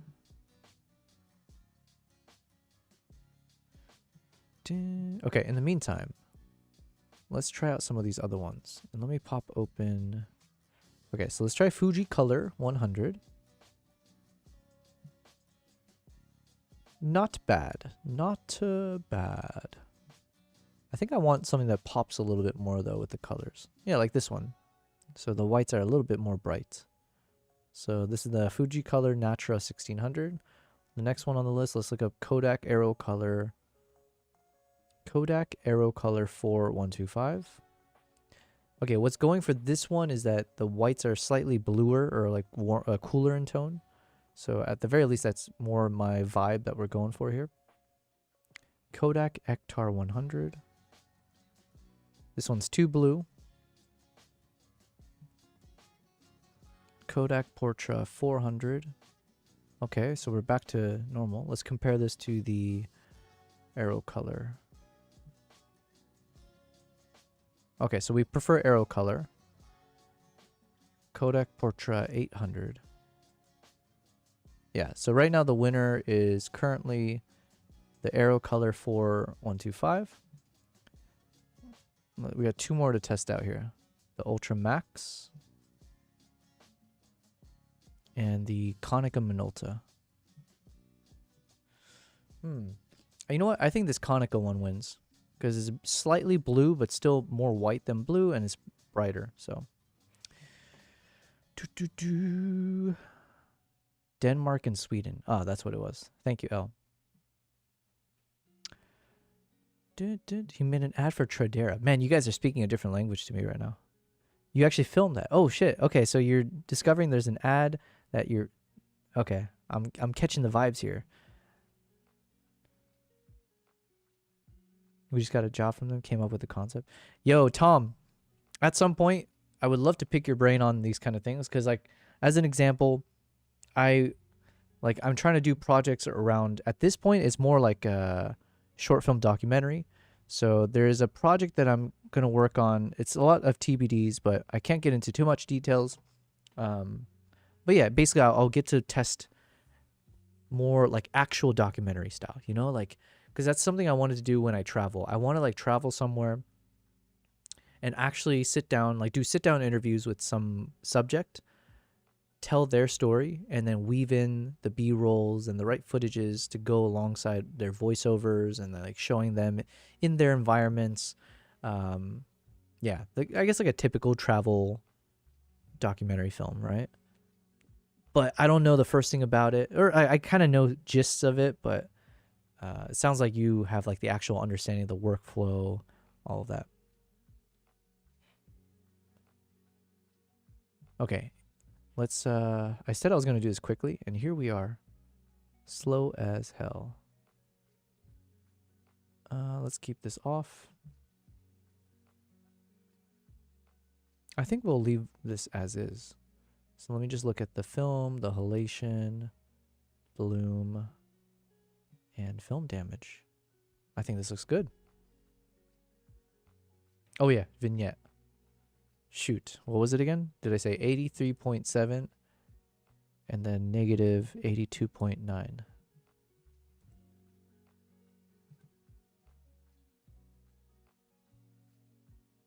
You know what? I kind of feel like does it make sense to add vignette on a shot like this where we want to show the whites of the snow?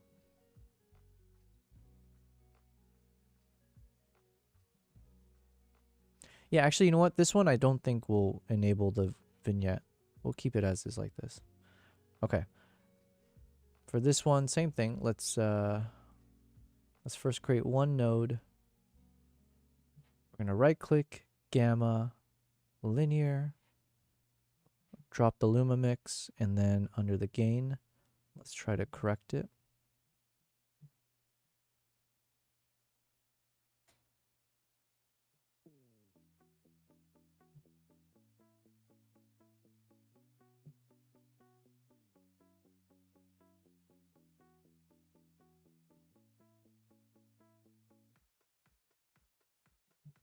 Okay, I think this looks pretty good. And then let's actually just try to copy and paste the previous one and see if it works or not. Nope, nope. All right, so we're going to start from scratch. Yo, are we discovering things about Tom here? Sigma Nordic follows you. Yeah, Tom is the real deal, man. I didn't know you did so many things too. Colorist, you said filmmaker, director of photography, and editing as well. Yeah, you must teach us your ways, Tom Vault. Okay, so in this one, I do need to restart because that didn't look good. So same as before, let's, whoops. Let's just choose Konica and then go to the print. Dun, dun, dun, dun. Dun, dun, dun, dun.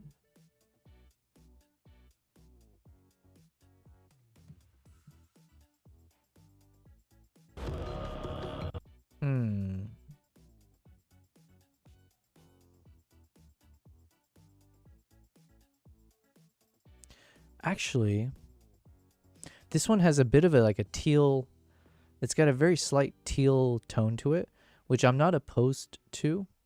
It just means I have to keep that teal tone elsewhere. So, because then the alternative of the options, this one's a bit more of a blue tone, but I think I actually prefer the teal-ish tone if we maintain it. And it's okay to have it because we had this as a palette cleanser, right?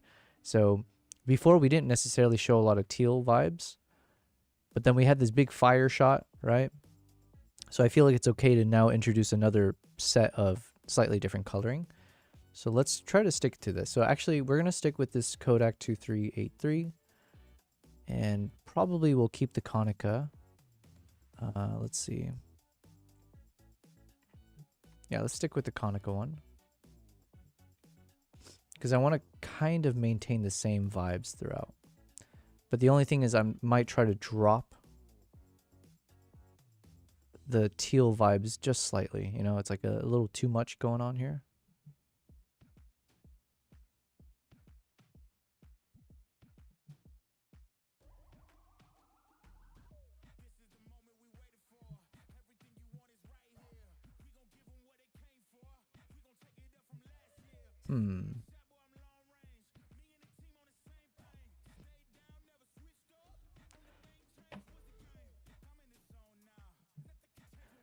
So Tom said, I've worked with them. They did an article of me shooting ice hockey with the new 7200 before it got released. Yo.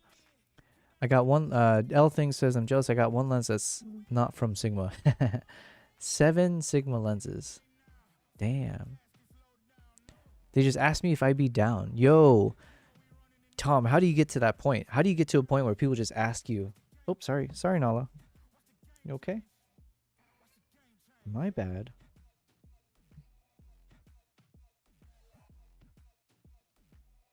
You okay, girl? I like squeezed Nala's head.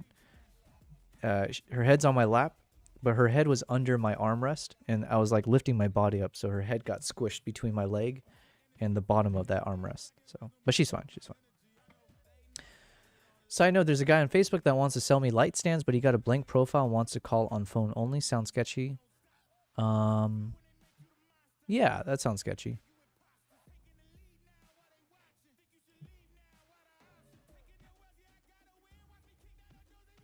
All right, let's go to the expand.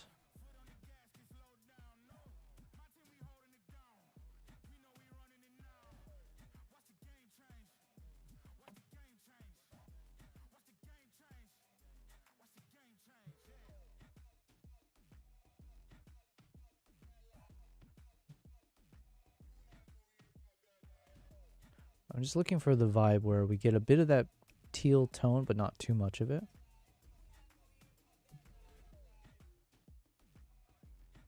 But we've also lost a bit of that teal tone, to be honest. I think maybe when we drop the exposure a bit.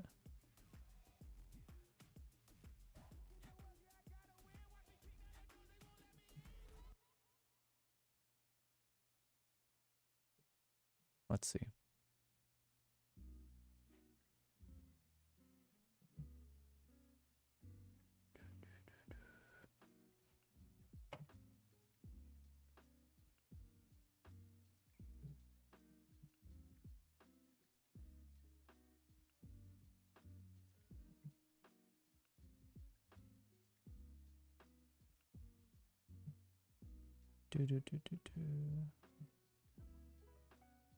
Okay, I think I'm doing a little too much overkill stuff right now.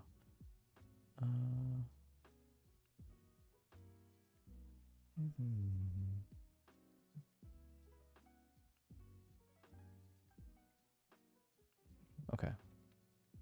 Let's say this is good enough for now. Let's turn on the halation again, the bloom, and the film damage. Same thing. I think we'll keep the vignette off. Let me just see. Yeah, we'll keep the vignette off. Let me see.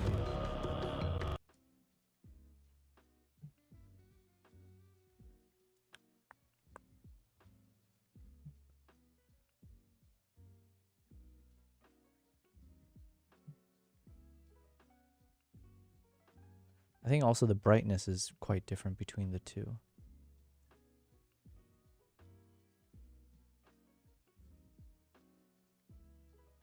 Okay, so we're going to try to drop the brightness a bit.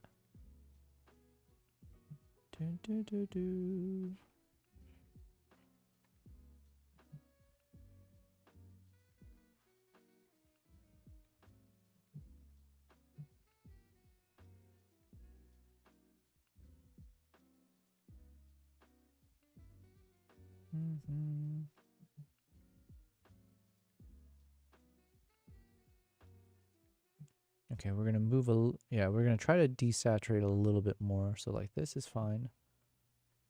And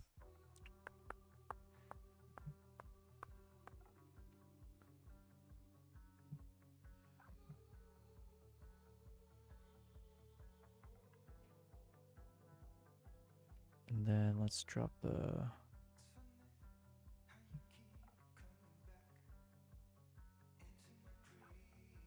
too much. All right, I think that's good. Same thing. Let's see how much of this is replicable with this next one.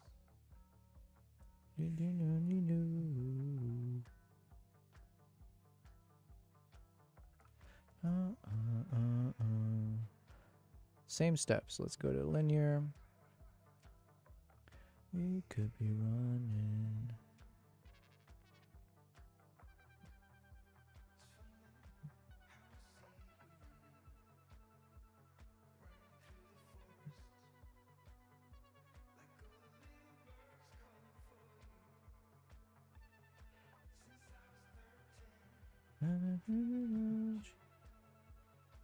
I think this looks good. So we just copied over the same thing. So hopefully it means it has a similar vibe, which I think it does. This one needs work. Making progress. It could be running. Tom, did you have any previous interaction with Sigma before they asked you to test it? Finish Rep followed me on Instagram. We had a few DM exchanges about me trying out or lending lenses. Nice. Tom, you should switch over to Team Nikon, okay? Something comparable.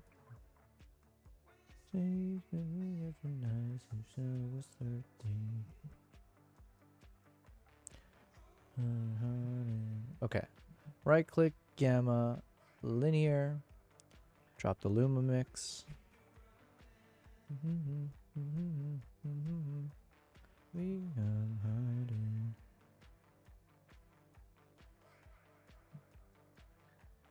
We could be running. All right, much better. Much better. Something comparable.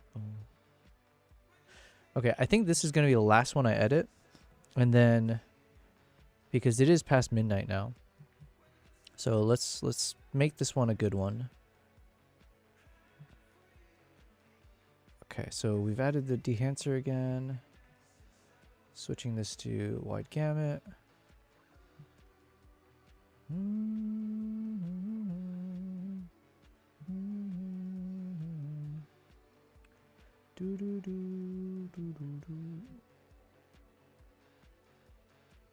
Oh, Tom,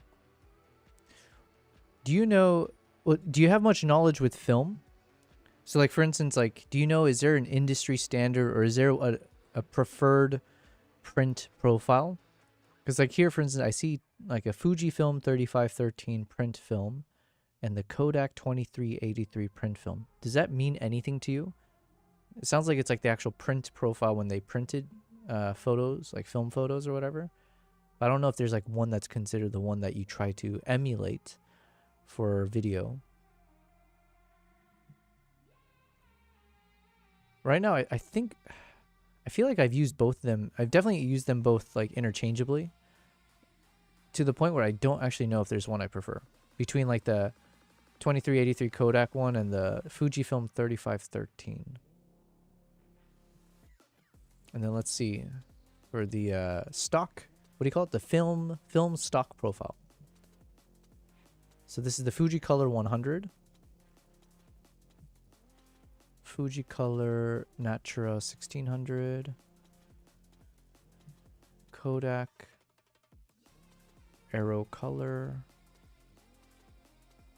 Ektar 100. Portra 400. I like this one. You said I don't know, but I do think that's always just do whatever you like. I like that. I like that answer. Yes. You sound like my ChatGPT without the snark. What looks the best and fits the vibe is the best. You don't need to keep the print consistent, in my opinion. It's good you said that because the way ChatGPT said it, it made me say I need to keep it consistent because she was like, well, you don't need to keep the film stock profile consistent with the print profile. Because, you know, it's up to you, right? If you want to put soy sauce on your pasta, that's your choice. And I was like, yo, that sounds disgusting. And so then I was like, okay, I want to keep the same. Yeah, it's good to mix. Right now, I like this Kodak Portra 800. We have two more options to look through. Kodak Ultra Max 400. Looks virtually the same, just slightly more contrast. And then the one we looked at before, Cognac. All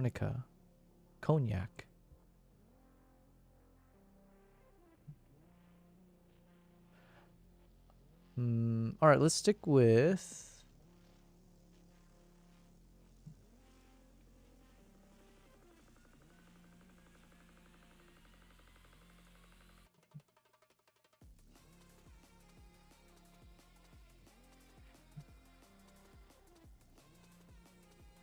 Yeah, let's stick with this one.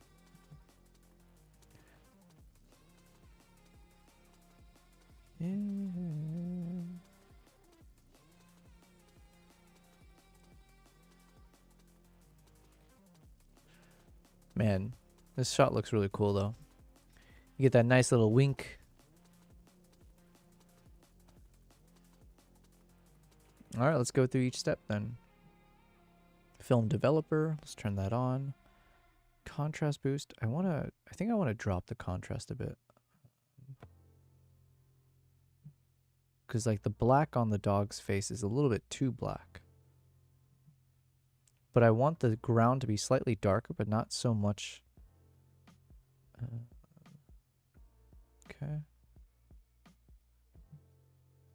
This doesn't do much. Let's drop the colors a bit. Yeah, we still want this to be fairly monochrome. Film compression.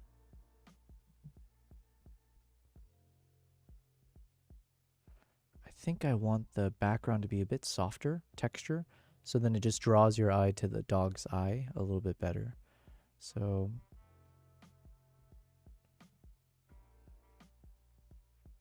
yeah, we'll just, even though it looks a bit flat here, that's one thing, but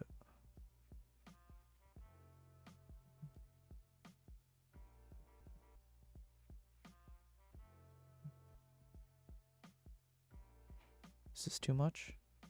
Yeah, I think that's too much.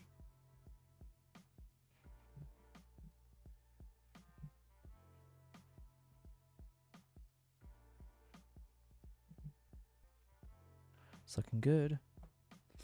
Tom, you said if the video looks good, it's good. No one is going to zoom in 50,000% and compare your noise pattern difference in different shots. And that's how you could maybe tell it easiest. Good point. But, you know, it's like part of me just wants to know, like, what is considered the technically sound answers. And then at the end of the day, I agree, though. It's like it is an art, right? It's just what do you feel like? What is your vibes? You're not trying to recreate everyone else's style that everyone else uses. But sometimes they use it because there's a reason for it. Like, yeah.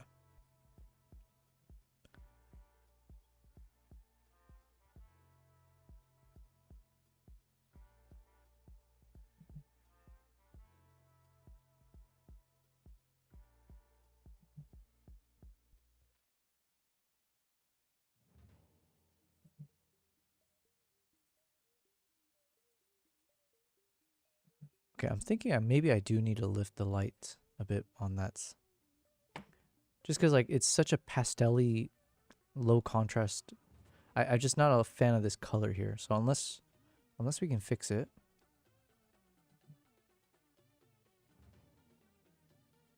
Okay, this helps. So right now we're moving a little bit out of that kind of brownish tone there.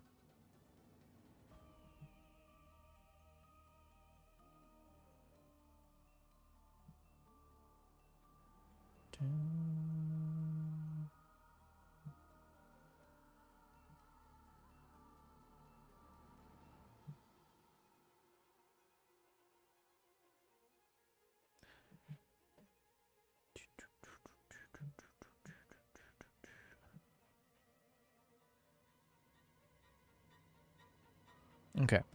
Tom, you said, I mean, for sure there are scenarios where it would matter. Hollywood blockbuster ad, Apple ad. Yeah, I think I heard recently it was like, well, even when it comes to what is considered Netflix approvable, like you need to shoot a film that is at least, what is it? Like it has to be at least 14-bit color depth or something. Like they won't accept any film to make it onto their portfolio. Like you can't have a Netflix video unless it has at least 14-bit color or something like that. Who says you didn't purposely want to emulate a few different film stocks into your film? Yeah, true, true.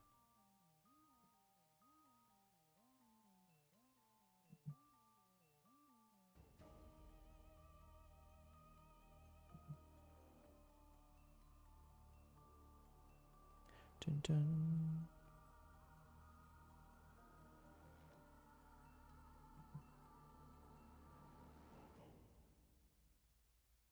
Okay, there we go. We're finding a fix.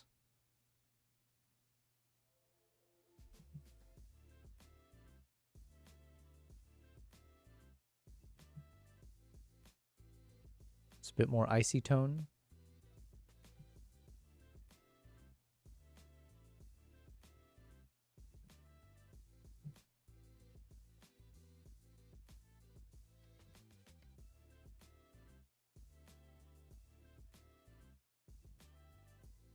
I kind of like a frosty tone to the background, because then hopefully it contrasts nicely with like the red, like warm tone of the dog's eye.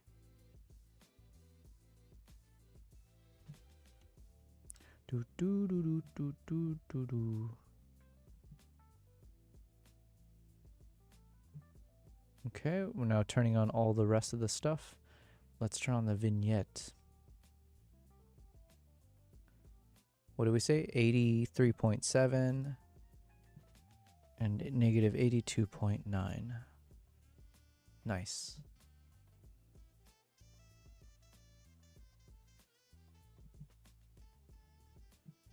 I like this a lot. Nice. Okay, so then tomorrow we're going to be able to get through the rest of this. I'm hoping we'll become faster and faster at this over time. One thing I want to change here.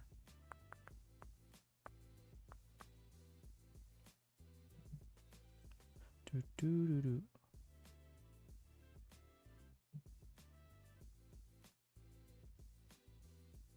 Okay, let's watch this from the beginning. Although it's gonna render slowly, but let's just try anyways. Or if we do render playback, render, let's do half quality maybe. Tom, you said you can film Netflix with FX3 and it shoots only 10-bit. If I'm going to do a video, get me at least 4442, else I'm sticking to photo. 10-bit is more than enough. Yeah, I mean, so for instance, what I'm shooting with is it's a 12-bit camera, and I really like it. And I'm sure, like, even with 10-bit, I would like it as well. I guess maybe it depends what you're shooting, because like when I'm doing like travel shoots, it's nice to have a more dynamic range, I guess, just because like you never know, like all of a sudden you're shooting in like bright sunlight, and then boom, you're in a dark forest or something, or everything in between that. Whereas like if you were like a filmmaker, like if you're like shooting things indoors or in like a set environments, or like, you know, then it's like you can control all the environments. So then it's like, yeah, you can probably make an 8-bit or a 10-bit really stand out. But yeah, like it's just like in the travel environments, it's so tough because you have zero control over anything besides like, you know, where you are and like how you shoot. So, all right, let's see if we can play this and see if it looks good.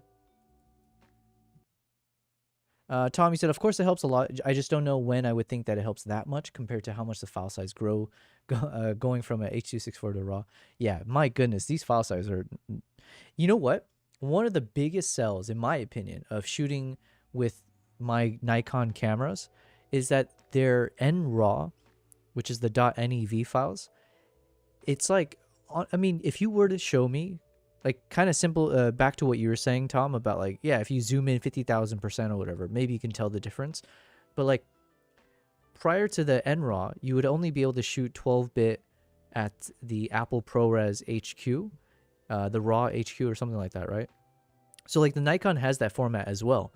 But then, when you compare the file sizes, when I would shoot an Apple ProRes RAW 12-bit color depth with my Nikon camera, and then compare when I shoot with the 12-bit color depth of the NRAW, which is the proprietary codec, you would end up with 1/3 the size for the exact same amount of time that you shoot when you're shooting with Apple ProRes, which is like a god. It's like a, yeah, it's one of the best parts of like why I would want to shoot with NRAW. Even let's imagine it was like slightly worse quality than shooting ProRes. It's like indiscernible if that's true. And then separately, it means I can shoot 3 times as much footage, and capacity, memory, you know, storage is so vital when you're traveling, right? So the fact that I could make a 1 terabyte memory card last 3 times as long, or I can shoot 3 times as much, that's a life send. It's amazing. Get me 18-bit. That would be interesting. Listen, this is as much as I've done. This 12-bit color depth is as high as I've ever shot with. So there's a whole world out there for sure. It's like, I wonder what that's like to shoot with that kind of dynamic range. Tomball, I could shoot raw through my monitor, but I haven't done it, and definitely oh yeah, thank you. That's the other thing. Even with this camera that I'm using right now, this Nikon Z6 III, one of the big sells is that you can do it all internally. So you don't need an external monitor. It shoots this 12-bit color depth all within the actual camera itself, which is like, I didn't realize, I guess that's not like normal. So I didn't realize that, especially for the price range of this Z6 III. I can shoot 4 hours to my 256 gigabyte card. Nice, nice. But yeah, you definitely don't feel the need to. Yeah, I'm definitely overkilling it for sure. But yeah, I'm definitely overkilling it. But I do love the quality of these, the NRAW files. Okay, let's play this. Let's see how it is. Let's jump up the volume. Oh, and then Tom, here's what's gonna happen. I'm going to play this trailer just to see what we've done. And I want to kind of walk through the acts that we have. So I'll just, it's nowhere near complete, but at the very least, I want to show you the songs that I selected of what I recorded of the locals, and then the theme that's tied to all of them and all that fun stuff. So again, ignore the text.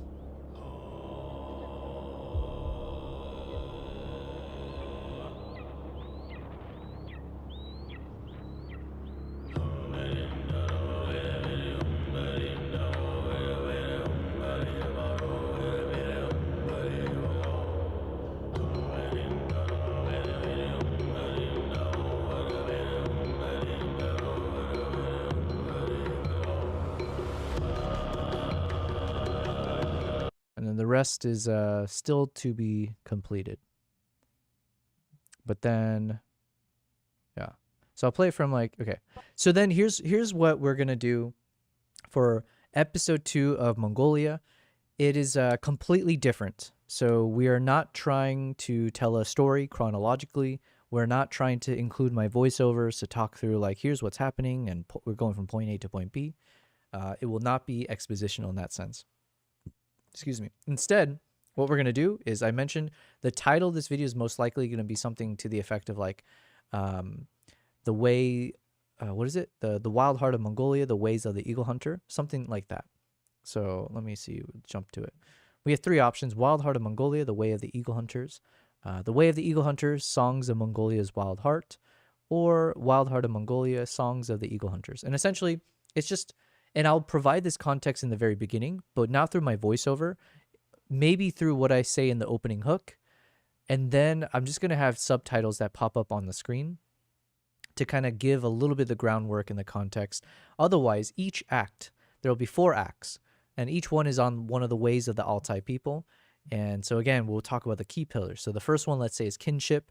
And so then I'm going to let the actual moment play of just a moment I recorded of them just having fun. And it's basically a chapter or an act where it's all about kinship. So all the B-roll that will play throughout this, usually it's going to be like 1.5 to 2 minutes long. It will be B-roll of footage that I took from the trip of everything that I consider to resemble or emulate, we're going to use that word now, the value of kinship that I discovered in my time there with the people. Then there will be like an intermission. So at the end of that song, we'll have these palette cleansers where we will then show 2 sides of the story. The main story is around the people, the life of the people in the Altai Mountains. And then the intermission, which will be much shorter, is just the life of the eagle. And so we'll just kind of show this intermission shot of the eagle in flight, because I have a number of those shots, including like the GoPro footage shots, which hopefully will be exciting. So then that will also be a hook to keep people watching the video, because hopefully it'll be a mix of cultural stuff and it'll be like the wildlife stuff. And so then we move to the next intermission, or sorry, the next act, which will be on another theme and another one. So as an example, let's say after the title plays, it'll be something like this. And let me put the playback back to full.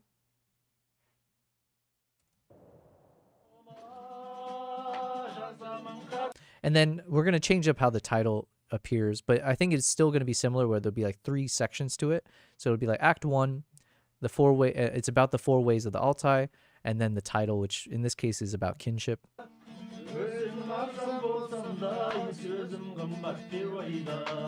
And then I'll have some subtitles pop up here. And for each act, I might also include like a quote that resembles what I'm trying to say, or like it'll give a bit more context, like a nice quote that talks about the power of kinship, let's say, for the people in Mongolia, that kind of stuff.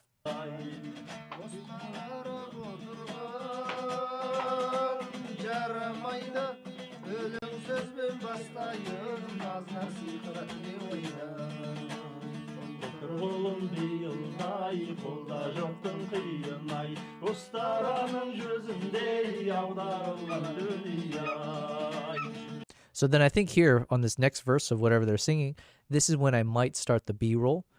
So it'll start a little bit late, so it gives me some moments to add the subtitles of like maybe providing a bit of context and that kind of stuff. Otherwise, then when this next verse kicks in, this is where we'll have the B-roll of all of them just having fun, socializing, this whole community aspect of the people there.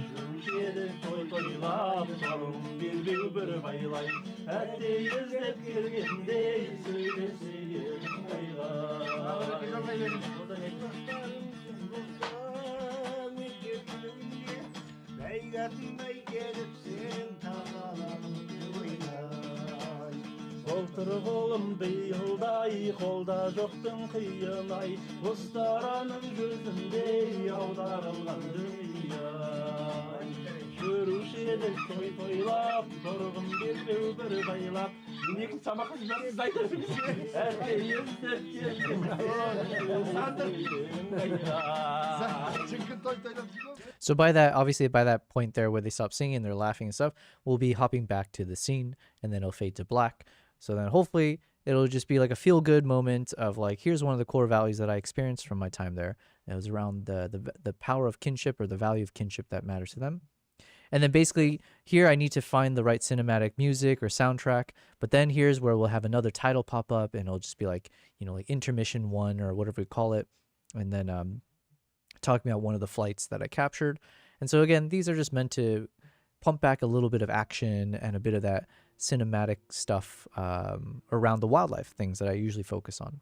So then we'll be able to have like, each one should be roughly like 1 minute long, because I don't want these to be too long. Because obviously, I mean, while this is important to the story, the real story I'm trying to tell in this one is around the people of Mongolia. And then the eagle is a crucial aspect of their lifestyle, but it's not like the only thing about their lifestyle or like the people. So, but it's also the most exciting thing, right? Like for an average person to be able to watch, hopefully these will all be very adrenaline hype and like just fun to watch, especially once we map it to the nice soundtracks and things like that. But this will be one of them.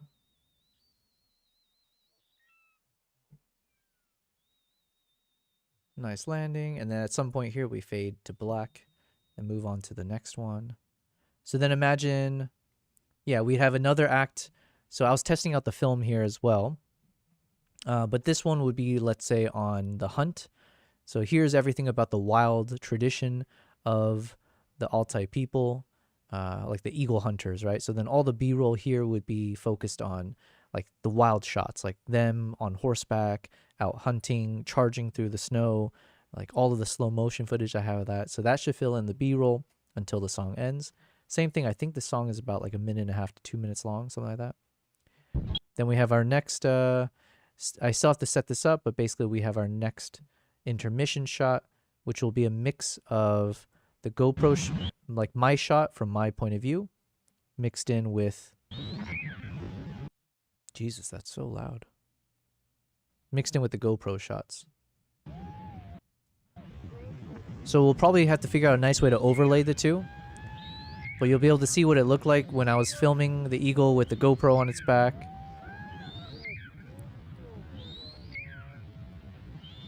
As well as then being able to show, here's the point of view from the eagle.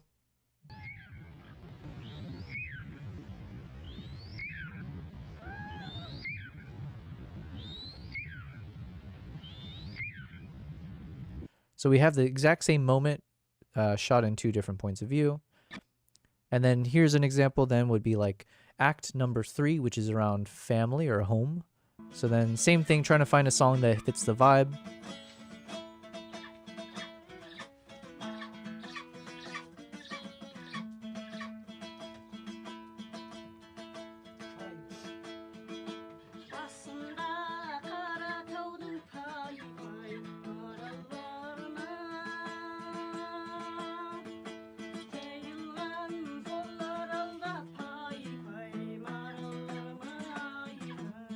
So then somewhere here, we'd switch to the B-roll for this next verse.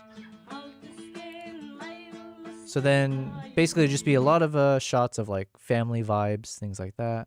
And then cuts back when she finishes the song. Then we get another nice little intermission of the GoPro shot of the eagle. This I think might be the best one. Let me see.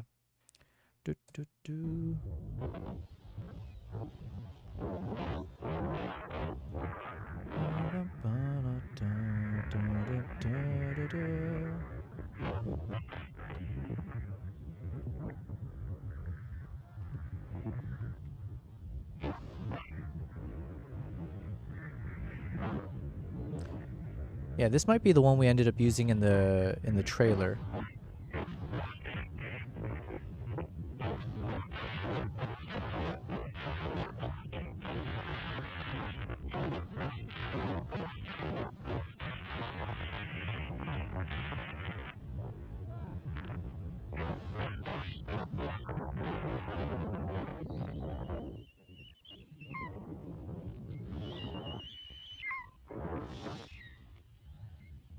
Yeah, so that'll be fun. And then of course we have the shot where the two vantage points.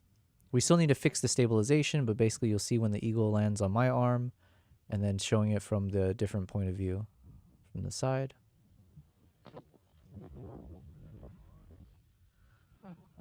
So that'll be fun.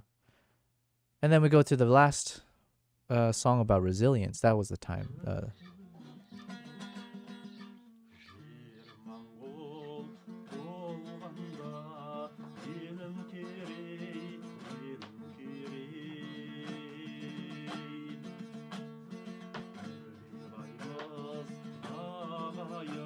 So then, yeah, same thing. B-roll plays as the more like somber song is performing about like the harsh nature of where they live, the blizzards, the rough conditions, all of that. So how that lends itself to the resilience of the people. And then we land with what we started with the opening hook, which will be like the cool shot of the 2 points of view of the eagle flying towards the hunter there. So yeah, anyways, and then we have like a final song, but that one's more like for me to wrap things up. So it'll be like a farewell song and showing B-roll of me basically packing my bags and ultimately saying goodbye to Mongolia. So all in all, it should be roughly 15 minutes. So that's a good length of what I was aiming for. So yeah, I think we're in a good spot. So let me just quickly catch up on the chats. Tom, you said I could do like 10 minutes of ProRes RAW. Yeah, man, those things are freaking heavy, man. It's yeah, but the quality's awesome, obviously. But it just takes so much out of your footage. That's why I was like, yo, if I was Nikon, I would be promoting the shit out of this concept of like you can film the same way as these professionals or like all this like cinematic photographers do or videographers do. But you literally can shoot 3 times as much as them on a shoot. I don't know how true that is with like other camera models and stuff, but at least for me, when I was shooting between the two, it was like, holy shit, that's insane. Can you guys help me Google something? I can't figure it out. Depends quite a bit what. Looks super solid. Thank you, man. I think you're talking about my video. I could be wrong. I can't figure out if the Samyang 8mm. Dude, Samyang sounds like a Chinese dish, and now I'm getting hungry, so. Samyang 8mm f3.5 fisheye CS is circular or if it fills the frame. Yo, that sounds insane. That sounds like a question for Tom. The Samyang is a diagonal, aka full frame fisheye, not a circular one. I told you. I knew it. I knew he would have the answer. Hello, Conan. You're very late? No worries. I started very late today, and we're actually looking to turn down the stream actually because it's been quite a day, but it's also almost 1 a.m. my time. Tom, you said on APS-C sensors, which is designed for, it fills the frame corner to corner with a 180-degree diagonal field of view. On smaller sensors like the Micro Four Thirds, the field of view is narrower, but it still fills the frame. On full frames, you'll usually get heavy vignetting unless you crop, since the image circle was made for the APS-C. Interesting. Coney, you fell asleep. I was at the protest rally and really good photos. Oh, nice, nice. I got on the news, I'm pretty sure. Nice. Well, hopefully for the good reasons, okay? Should I get that or a camera body from my collection? Ooh. There's also 7 to 9 photographers, even myself, and 4 different news stations. Oh, that's cool, man. Well, it sounds like a... Well, I don't know if it's cool, because it depends what you're protesting. But anyways, it's It's always interesting if you're in the news, I guess. The wind noise. Yeah, L thing. That wind noise is so powerful.